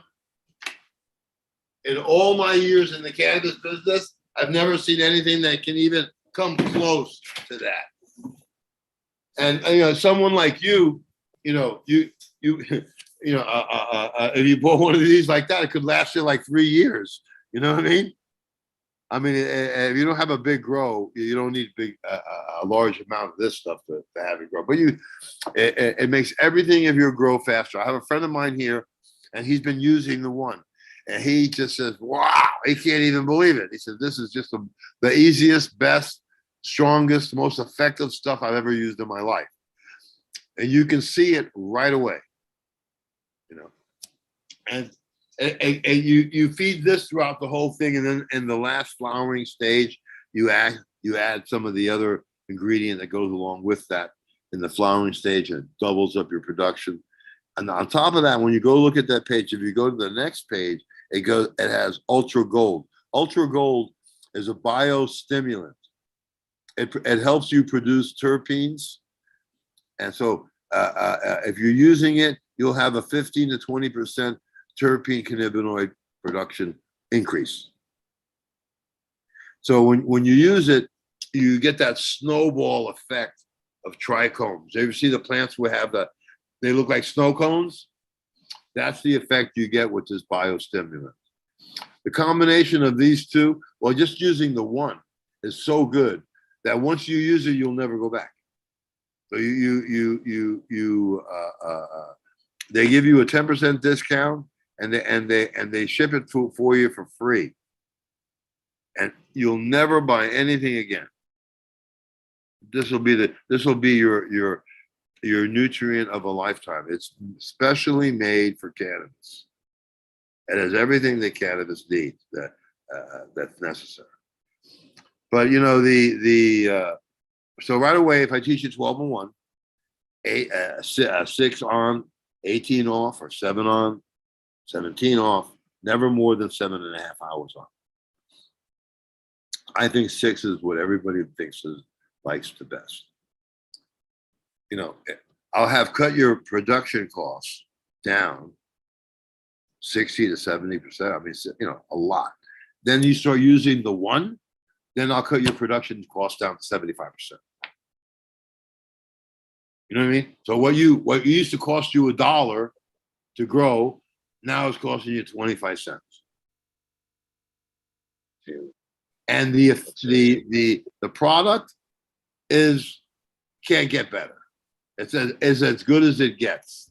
It's all really dependent on your genetics. If you want to talk genetics, I have a seed company. It's called Gold Crown Seeds. I've been doing it since 1970. First time I did a seed run, La Ocean Acapulco Gold.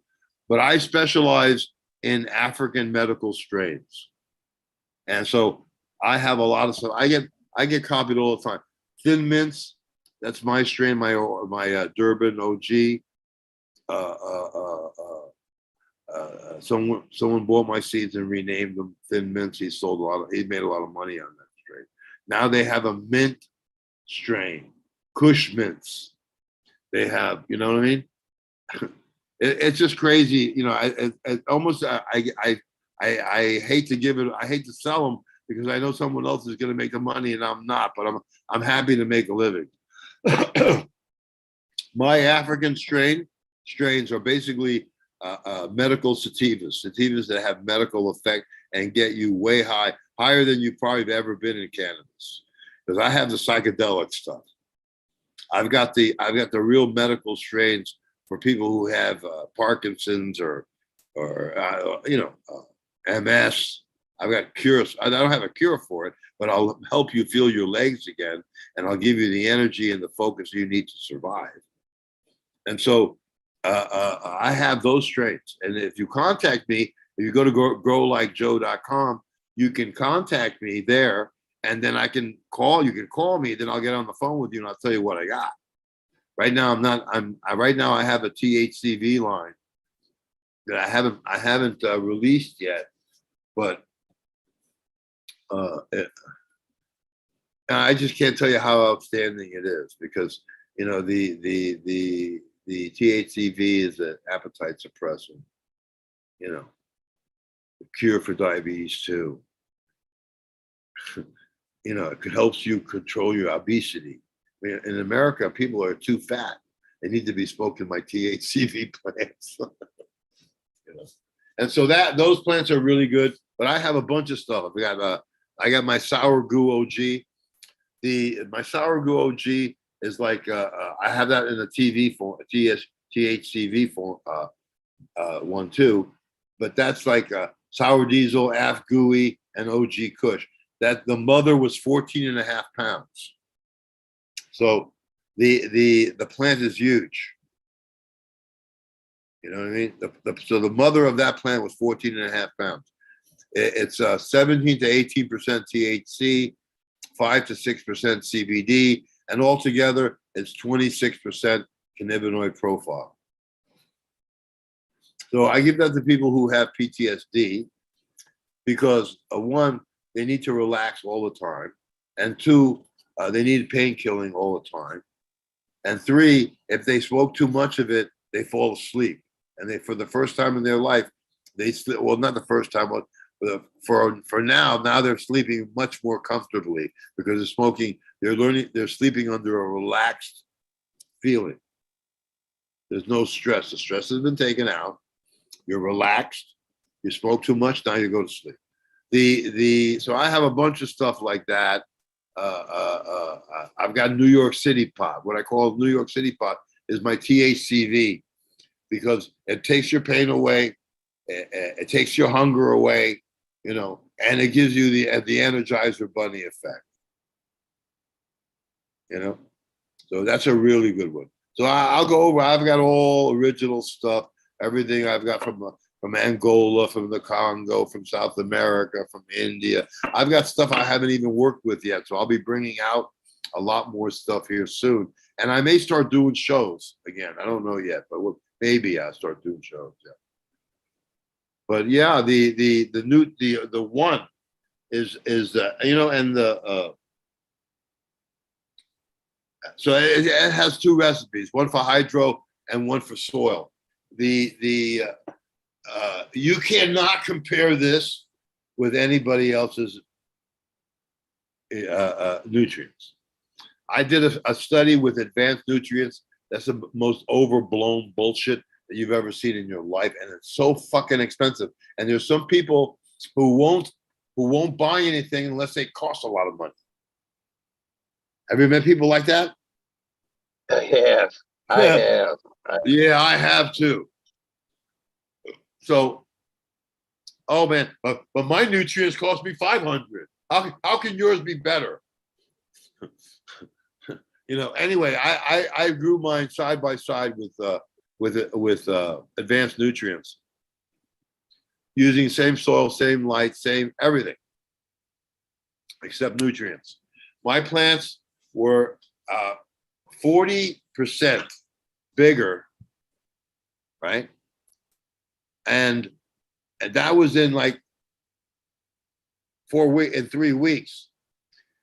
The other plant, the other plant was 40% smaller, and it was a big plant, but it wasn't as big as the goo.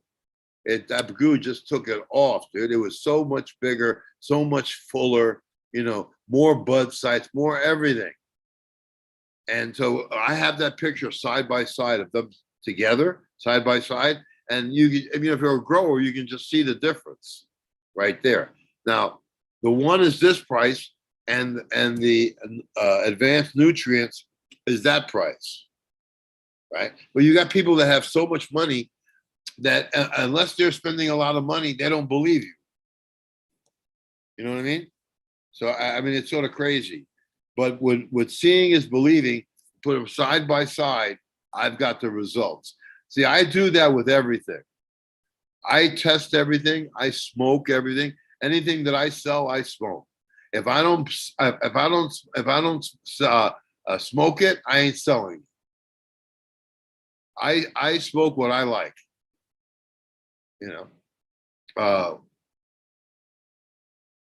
Nowadays, you have the Dutch wanting to be able. They want to take over the marijuana market. They want you to go to Jamaica and smoke Dutch treat. If you've never been to Jamaica and smoked their kali or their lamb's bread, that was a pleasure of being able to go to Jamaica and smoke their weed. It was a pleasure to go to Panama and smoke some Panama Red. It was a pleasure to go to Colombia and get Colombian gold. I remember when Colombian gold, the really good gold, the really good red, it would come in bales. There'd be a few seeds, but not much seed, mainly seedless. And it was clumpy, really beautiful. The color, the smell was outrageous. Commercial Colombian was going for, 150 to 175 a pound wholesale. And then people were selling it from 225 to 250, 275, The red, the really good red and the Sensimilla Colombian, those were going for $6. They were double the price. Double the price. And a flavor that you just don't see, you don't taste it anymore. I have a lot of stuff that's tropical. I have a lot of stuff that are original Hawaiian seeds from the 1970s. I have a lot of pre-1972 genetics. I have a lot of, if you go to OG Kush, Joe's OG Kush on Seed Finder, you'll see all the stuff that I've done. But I have a whole line of blue that's mixed with all my 1972 pre-genetics, Colombian gold, the original Acapulco gold. I got blue with Acapulco gold and Durban poison. So you got 3-way, 4-way Africans that are basically off the hook. Some take a little bit longer to grow, to finish, but it'd be the best smoke you've ever smoked in your life. I have I went to Malawi. I have one strain now that I call Chocolate OG. I call it Hot Fudge Sundae in the pure form. I hit it with my OG because now it finishes in 9 weeks. I mean, it is what it is. It's a chocolate fudge sundae. Big producing, big. All my Africans are big producers. When you're growing Africans in a tent, you got to start flowering them in about 3 weeks, 4 weeks. Even if you flower them in 3 or 4 weeks, they'll outgrow your tent sometimes. If you have a 4-foot tent, you have to start early with the Africans. They get big, or just grow one top it and spread it out. It's another way of doing it. But the sour goo mother is 14.5 pounds. Is an Oregon record. It's an Oregon record. So I mean, you have different ways of growing. In Oregon, the way the laws were, you could grow 6 plants per patient, and so you all you had to do, what people were doing were paying for the patient's license and doctor visit and everything, and then giving them anywhere from 1.5 to 2.5 pounds for them to smoke, because really you can't smoke more than a couple pounds in a year. Maybe I could, but most people can't. But you know, I smoke a lot. But nowadays, I don't think I smoke that much. And then the grower, if he's a good grower, out of those 6 licenses that he has, he may grow 90 pounds. And all he has to do is be responsible for 2.5 pounds to the patient and the licensing fee and the license. Growers in Colorado were minting money. And it happened here in Oklahoma. For the first year or two, people were buying whatever weed you got, and they're spending $3,000 and $4,000. Now you can't do that. You got the Chinese on the market. I don't know if you have the Chinese on the market in Michigan. Have you seen any Chinese pot? I can't hear you. Chinese, not Chinese grown, not Chinese strain. Yeah, Chinese growers. Yeah. Have you seen any? Yeah. Mostly garbage or any good? Some good. Pretty decent. What I've smoked, I haven't seen a lot of it, but I do know a few. It's what I don't like about the Chinese growers is they don't get high. So you really can't trust their judgment because they don't smoke, they don't use it. I think that if they used it, they would grow better. You know, That's agree. You agree? Is that gonna happen when the industry comes through and the wallets moving to grow? 90% of the people that will be growing won't be smoking. It'll be just money back in it. Yeah. But there'll still be gourmet places. That's what our weed is going to be. Some weed is going to be gourmet, and some weed is just going to be weed. You know. So yeah, the picture you have of the trichomes on your page. That's when you should pick it. That's exactly when it needs to be picked, harvested. That's when it needs to be harvested, right there, at that point. That's perfect. So that I was gonna ask you about that, and I guess I proceed here with all due respect. You know what I mean? Yeah. So I understand that, and I almost think, and this is again just my opinion. I can't wait to hear yours, but I think a lot of times,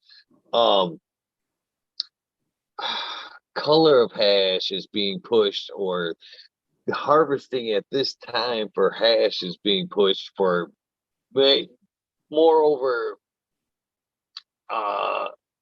business reasons. They have to handle it less. Nowadays they're harvesting at this stage because they sold the public on a nice white or sandy colored hash, and they can produce that with an early harvested cannabis that they can now just throw in the freezer, wash, and press out. Is it, in your opinion, you harvest more to this side because it's closer to the THCA side of things, where the high keeps going, or is it more? And again, I almost think that traditionally that could be the thought or mentality as well, because if they harvest it at this stage, then they have time to store the cannabis and then work it anyway, because it is going to amber in time. But if they harvest with already ambered, it's already going to degrade as it's being stored before they can get to it. So why the clear trichomes, in your opinion? I guess that's, Well, they're not clear, they're cloudy. Or cloudy. Right. When they're cloudy, they're full. They're full, and they're at their utmost peak of strength. Anything once you let it go past this, it starts to degrade. So you won't get as high. With this, you'll get higher. This is much stronger. And when they say it's harder to handle, all the hash that I make with my machine is light colored hash, is red or gold hash. Once you put it out and it gets you put it in the air, it changes color on its own. So can I stop you there? Because that's to me, when I make hash, that's always something I say is that's a judgment for me for quality. As I harvest it and I put it back, if I see the edges of that patty or whatever that I've harvested already oxidating, I found that's a good full melt hash, in my opinion. Is that oxidation that we're talking about a sign of quality, in your opinion? A quicker oxidizing head? Well, oxidation, basically it just because the plant it's in the air, fresh air. Oxidation, it changes a little color. The hash gets darker. It will say you have blonde hash and you have it outside and it's oxidizing. It gets darker on its own. You don't have to do nothing to it. I like to catch it when it's this level. I like to catch it when it's white and creamy. But on this level, you have to keep it refrigerated. That's why people say, oh, it's easier to handle. When somebody says that it's easier to handle, that means that they're not really interested in your head.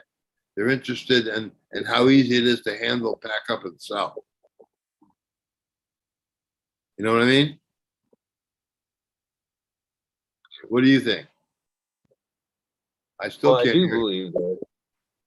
Oh, I'm sorry. I do believe that's a lot to do with it, that it's being pushed just because it's easier to package and sell. Yeah, I'm afraid, to be honest with you. yeah. That's the problem because, first of all, it doesn't matter, whether it gets you high or anything. It's the look, the taste, and how easy it is for you to get it to package product and sell. It has nothing to do with the strength, which is the better. You know what I mean? Because they don't smoke. Most of these people don't smoke.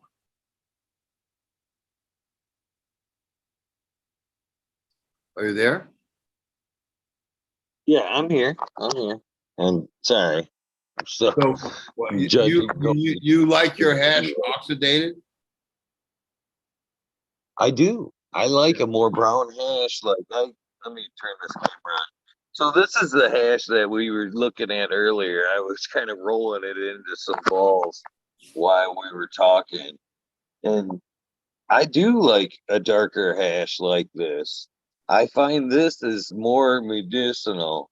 You know what I mean? It's Yeah. yes, a little bit more couch lock, but as far as my achy bones and stuff like that, I prefer, a darker hash initially. When this was harvested, this was a nice, pretty, gold, hash. I pulled this live out on air, and it was a nice color right out. But to me, But again, I know it's going to now when you think that when it oxidizes, you're thinking that it changes its strength? I think it's changing chemically, like you said. I think this is more leaning towards the end. You know what I mean? It's not so much. There's a lot of THC there, but I think it's a little further down the chain because of the heat, the rolling. You know what I mean, in your hand and stuff like that. I don't know. That's just my opinion, but how could it not, though? I mean, even if we take this lighter color material, even if this was a sift, Can you squeeze that? Can you squeeze it? I'm squeezing pretty hard there. I mean, It's not. Is it soft?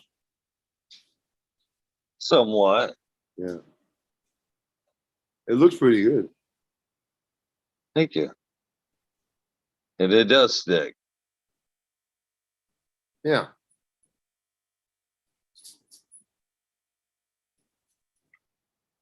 What But what micron bag were you using? this here is a 73 grade. Right here. This one's a little harder. I had to put everything I got into that bad boy there. Huh. But it's stuck. I can't even get my fingers apart. There we go. Yeah. Is that from the same run? All from the same run? These were from two separate runs I did in the machine there. Nice little plug.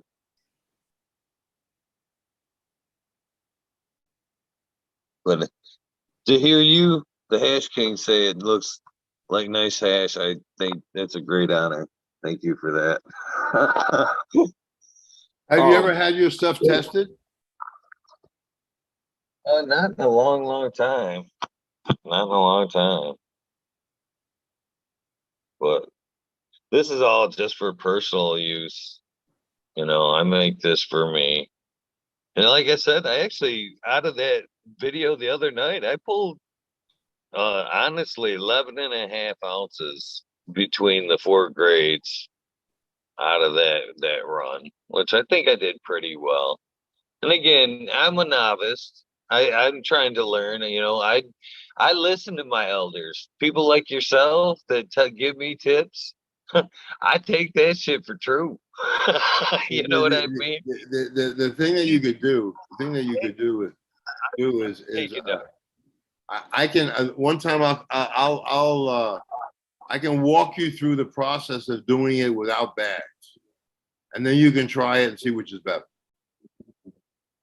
Right on. Do you is there a set of screens that you prefer? And what grades do you suggest? What Well, screens? I don't use bags, so I really, but No, I know that a lot of people are hung up on the 73 micron bag, so they catch it at 73 micron. that's what this is. I was jokingly saying yesterday when we were weighing this out and I was showing the different grades because the 90 grade pull and 90 grade is somewhat still dabbable. If you've got a quality resin, 90 is dabbable, but you never see, you know what I mean, in the market, the 73. I think the 73 stays with the hash maker themselves. That's their secret stash is the 73, in my opinion. Yeah. Well, you know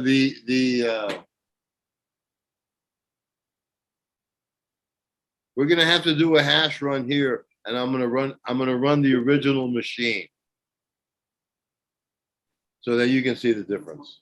Yeah, I do. Yeah, right in there. I would. Hold on, it's right there. I'm getting some smoke.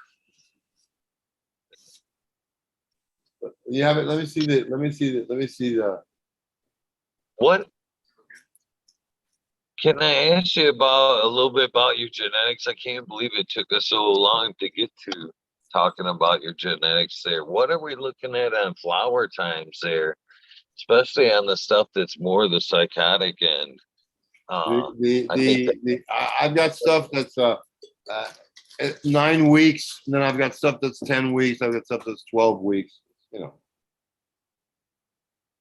know, basically the ones that I have OG, they're 9 weeks.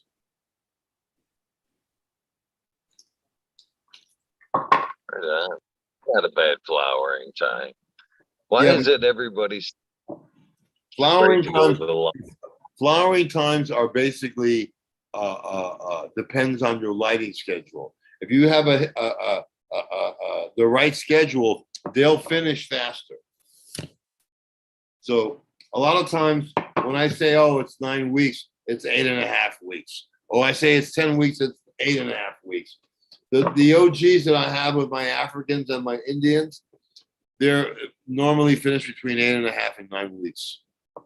Now I have some sativas, they'll take a little bit longer. When I do sativas, that point, which is a sativa, I could put the light up. I could put the light on to 7.5 hours. I would stick at 7.5 hours, and then bring it down to 6 hours. A month before flowering, before finishing.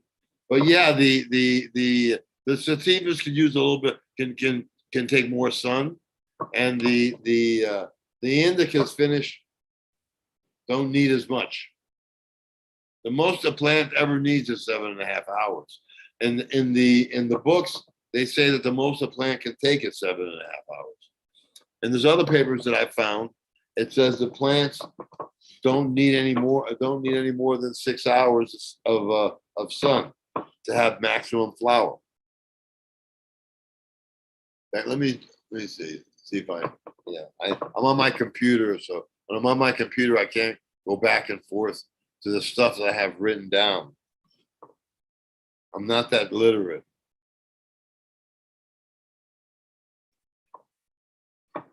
It's funny when you smoke the THCV, it immediately takes your appetite away. Yeah, you basically almost have to force yourself to eat or remember to eat. So it really, really works on that level. I could see it, really working with people who are obese. People who are obese, they never stop eating. They're always got something in their mouth. With this stuff, it takes that that urge out. You don't have that urge for food. In fact, what you have to do is sort of like force yourself to eat. Because if you're not hungry, why are you going to eat? You're going to eat because you haven't eaten in 2 days, and it's time for you to eat. You know what I mean? That's what it is. It's unbelievable. What? Somebody in the comments is asking for the Kim dogs. What? Somebody in the comments is asking for the Kim dogs. Sorry? Yeah. You can tell the Kim dogs. Want me to tell it again? Oh, you already told it on here? Yeah. Oh, never mind. I'm sorry. Somebody was asking about it. Yeah. Yeah, people are always asking about the chem dog story. It's funny because when that shit was created, I wasn't impressed because I was smoking like Dynamite Hawaiian, you know what I mean, and Dynamite Thai, Buddha weed, and really good. I was smoking some great weeds in those days, and I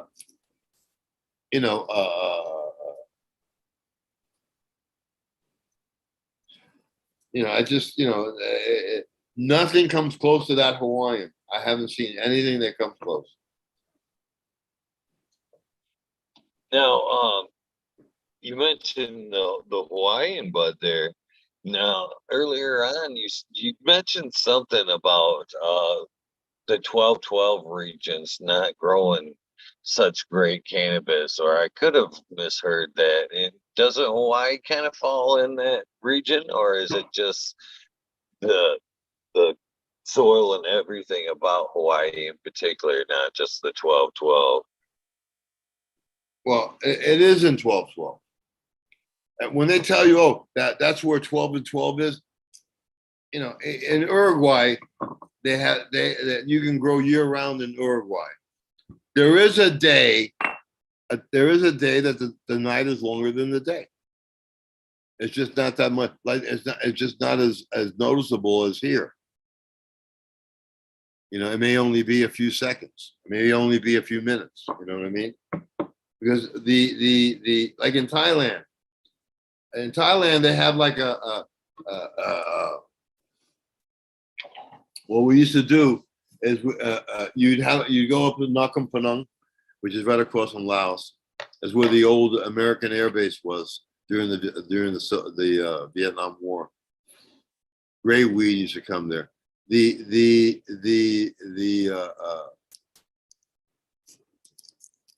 There they had plants that were 20 and 30 years old. Okay. And so how do you keep a plant for 20 or 30 years? Well, what happens is that once the plant has flowered and you've got all the flowers out, right? And you harvested it, You just leave some leaves, cut off all the flower, just leave the leaves and let the plant alone, and it'll re-veg its own. And it re-veges its own and grows another crop. So you can have the same plant going for decades. It never dies because the root system is immense. You know, you'll see people who have plants. Oh, that plant's been there for like 60 years, and it's growing. It's funny because, and then once it gets re-vegged and starts to grow, it grows even bigger and stronger because now it has an unbelievable rooting system.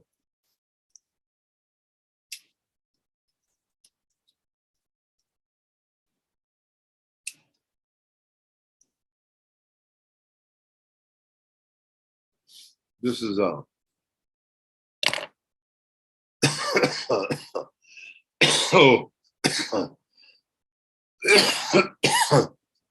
Can you see that? See,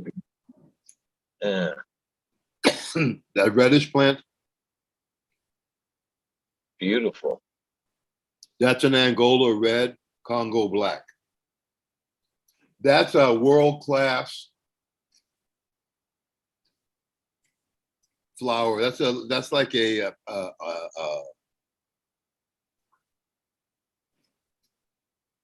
orchid type flower.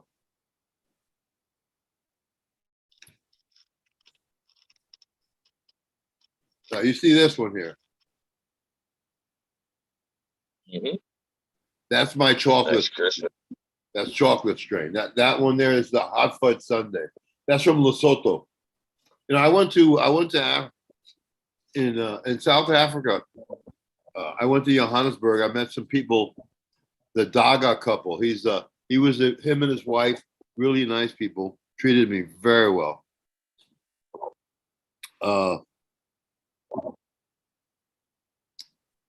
He brought me a lot of good seed. Lesotho, Swaziland.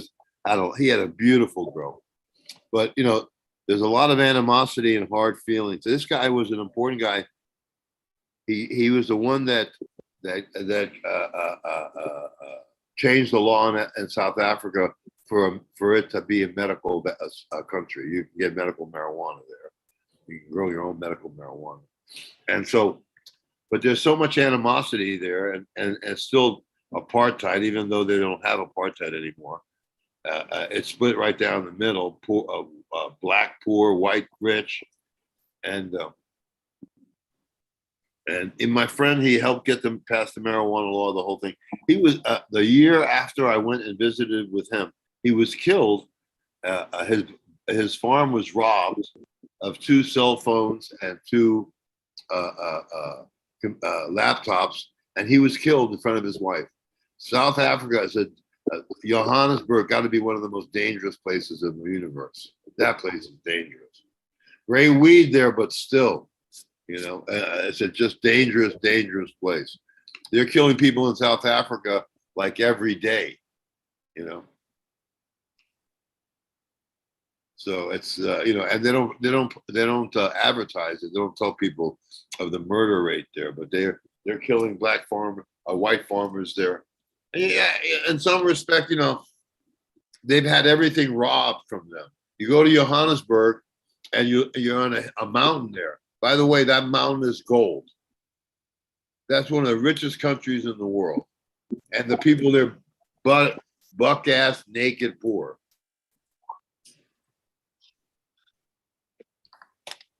So there's got to be a lot of bad feelings there. I was lucky that I was with him and I was in a safe compound. But in South Africa, you definitely need bodyguards and you definitely need guns. Africa is a pitiful place. They showed a picture the other day of all the countries that own wealth in Africa. All the wealth of that country is owned by outside corporations. I mean, it's just,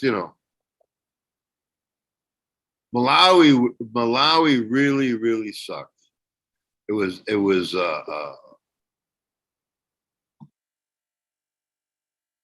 was super Christian country. Everybody has an angelicalized name. Every form of Christianity is there. You every block has 18 churches. I mean, it's just like ridiculous. You know what I mean? And the only thing that kept me alive there was that I would hear the mosque in the morning at night call for prayer. And then I remember I was in Asia. But there, everybody has angelicalized names. Everybody has a Christian name. Everybody has gone to Catholic school. Everybody, you know what I mean? Or Christian schools. It's just like they're really confused, you know.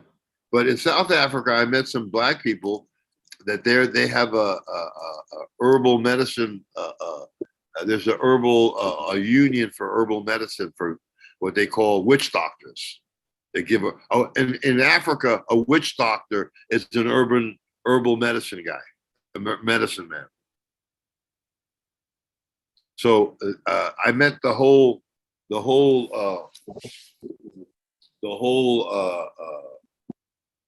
I met a bunch of them. And the first thing they wanted to do was buy my book. I'm going to get a copy. I'm going to get it. I'm going to go show it to you. Hold on one second.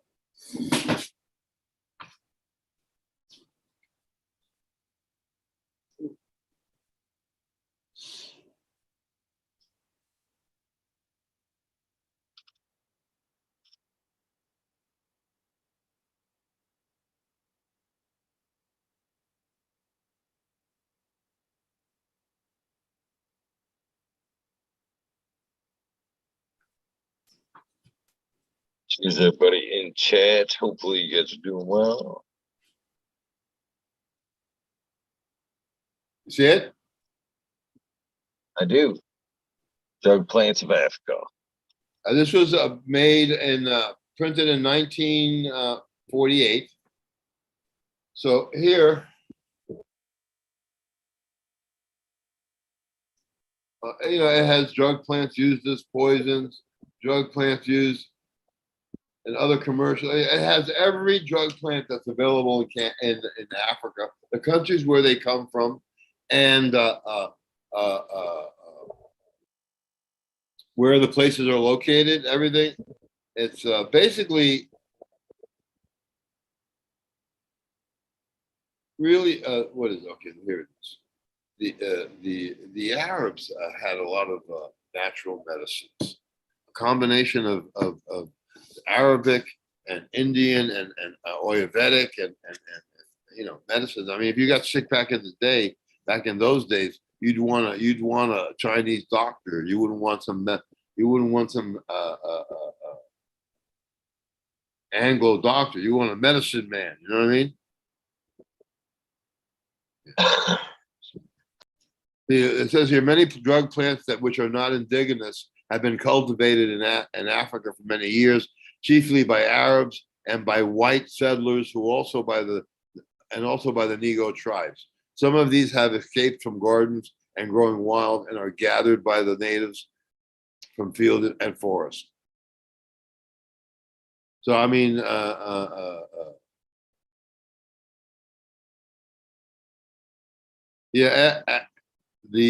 the opium and hashish was introduced in Africa many years ago, hundreds of years ago. Zanzibar and Madagascar is a place where you can really get a lot of drug plants. And here, the thing about it is that here, okay, here it is. Okay, here it is. It's one thing. It's called Conarus africana. It's an astringent. It's good for tapeworm and it's good for wounds. Here's another medicine. It's good for cataracts. It's good for gonorrhea. There's another thing that's good for toothache. Another thing good for fever. Another one good for cataract. Another one for wound dressing.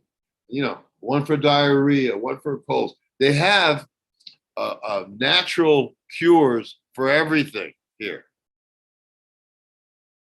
That's why the Africans were so hot to buy this book. I wouldn't sell it to them. This is like one of my most important books I've ever had because it shows me everything that's was available. I mean, they have in this book, it has it has,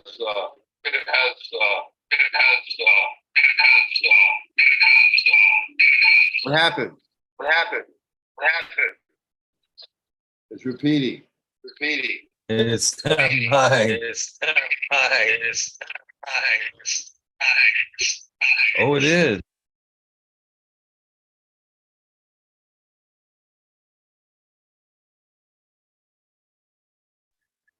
I didn't realize it actually the phone was leaning up against the other mic and actually turned it on. Sorry about that.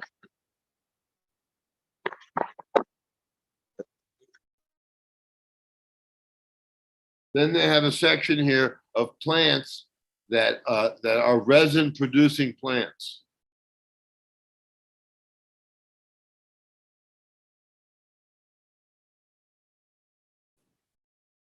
You know, when I discovered this book, I started talking about it. So I brought it to Africa with me. I talked about it with the people I met in Africa and South Africa, and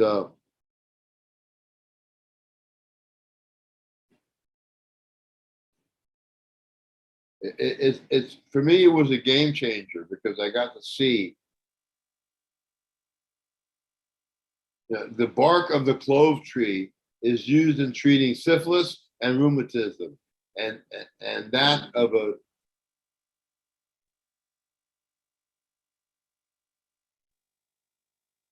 oh yeah, they've got so much stuff in here that we could be using now. It's incredible. When was the last time you saw a mortar and pestle? Never. You never saw Never. one. You never saw one in a drugstore. Uh, I no. guess I date myself. Yeah, the corporatization, of cannabis has the cannabis quality has gone out the window. You have to grow your own now.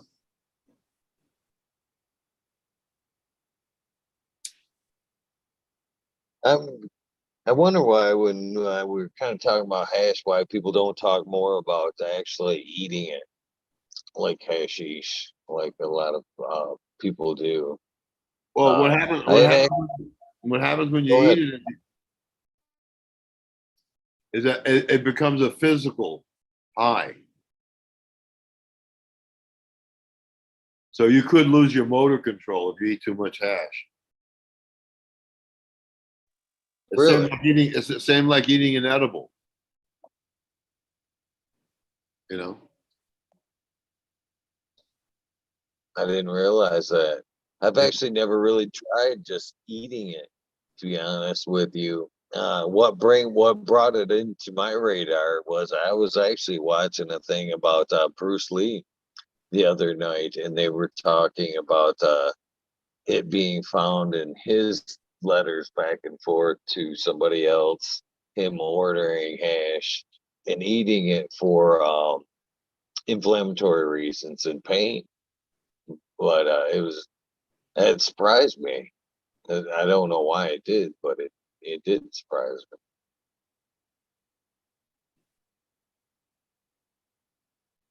Yeah, I have a in Malawi. One of the reasons that I use my OG Kush for breeding is because of the bud structure that it creates for me, and it's a stabilized strain that I stabilize. But I've bred it with a blueberry, blackberry, my blackberry Kush, and I've bred it to my Malawi Gold. The Malawi plant is a really small plant. If you get 2 or 3 ounces off a plant, you'll be lucky. They're very tiny. They're very small plants. 3-4 feet tall. Nothing to write home about. But when I bred it to my OG Kush, I created a 4-pounder, which I'll show you.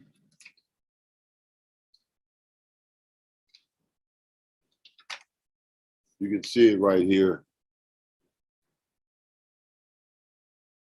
See it? It's the one on your left. The one big with the one big bud.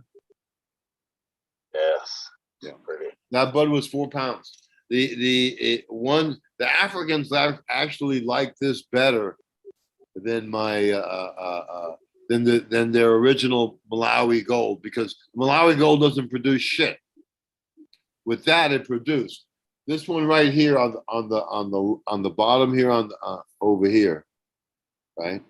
That's my triad. That's a 3-way African cross.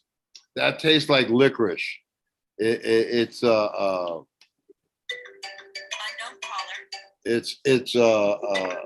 Durban poison, red Congolese. Hold on one second. Yeah. Dear customer, this is an automated voice message from the notification department at Portland General Electric to inform you that your account is scheduled for an automatic disconnection. What? You're saying you're live. Yeah, I know. Okay, so by OG, it gives the plant structure, right? And it gives a really good aroma because it has a lemanoid in it. And I use it for strains like that because a lot of these sativa strains, they don't have a real big bud structure. They got a lot of little buds. So what I do is I add the bud structure.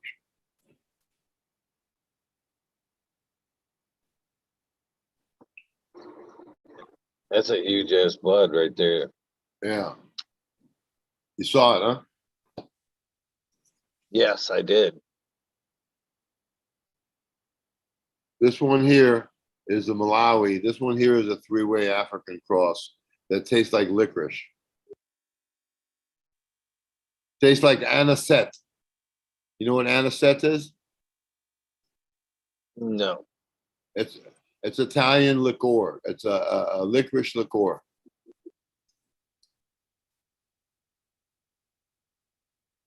This one here, that's my red dragon.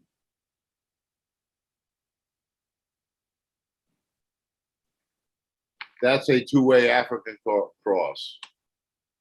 Red Congolese, Nigerian hash plant, OG. And then you see this plant here? You see this big plant there? That's one plant. That's a Hawaiian. That's a Kona Gold. That's a huge plant, huge tropical flavor, huge production. That's one plant. That's a monster.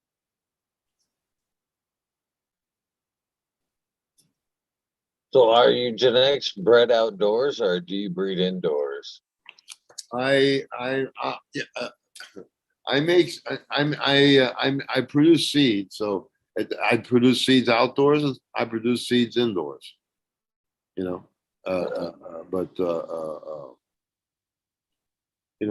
like when I did my OG run, I used 1,000 square foot greenhouse, and I had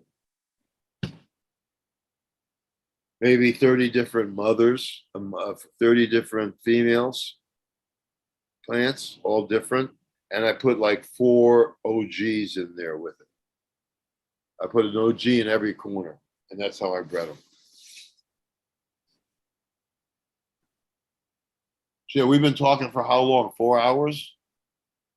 5.5, good sir. 5.5. You think we should cut it? Well, yeah. Well, it's up to you. You know what I mean? I let the guests run as long as they want to go, but I'm getting some Just tell your kid dog story. I'm getting a bunch of requests for the Chem Dog story, so I'm gonna go ahead and do it again. Okay. okay. In the 80s, I ran a warehouse in Colorado, and I had a big scene going on. I was selling a lot of Jamaican, Colombian, Thai, every type of seed that was available on the market. That really good Mexican weeds were back on the market, and Jamaican was all seedless. Anyways, I was in the middle of the country, so I was getting weed going east, going west, I was moving a lot of weed, and basically Rand was one of the major players in the state of Colorado at the time. And so at the end of every year, we used to collect seeds, and we had a number 10 can of seeds, and we collect all the seeds. My partner at the time was Ace, Arnold Cliff, and he went to the University of Kansas at Hayes. So he knew a lot of people there who had farms there, big corn farms. I mean, corn farms that are miles and miles and miles of acres of corn. And so what we would do is at the end of the every year we'd go down there and we'd bring the seeds to the farmers in Hayes, Kansas, and they would when they planted the corn, they would plant the seeds in between the corn. Nobody ever looked after the plants. They weren't sexed or anything. They were just let go and harvested before the corn was harvested. The plants were always seeded.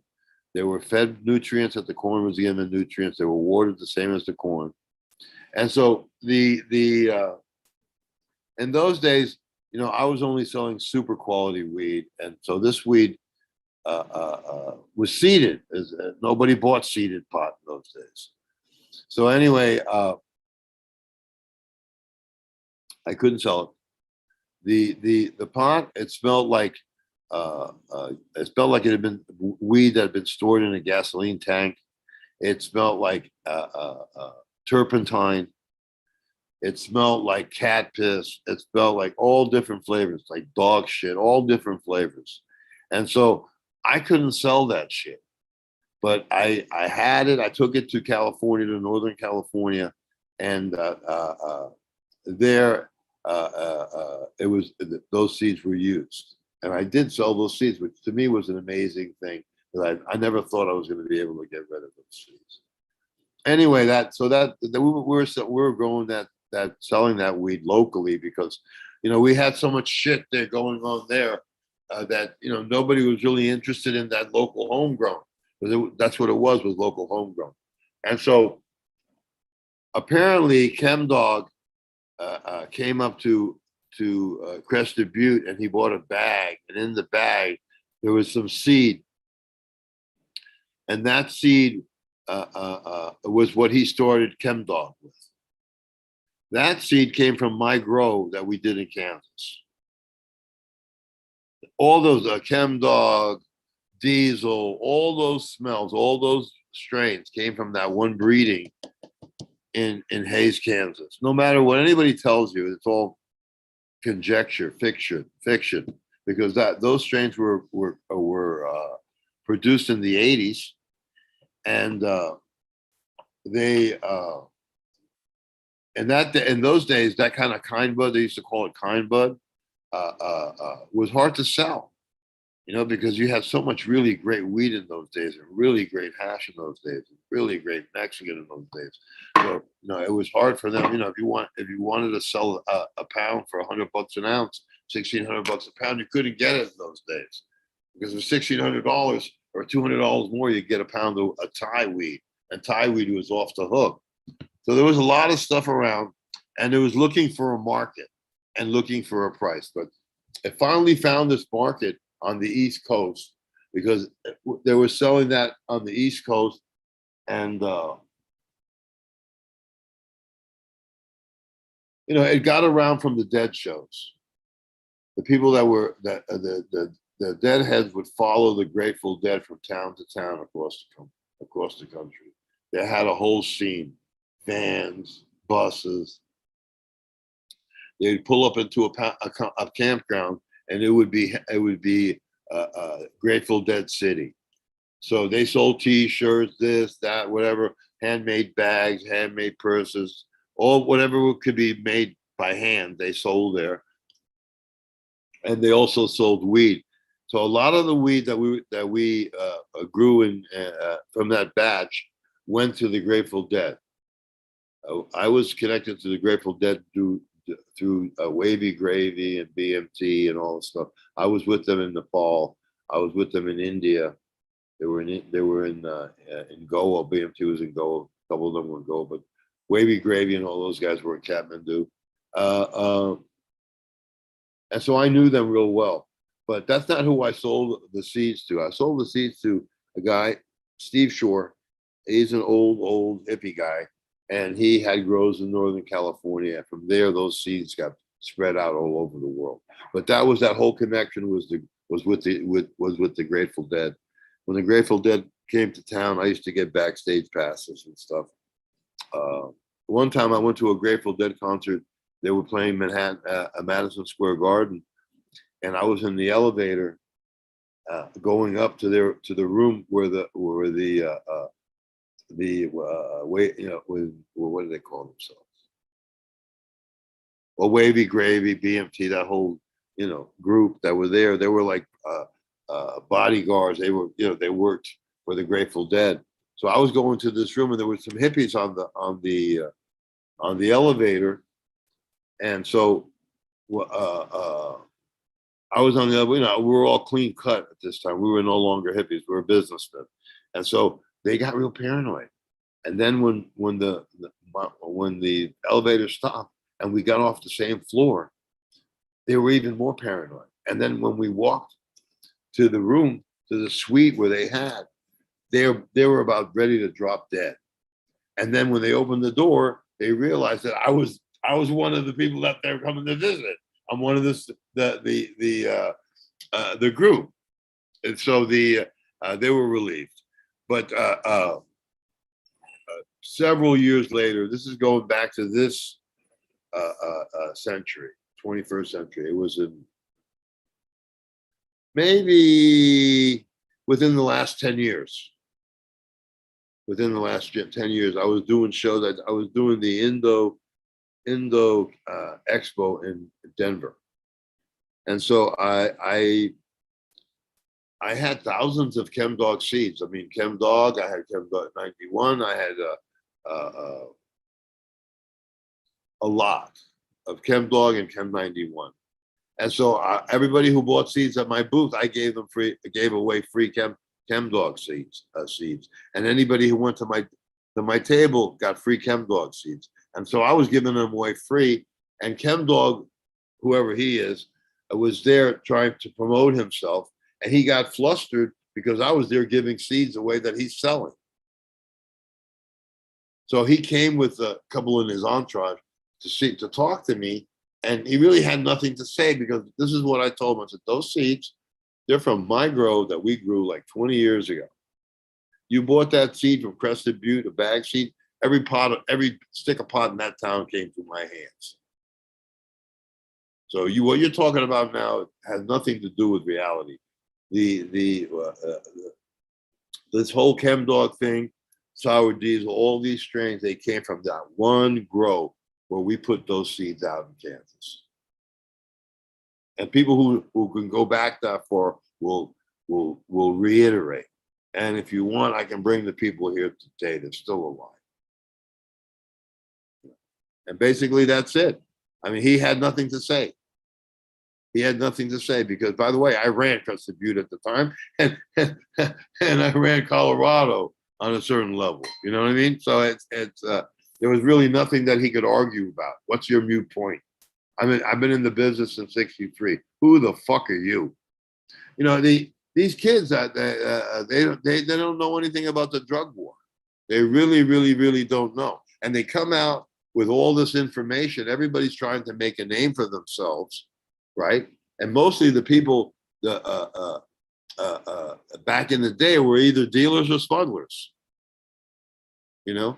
And so now you have this whole new group of people that want to make a name for themselves, you know? And people believe the bullshit, you know? I mean, there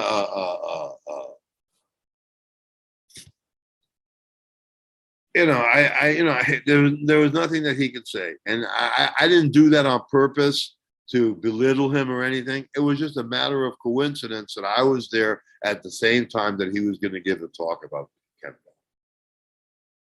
You know, and he's Mr. Chem Dog. I said, no, you're not Mr. Chem Dog. I am Chem Dog. You wouldn't have known what Chem Dog was. You didn't go to my town in Crested Butte. And basically that's it. We started growing it too in southern Colorado. It has a really, really, really good climate there. And my friends just grew it out in the open, and they never got busted. People would come back and buy and steal a plant or two, but they brought a crop in. But that stuff was being sold southern Colorado for years. It was growing in Colorado. Arnie's dead now, but those genetics went on and on. And then with the stuff that I put out in California, those strains are still a part of this. You know, people. If you go to Seed Finder and you go to Joe's OG Kush, right, you'll see some of the strains that I have worked on and what I've done. In the 90s, and most of the strains that were out there were clone only strains. They weren't made from seed. They were what they called pheno hunted. That's the wrong word. The variant hunt. So I got original females from the original farmers who farmed all those strains like Banana, OG, and all that, and Skywalker. I did all that stuff. I did. Let's see. Do I have a list of it now? Do I have it here? But I have a huge list of all the stuff. You can see it yourself. Seed Finders, Joe's OG Kush. My OG Kush is a mainstay on your scene right now.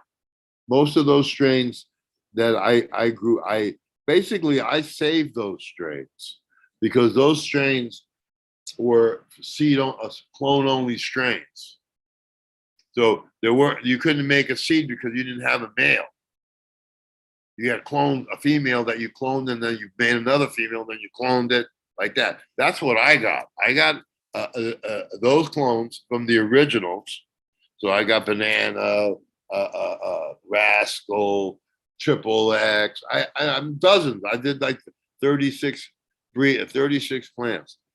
And 4 mothers. I put fathers on 4 corners. I did them in 1,000 square foot greenhouse, and I did it for Apothecary Genetics. It's not on that. It's Joe's OG Kush. It's called King of Nepal. That's me. I wrote the book, The King of Nepal. So my website is kingofthenepal@msn.com. So I did that for Apothecary Genetics. I sold a bunch of his stuff. People really liked it. I took some of it down to South America. They really liked it. It's a favorite in in Uruguay.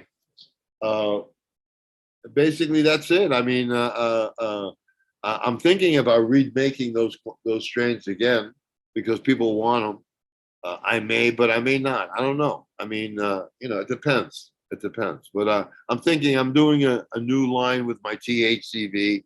I like working with my Africans. I don't like doing other people's stuff, but I did that stuff and I created that OG line, which basically saves all those clone-only strains.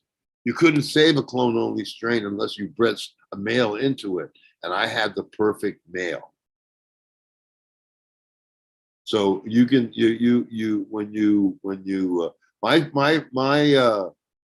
OG Kush, it was basically a San Fernando Valley, beautiful San Fernando female, and I bred it with a Lemon Joy. I bred it forward, and then I bred it back to the original female. Bred it forward, bred it back to the original female. 8 times. Now it's 12 times, 14 times. It's basically after F8, it becomes landrace. So my OG Kush is a landrace stable strain. If you grow 1,000 plants and you put them out there, there'll be 1,000 plants that look the same. Okay, and that's what I use for breeding. And I'm going to be rebreeding a bunch of my stuff. Like I have a bunch of stuff like this. That's a Black Congo times Durban poison. I'm going to OG that, bring down the flowering time. I got a Burmese Maui Durban poison. I'm going to bring I'm going to make that OG. I have my Nigerian hash plant and my Durban poison. I'm going to breed that to my Durban, to my male. I have Thin Mints. Thin Mints is my strain that Wild West ripped off and renamed it Thin Mints. Actually, it's my Durban OG. I have a very rare Durban, the rarest in the world, and it's super gaseous, super tastes like, smells like turpentine, smells like paint remover. You know, some people like it, some people don't like it, but it has a very heavy medicinal effect. It has THCV in it. Blackberry Durban poison. My blackberry, I bred my blackberry. I have a blackberry that's bred to my purple Urkel. Purple Urkel is one of those strains that's a clone only strain. So I couldn't even get seeds of it, so I bred that to my blackberry Durban. When I bred it to my blackberry Durban, it blew it up. So from a plant, you know, that you know gave 1.5 pounds, the blackberry Durban. When I bred it to the Durban, it created an 8-pounder. Huge buds. Then I have my blackberry OG, which is a blackberry. Which blackberry is my blackberry Kush and my purple Urkel times my OG. Let's see. I did one that was a Jack's Poison, a Jack's Durban Poison. That came out very good. My sour cherry came out good. My Tahoe OG, which is I still have, is 28% THC. I have Headband 707, Sour Grapes. I've got a Red Hot Chili Pepper, lemon. Well, anyway, then I have a red kind of, yeah, so I have a blackberry poison. When I bred that to a Durban poison, it blew that plant up. So I'm going to have, let's see, I'm going to have 1, 2, 3, 4. I'm going to have 5 new OG lines coming out. And I have my pygmy. I have a pygmy, which is an Angola red, a Durban Angola red, black Congolese. My black Congolese is a pygmy plant. That's what the pygmies like to smoke. Very strong. It's a very colorful orchid type flower. I'm going to be hitting that with my OG because that takes like 12 to 14 weeks to finish. I have a Black Panther, which is my Nigerian Yoruba OG, and that is the energizing bunny. You know, it's good for people who have MS, Parkinson's, or need focus. That's one hit of this, and you're off to the races. My Malawi Gold has THCV in it.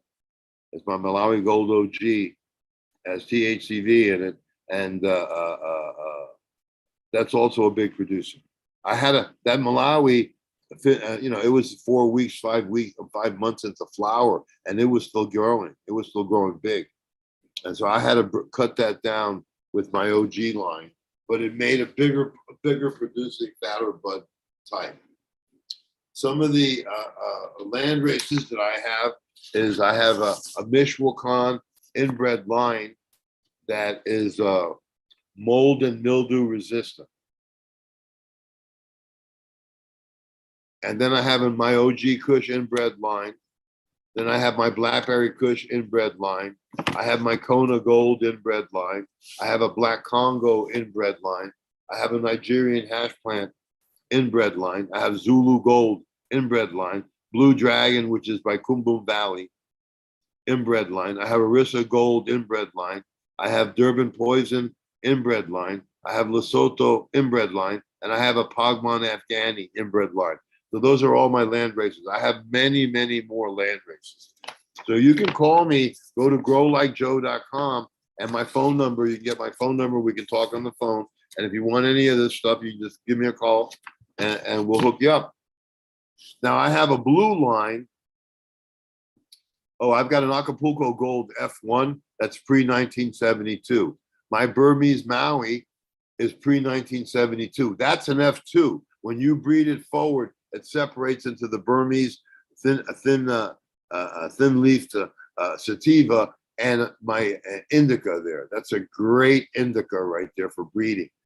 I have a Kona Gold Durban Poison F1. That's going to be OG. I have a Triad OG, which is a three-way African cross of Nigerian hash plant, Nigerian Yoruba, Durban Poison OG. I have Triptych, which is a three-way African cross, which is sour diesel, Afgui, and OG Kush. That has 17 to 18% THC, 5 to 6% CBD. The cannabinoid profile is 28%.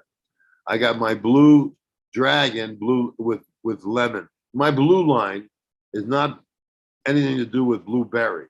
This is my Blue Dragon, and it's from the Kumbum Valley. It's a completely landrace strain. I've had it DNA sequenced. So I have that bred to my lemon. I have it bred to my Burmese Maui Durban. That's all pre-1972. I have it bred to my Panama. So that has all Panama genetics, blue plus 1972 Panama genetics. I've got blue with Blazing 5.0. There's two different types of Hawaiian pre-1972 with blue. I've got a blue Nigerian, which is F1. I've got a blue Aztec, which are all Central American strains with my blue. I've got a blue pre-1972 Acapulco Gold and pre-1972 Hawaii 5.0. I got a blue Burmese Maui pre-1972. I've got a blue Acapulco Gold pre-1972. I got blue Mayan, which is the Mayan genetics are pre-1972. I got blue Durban, which is an F1. I got blue Elephants, which is a blue by Kumbum Valley with a blueberry, blackberry, and purple Urkel. I've got blue Acapulco Gold. I got blue Mayan. Okay. I got blue Boricua, which is an Afghan indica, and my blue sativa. I got the blue Michoacan. I got blue Ghost Poison. I got blue Black Maui pre-1972. Blue Malawi OG. Blue Orissa Gold. That's F1. Blue Burmese Maui Kona. That's a three-way Hawaiian cross. As a two-way Hawaiian cross with a Burmese Maui sativa and my blue sativa. You got blue, my blue sativa with my Kona and my Durban. You got my blue Black Congo type Durban Poison. You've got my blue Bongi Haze, the original Bongi Haze I have with my blue. That's outstanding. I got blue Zulu Gold F1, and I've got blue Joe's Haze. Blue Joe's Haze is my Blue Dragon, which is a purple plant.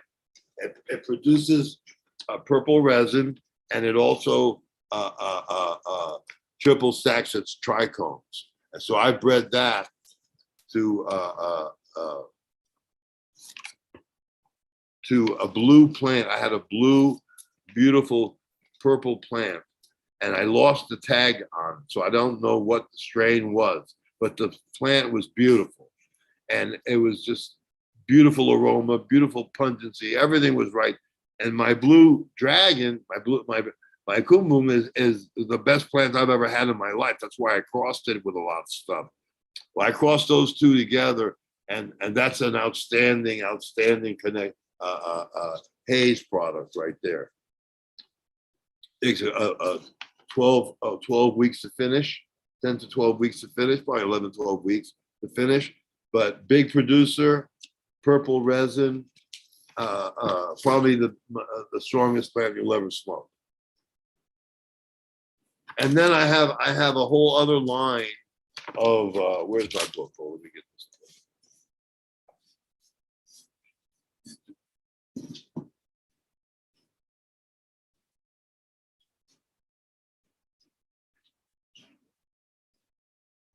Cheers, everybody.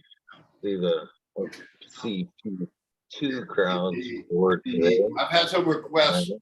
I've got some requests. This guy in the comments is trying to say, "Oh, read this or affidavit or whatever about you," so you should address that.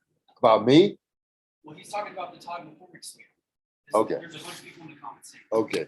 I have a THCV line that I collected in Malawi a while back, and I bred that to my red Congo. I bred it to my Lesotho, my hot fudge sundae. I bred it to itself. I bred it to my Malawi OG. That's probably going to be 5-6% THCV. I bred it to my Angola red. I bred it to my black Congolese. I bred it to my sour goo, and I bred it to my red dragon. Then I bred my red Congo, my sour goo, and my red dragon Nigerian hash plant back into Durban poison. So these are my THCV strains, and this is an amazing thing. When I release this, it'll make a major improvement on cannabis. You know, I mean, you can just see the how instrumental I was for you to have the strains that you have today, because I saved them. There were only clone-only strains.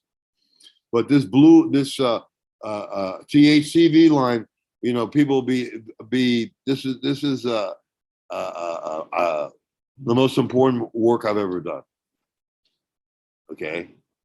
Now, some of you people have requested for me to talk about Todd McCormick. Okay. I first time I ever met Todd McCormick was in Miami. You know, I had just been spit out of the gulag, and so you know, I was living on Miami Beach, and I went buying some rolling paper at a head shop, and I gave the guy at the head shop a copy of my manuscript to read of the King of Nepal. And so when he read that, he said, "Man, you should come to this conference at the University of Miami. It's about medical marijuana. Everybody's going to be there. The drug enforcement is going to be there. All this other going to be there. People want to hear you speak." So, so I got an invitation from the head shop. They had, and I was on the dais. When I got on the dais, I was sitting. I forget the name of the lady. I'll think of it in a minute. She's the one that has one of. There were two people there at that seminar that there were one of the last few people that still had a medical marijuana license from Jimmy Carter's presidency. He created medical marijuana. You got a license in that day, then that license was good for life. And they send you a big can full of pre-rolled joints. It's all garbage, free to your house for the rest of your life until you die. They're not giving any more of those medical licenses away. And when what's her name? But the two people who still have, there are maybe three people that still have the licenses, but they're like in their 80s. They're my age or older. You know what I mean? So, so Todd McCormick I guess Todd McCormick was one of the people that was, well, what it was that I don't know if it was the University of Miami put the thing together, but Todd McCormick was there. I thought that he was one of the people that put the thing together or whatever. But I was sitting next to the drug enforcement, and I forget the name will come to me. Evie, Ellie, whatever it was. She's still living in Colorado. She's blind, and she uses it for blindness. So when I got on there, you know, I started talking. I mean, I've got the article on my webpage. Basically, I went on the attack. I just got spit out of the gulag, man. I just seen I just seen some of the dirtiest shit in my life. I couldn't believe it. I mean, there was I was chased out in Nepal. I mean, it was just like crazy scenes. The Thai scene was coming down. See, what happened is in the 80s, Ronald Reagan, people say to me, "How come we're not buying your great weed? We're not buying your hash anymore." Well, you will be, you should be, but you're not, because Ronald Reagan made changed the law where the police could get high. So when he changed the law where the police could get high as a way to infiltrate marijuana syndicates, you know, that's what happened. You know, somebody comes and buys 1,000 pounds from you, or 500 pounds, you think he's a good customer. Oh, I'm glad I met this guy. Actually, from then on in, he starts buying from you. and then you just got invited to Rico land, you know. So that they used that as a way of breaking up all the syndicates, which they did. They broke, you know, and there were huge marijuana syndicates, man. People were moving train loads full of weed that had the licenses. Were moving train loads. We weren't telling them what was in the boxes, but you know, I mean, people were moving a lot of weed. There was weed, so much Colombian weed in America at that time that the place America was flooded with Colombian weed of varying degrees. Everybody had it, and you couldn't sell it because everybody had it. And I've been through times of droughts here too, which I'll tell you about.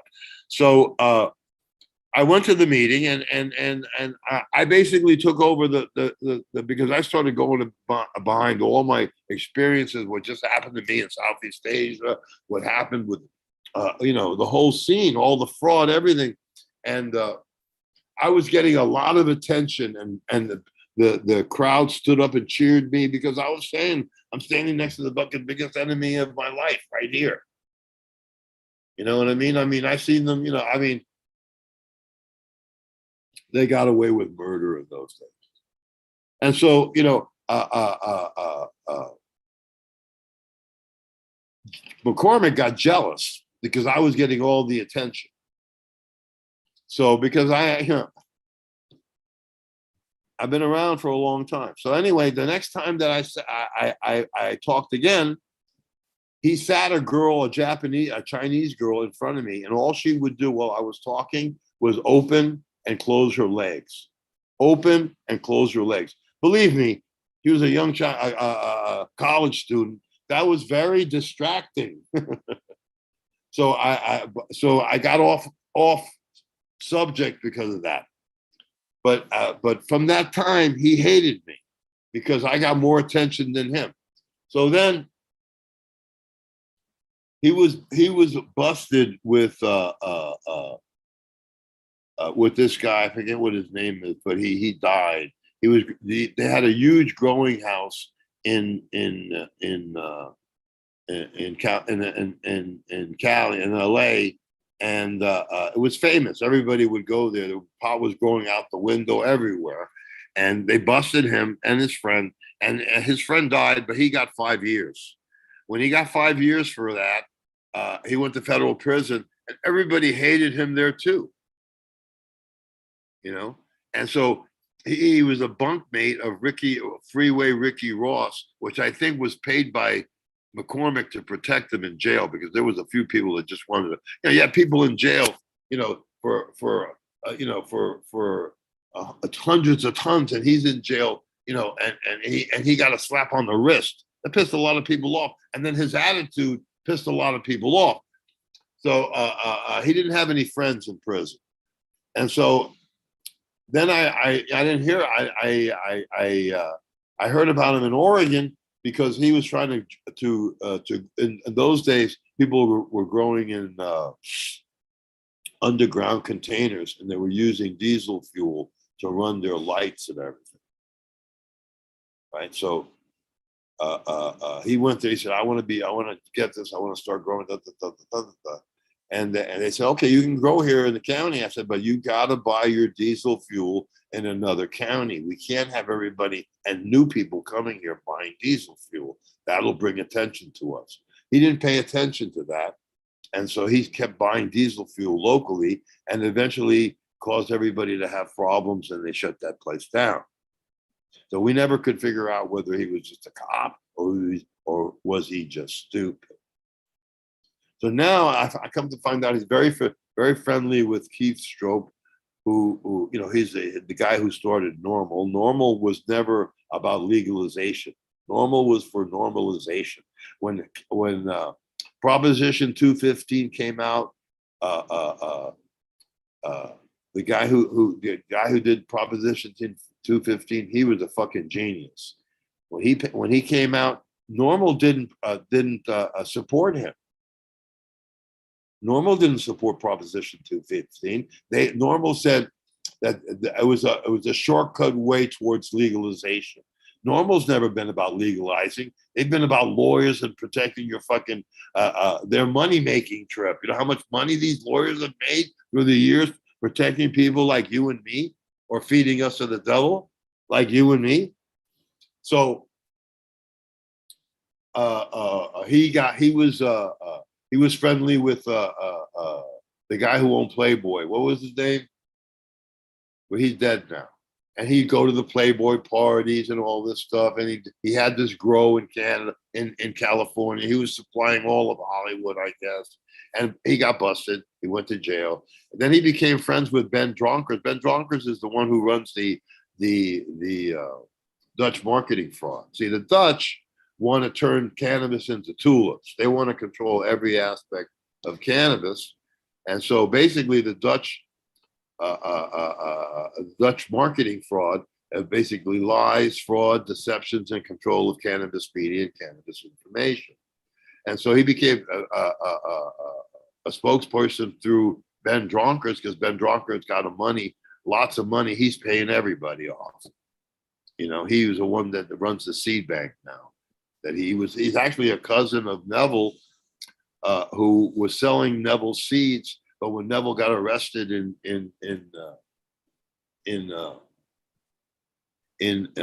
Australia, they got him on an Australian passport, and he was an Australian citizen, but he was also a Dutch citizen, because his family's from Holland, and so he had another passport, and so he needed money to buy his way, get bail. It was a big bail, and Ben Dronkers wouldn't help him, but ended up buying the seed bank and the castle from Neville, and Neville went underground and was living at the castle. At the time, in back in the days, when before the 1980s, when Hager came aboard High Times, and all the people were sheep dipped from law enforcement through High Times into the scene, and all of a sudden people started showing up in Holland, calling themselves the skunk man. David Watson, Robert Connolly Clark. Robert Connolly Clark, he wrote the UN World Drug Report. You know what I mean? He came out in Grow Magazine, which is Todd McCormick's magazine. They support Todd McCormick, Ben Dronkers. They all give him money to give the propaganda. In the article, they came out about genetics. They came out and flatly said, yes, it's true that scientists worked along law enforcement, quantifying and qualifying the loads that were coming into the United States, or anywhere. Well, what the truth was, they were DEA scientists and they were working for the government. And no one's been on the cover longer than he's been. Watson, the skunk man, has been on the cover longer than Donnie Brasco. So he got into it that scene. I've been a nemesis to okay, let me go about this. Okay, so Neville was partners with Ray Kogo. Ray Kogo is a aquaculture, hydroponics specialist. His friend, his college friend, created the NASA formula to be able to grow vegetables in outer space using LED lights and aquaponics. So Kogo brought that formula to Amsterdam, and the first two cups in 86, 87, and 88 were won using that formula. The Dutch took that formula and broke it down to 12, so you have to buy 12 different products. When you buy tomato food, do you buy 12 different products? No, you buy one bag of tomato food. Oh, it's the same thing should be for cannabis, but not the Dutch. They're trying to make all the money that they can. So people who come here and they tell me about all the shit they're taking, I tell them, stop taking that stuff and get yourself a box of tomato food. Just use that, see what happens. They'll come back and say, oh, that shit worked good. I said, it was cheap too, wasn't it? So Neville when Stephen Hager has been calling Neville, he's an informant because he showed up on some paperwork out of that bust from Neville, because Neville got busted because he did an article about what he was doing in Amsterdam and the seed bank in High Times, and Stephen Hager not wanting to take the blame for that because he took the blame for creating the cup. Actually, it was an idea of Watson's and Robert Connolly Clark of having a California type cannabis event in Amsterdam, which was always an intelligence gathering event, by the way, folks. So Kogo was Neville's partner, and working with Neville there in Amsterdam. He had a coffee shop with Neville and everything. And when Kogo came back to the States, he got arrested. He got busted on an indictment coming from Neville. Kogo never ratted himself out. Kogo never ratted anybody out. They already knew everything. They were indicted. He got found guilty. He got 5 years. He did his full time. Usually, when you're a rat, you don't do time. There was no rat there. The information came. In court in Sydney, right? There was a dossier that was written against Neville, telling them about Neville's activity, his businesses, and the whole big thing. And it was signed by Sam Selesny, which is one of David Watson's cover names. Okay. So everybody in Amsterdam knew that Watson was the police, and all those people were the police. The Robert Connolly Clark wrote a book on hashish, right? And he thanked Carlton Turner for helping him write the book. Carlton Turner was the guy that, under the Carter administration, started the federal medical marijuana program at the University of Mississippi. When Reagan became the president, he made Carlton Turner the drug czar. Those guys are on one name basis. They all studied under him at the University of Mississippi. He wrote his book on the information he gathered at the University of Mississippi. So Hager put the blame on Kogo. The blame is that he wrote that stupid article, and they blasted it out. It created a multi-billion-dollar scene in Amsterdam, but it ruined fucking Kogo's life, and it ruined fucking Neville's life. Neville, who was a drug addict, heroin addict, his whole fucking life.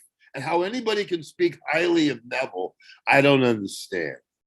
I really don't understand. You know, when those indictments came down to Neville, the same paperwork came down to Kogo. He didn't tell him. He didn't tell on himself.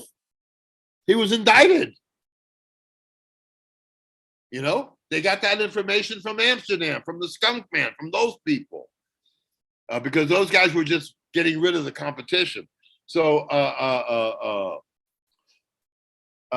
for years, but now that Robert Connolly Clark and Watson have come out and admitted what they were, what they still are probably, a lot of that heat is off of it. Those guys, imagine you're being called DEA and CIA by the CIA and DEA. I mean, you know, they were covering their action. When I met Watson in Amsterdam at the 19th Cup, he told me I blew his cover. And I told him, I said, you know, well, don't you think after all these years that I know what the police look like? That's the only thing that I've ever said to Watson. And he's been after, now he can't say it anymore because he's admitted who he is. So, and now a lot of that information is going to come out of the closet. And McCormick is in bed with those guys. That's why he has his Grow magazine. That's why he's friendly with all those people. He promotes their seed banks. He promotes their trips still, because nobody else will touch them. Everybody else stays clearly away from those people. But so now McCormick can't come after me and say all his bullshit, because, by the way, your people admitted who they were. You know what I mean? So, I mean, Carlton Turner came out in High Times. I'm going to get historical with you during the paraquat. Paraquat was a defoliant that was used in Vietnam to kill the jungles because so they would the VC wouldn't have a place to live. But they also sprayed it on everybody else. So people in Vietnam to this day have a cancer and all kinds of deformities due to that Roundup. It's called Roundup here. The VA wouldn't admit that it was cancerous up until most of the Vietnam vets were dead. Now it is. Now you have it on TV. They took some of that Roundup in a hypodermic and put it in a tree, and it killed the tree in 24 hours. That stuff.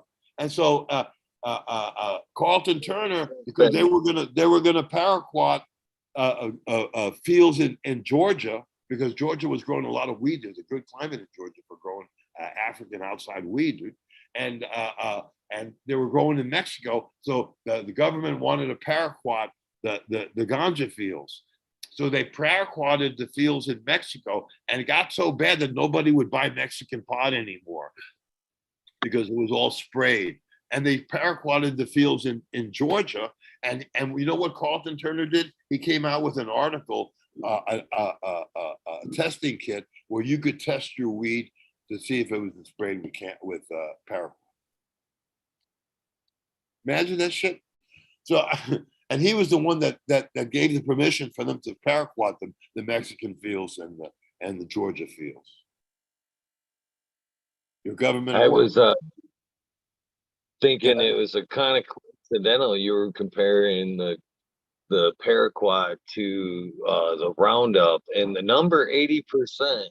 Because I just actually seen an article yesterday that said 80% of urine tests today finds chemicals in Roundup. So 70 or 80% of us are actually pissing chemicals found in Roundup in our urine. Yeah.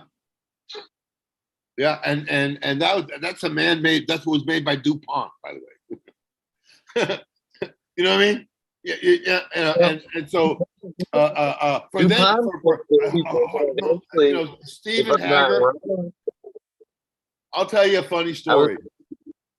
Stephen Hager used to do a show with the feds, feds versus heads, and they would go from college to college town, college to college, and do these talks, feds versus heads.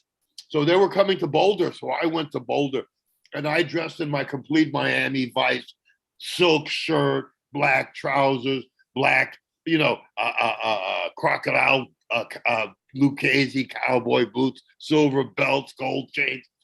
When I drove up behind this guy, who was and when he looked at me, he got paranoid. He thought I was like a Colombian hitman or something.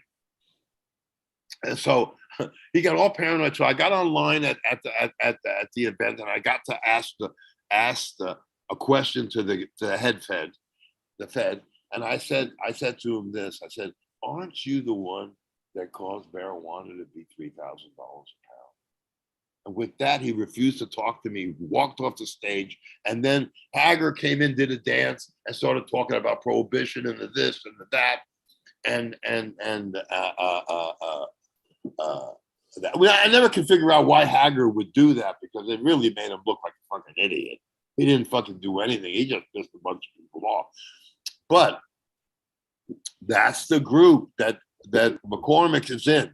McCormick, he's got another guy, Mel Frank, that's not even his name. That's his pen name. When we came out with the ice water method, when Reinhardt came out with the ice water method, it got held up in patent for 6 years in Europe. The patent didn't catch up for it until 6 years later, because Mel Frank went up to the court in Germany as himself, right? As himself,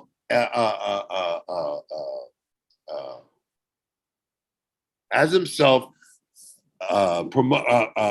defending Mel Frank, the guy who published that book and some of the books that published some stuff that they think was similar or something, and to try to prevent the patent from coming through, right? Now there you have Mel Frank in a German court under his real name, right, defending Mel Frank, who wrote that bullshit, and it was all bullshit. I mean, that's the kind of duplicity of these guys. They are so brazen. Here he was defending himself. He was Mel Frank. Now, of course, he wasn't telling people he was Mel Frank. He's telling them his real name.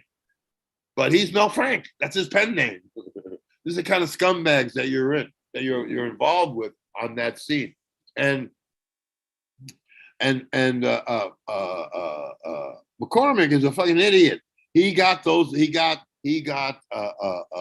Ben Dronkers. He got all those people to support him putting a fucking magazine calling Grow Magazine, where they promote all the Dutch bullshit. So he's in with those guys because he ain't got enough money to fucking start a publishing thing and doing what he's doing. He's getting support from Ben Dronkers. Robert Connolly Clark used to write under the pseudonym R in High Times. And so he wrote a bunch of articles about this and about that back in the day. But no one knew that R was Robert Connolly Clark. He never exposed himself. He never exposed himself till he wrote that book from the University of Mississippi on hashish.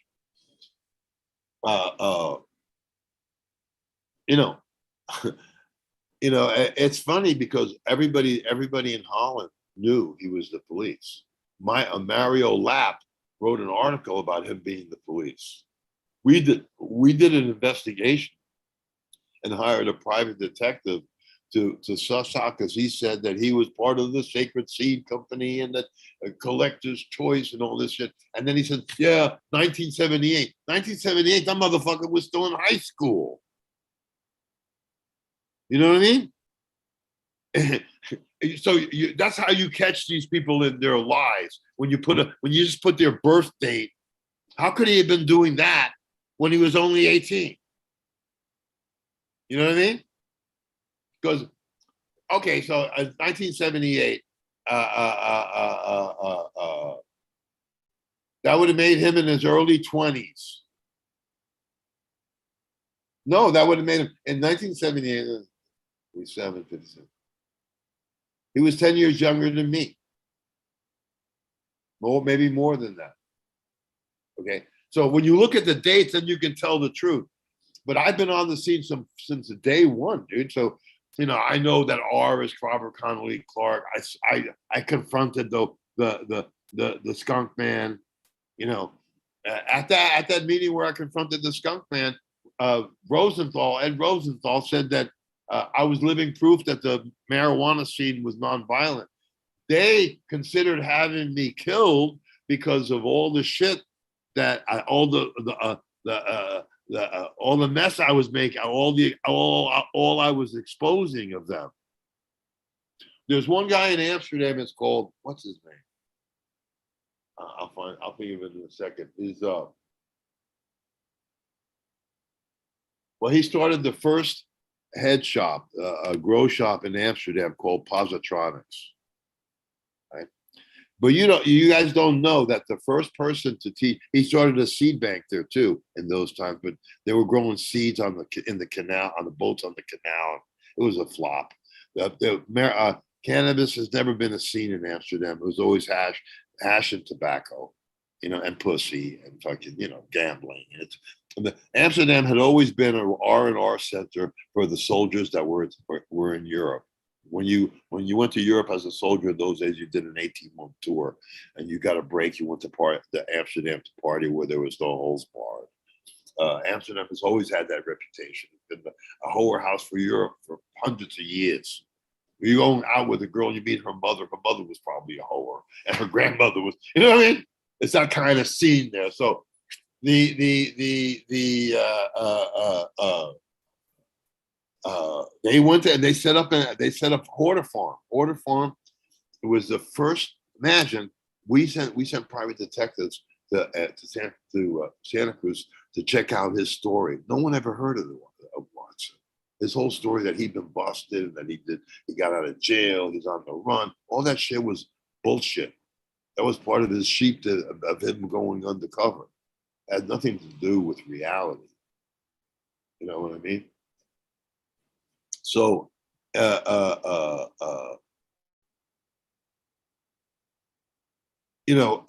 whole scene, they actually, when Todd McCormick did the first THC Expo in LA, he only did one. I don't know why he only did one, but he only did one. He had me thrown out of there, even though I had 3 booths with Ice Cold, icecold.org, because the Dutch did not want me talking my shit there at the LA thing. Arjon from Greenhouse Seats paid McCormick we don't want Pietrie here. I'm in America. This is America. This is my fucking country. And I have this fucking punk ass making a decision that I can't be at a show where I've paid 3 booths. Imagine, put yourself in my shoes. I drive up there, all my shit's there. I was still able to keep the booze and people there, but I wasn't allowed in. That's Todd McCormick. He's a scumbag. He paid Jeannie, Jack Herrera's last wife, right? Jack Herrera's last wife, he didn't leave any money to. He left it to his kids, to Mark and to all his other kids. Todd McCormick paid Jeannie money so that he could be named as the editor for An Emperor Wears No Clothes, the hemp book by Jack Herrera. His ego, his mind has no bounds. He has no rules. Everything's in play. I mean, I met Jack Herrera in Oregon, probably 2005, 2006, somewhere like that. And I walked him. I was wearing a communist hammer and sickle T-shirt, and he looked at me. He got offended because he was so anti-communist. He voted for fucking Barry Goldwater, the guy who wanted to fucking nuke Russia and nuke fucking China, and crazy radical shit that thank goodness those guys wouldn't move, didn't win. But he was promoting at the absolute worst guy, like a Trump, and worse, and if there could be worse, he looked at me and I looked at him. And you know what I said to Jack Herrera the first time? I said, Jack, he only got high in 1973, first time he ever got high. I said, Jack, you know what? You wouldn't even know what marijuana was if it wasn't for me, bitch. And I walked away from him. That's all I had to say to Jack. I wasn't impressed with that asshole. Then I spoke to some other people, and they told me, they said, Jack's book came out of a manuscript. The manuscript came out of the hearings of a court trial. The transcripts from a court trial, because there was a huge court trial about cannabis from people who were growing and using their own cannabis. It had always been legal, and now it's illegal. And they came to court showing how it always been legal, the medicinal value and the whole thing, right? To beat the prohibition law, and they did it. They did go to jail. They still had a problem. They lost the case, but Jack got the transcript to that trial, and he came out with The Emperor Has No Clothes. He didn't do the research at the Library of Congress. All that shit was already done. He got the manuscript, changed it around, put some artwork in, and created a book that turned on the desk. But Jack was a shill for the Dutch marketing fraud. You know that the Dutch were gonna trademark his name. His son had to fight the Dutch in court so as they wouldn't trademark his name. He should have been a millionaire from the Jack Herrera seeds that were sold under his name. He wasn't broke, but he didn't have no money. He didn't have millions, billions. You know, they just use. I saw him in Europe. Everybody had to have their picture taken with Jack. Jack had rooms in the best hotels. Jack ate at the best restaurants. All that was paid for by the Dutch, but they just used him like a fucking hoe, like a hoe. You know, and they even wanted to copyright his name. What a lack of respect that is. But I know where that's coming from, because I have one guy in Michigan who copies every move that I say, and he called me up. He said, "Oh, King in Nepal, man, I've read all your books. I know all about your adventures. I read all your articles. You're the king, man. I love you, man. And I'm going to start a seed bank in your honor." I said, "Man, thank you, but why would I need you to sign to start a seed bank in my honor? On my honor, I got a seed bank." You know what he said to me? "You aren't going to live forever."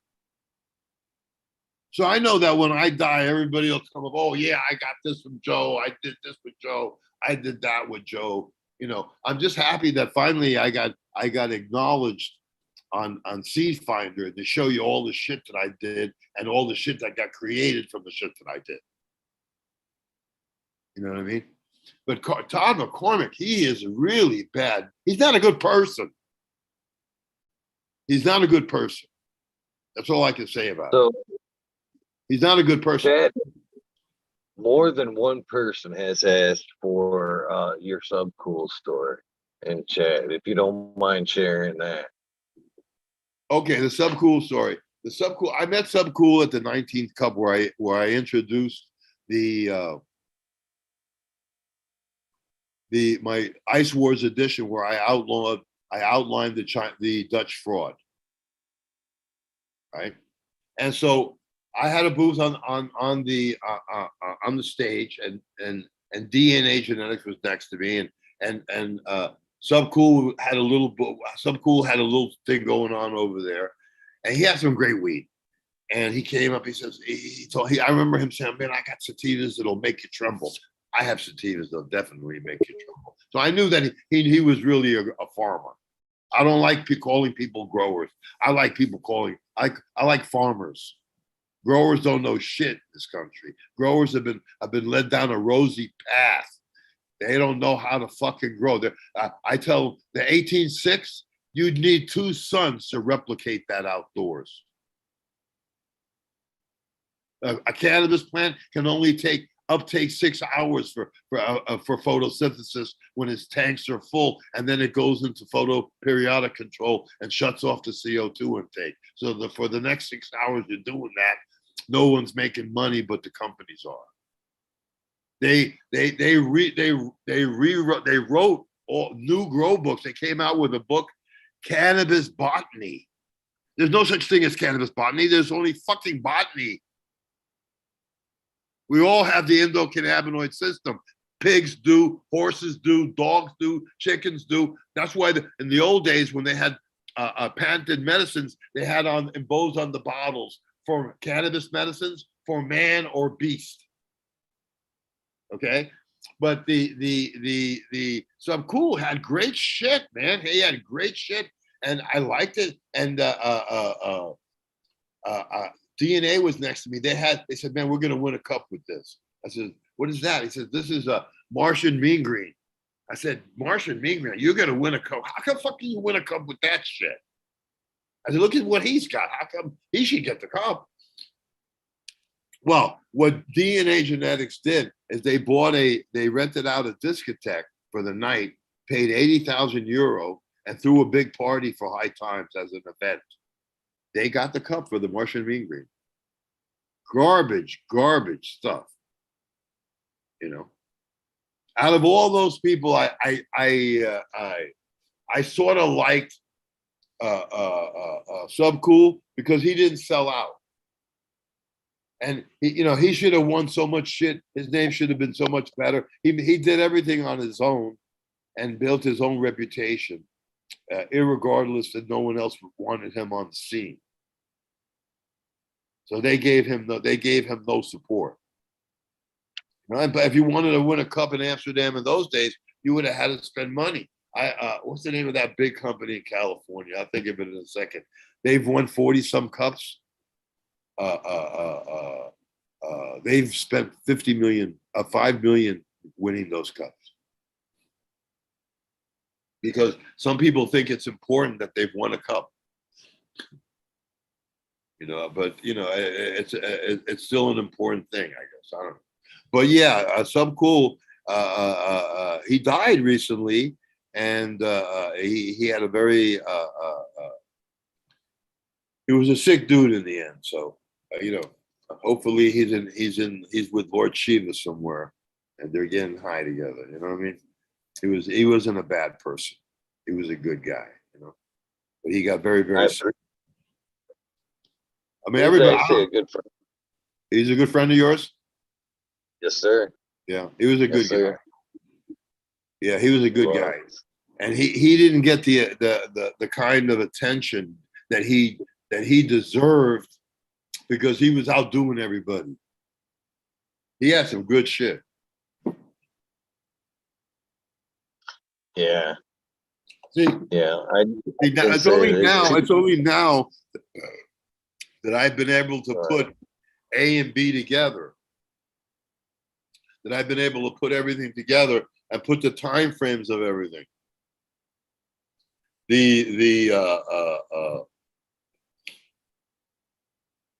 Yeah, he was the only nice person at that cup.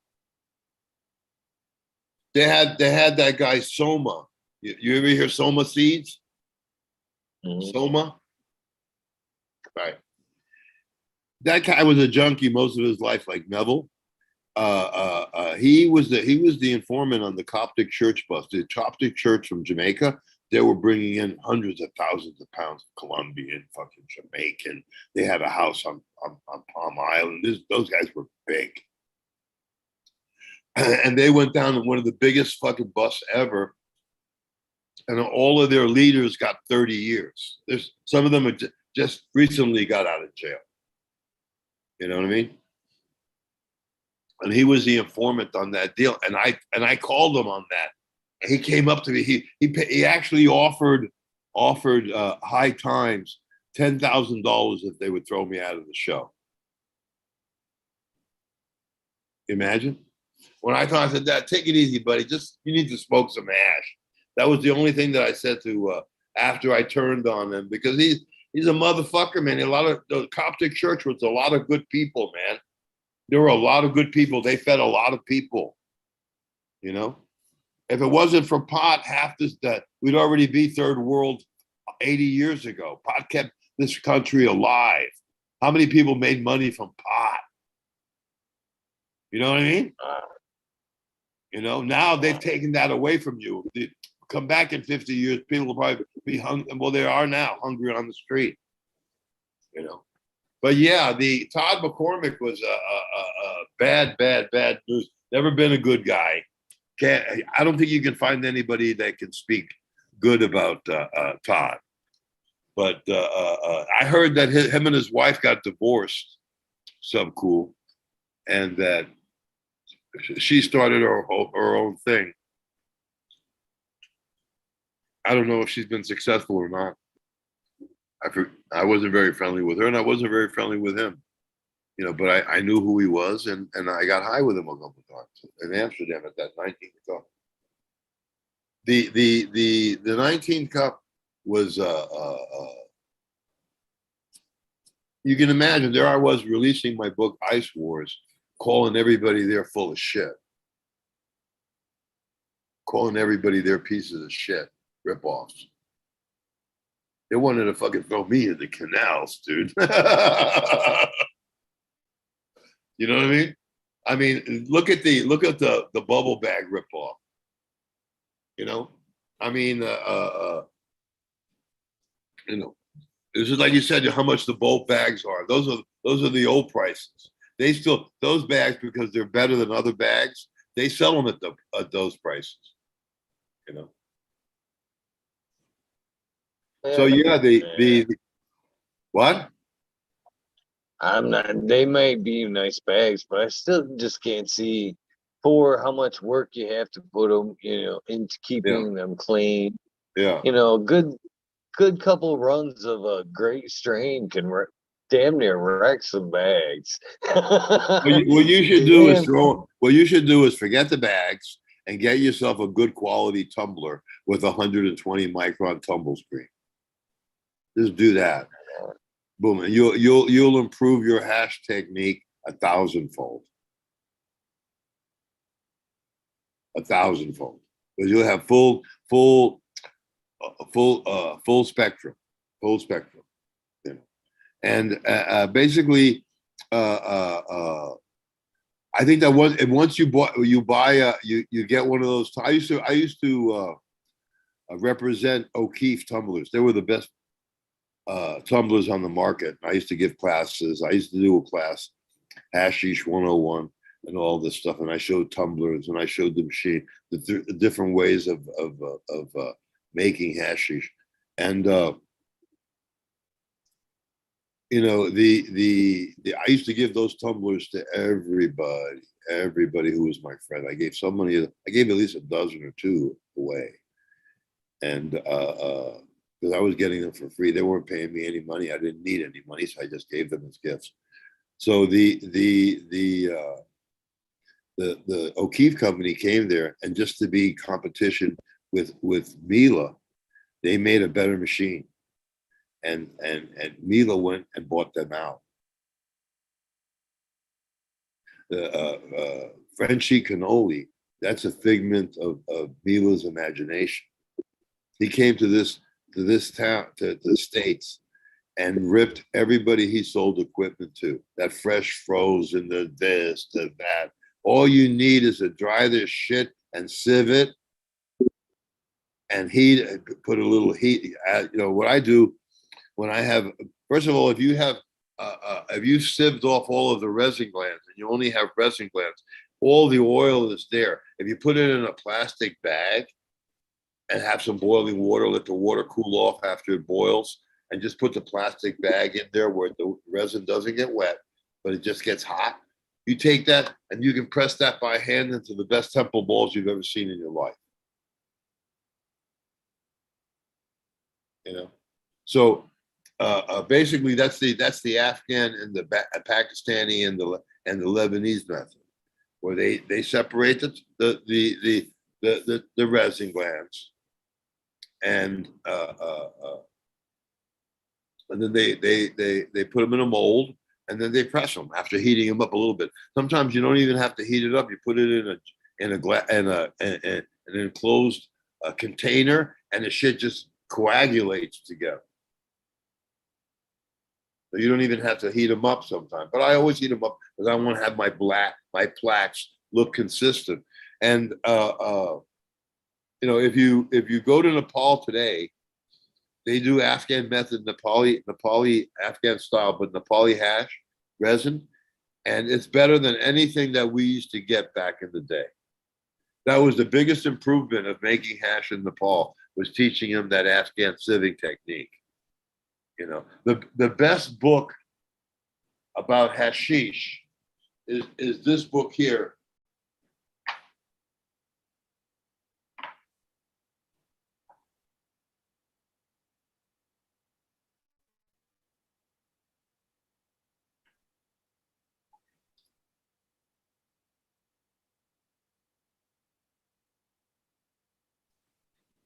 Sumi Lavalley was a photojournalist, and what he wanted to do was make a historical picture of the old school ways of making hash.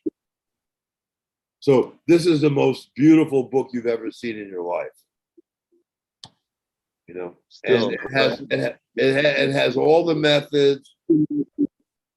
You know, you can see the Lebanese lady, the happy lady. She likes to have her job.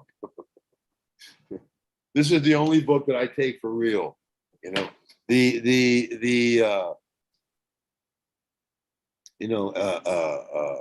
Frenchie Cannoli. He wasn't there in the day when the great hash was being made.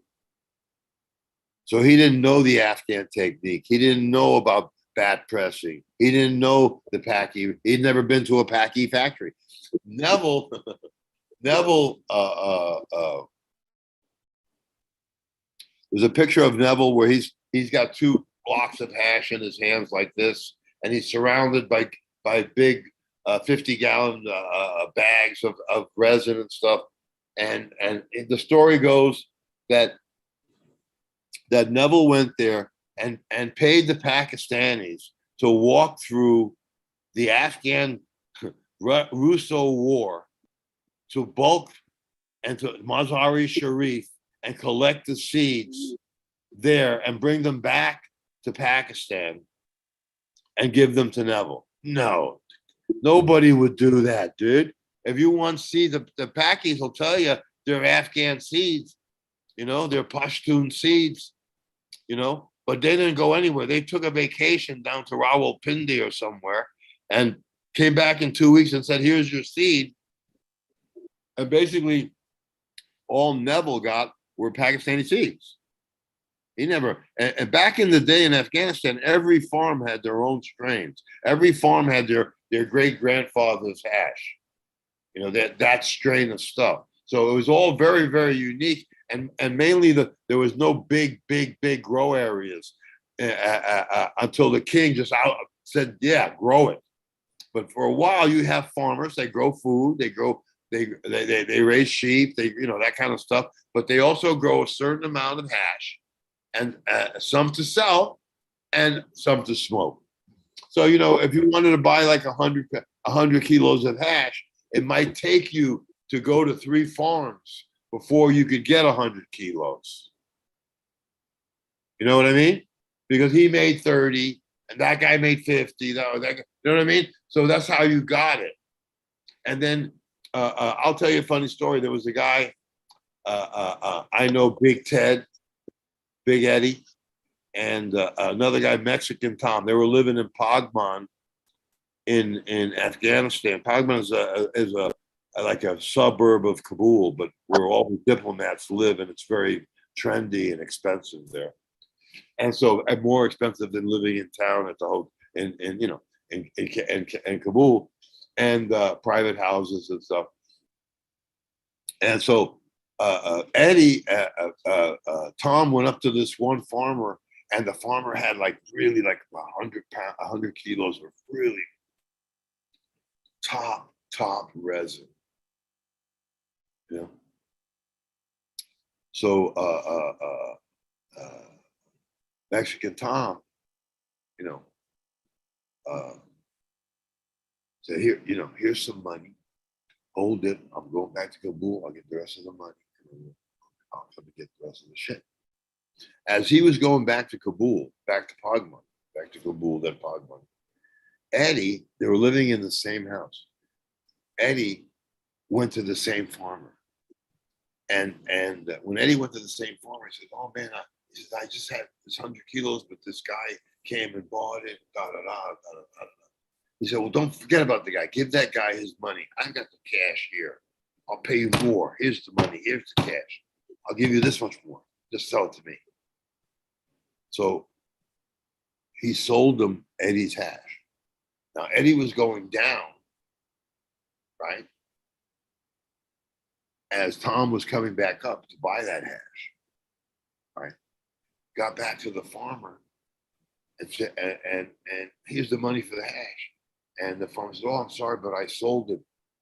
I said, what do you mean you sold it? I gave you a deposit. He says, yeah, but this big blonde guy, big guy, he offered so much more money. So I took it. At that time, Tom knew Eddie had beat him to the punch, right? So now Eddie's back home, right? and Tom's on his way down. All of a sudden, you hear a door just smashed open, and out, and here comes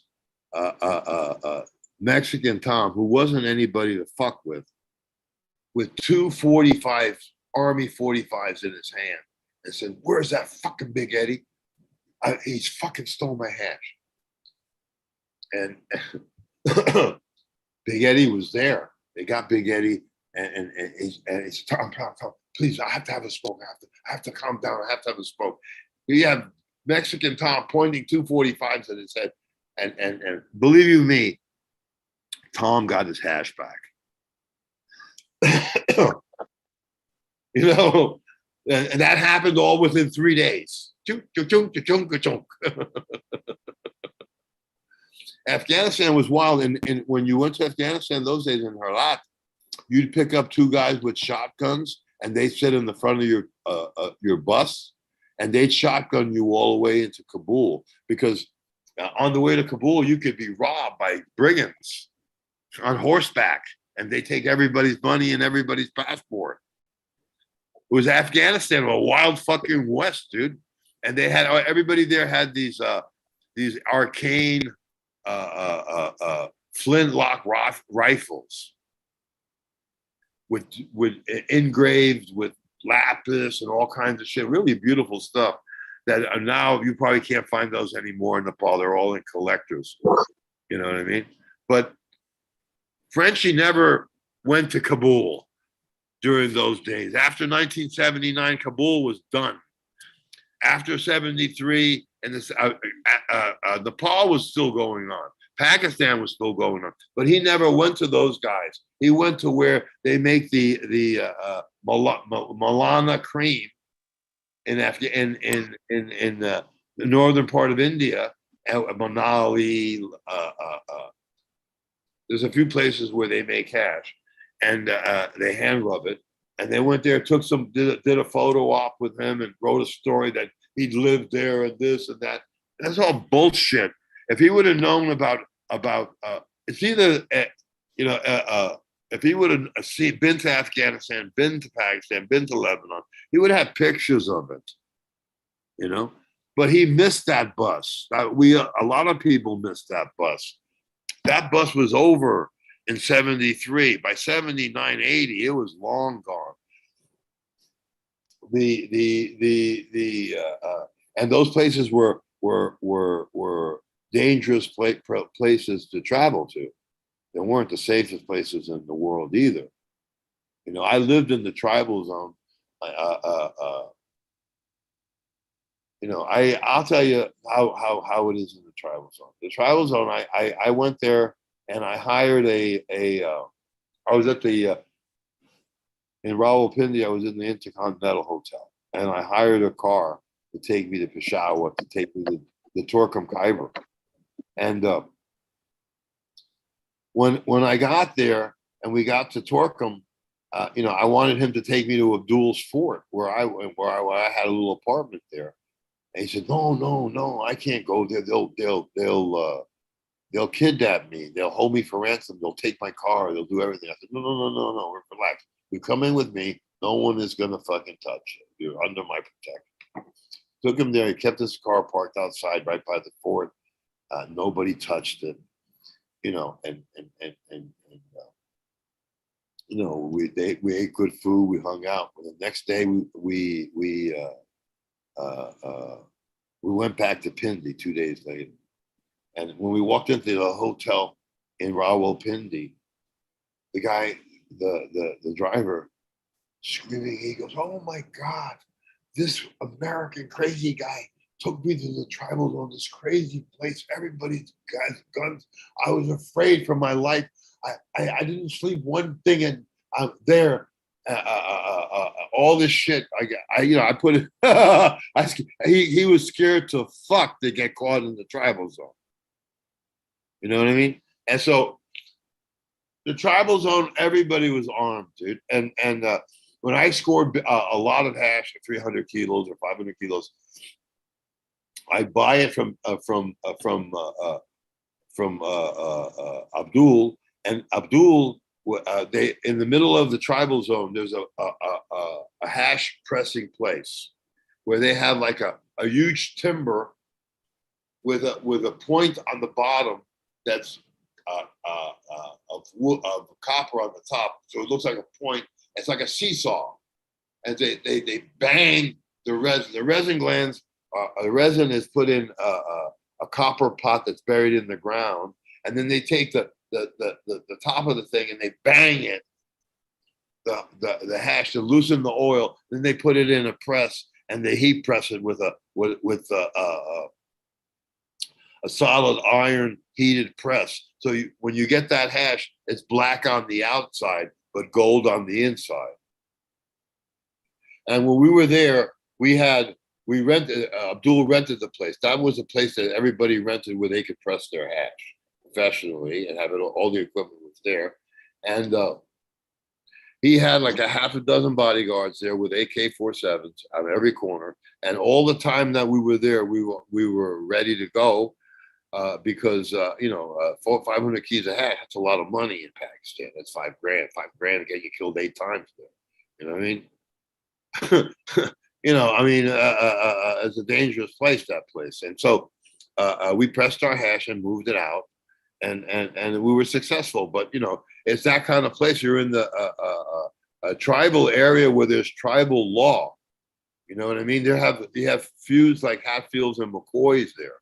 You could live across the street from a guy who's your devout enemy because your uncle, your great uncle, who's dead 100 years, killed his uncle's cousin 110 years ago, some shit like that, And so it was a crazy, crazy place.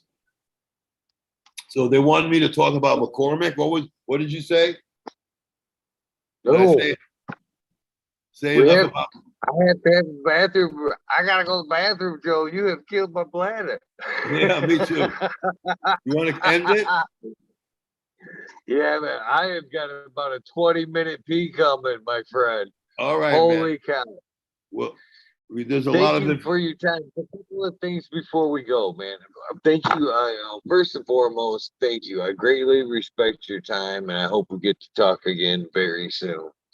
Secondly, I told you on the phone that Zoom link that I sent you is good for any show that says We Nerd World in it. The panel shows, you're more than welcome. Come hang out anytime you'd like.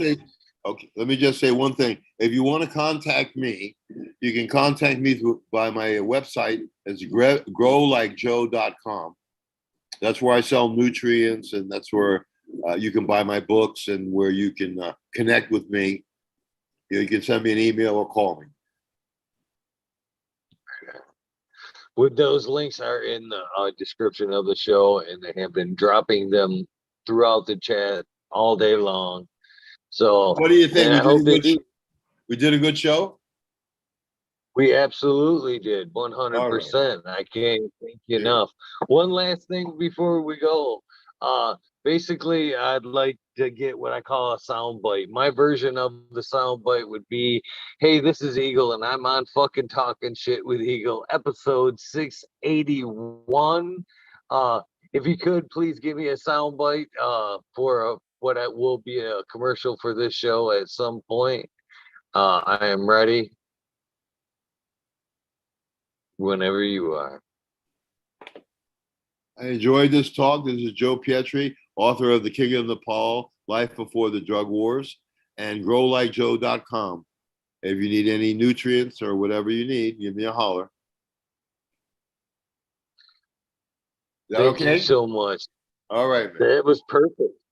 Thank Good. you again for telling your story and doing everything you have done for the cannabis industry. It's people like yourself. We owe a great debt of gratitude. Cannabis hasn't got here by, per happen chance. Yeah. It happened through a lot of, unfortunately, smuggling and a lot of dangerous living for sure. Yeah, so definitely. I thank you for your time. Have a good day, my friend. Have a good day. See you again. Too. For the rest of you guys, thank you for tuning in. I greatly appreciate you guys' time as well. With that being said, I'll talk to you guys later. Do not forget, random acts of kindness do save lives. Don't forget to do something nice for somebody. I'm a living, breathing example.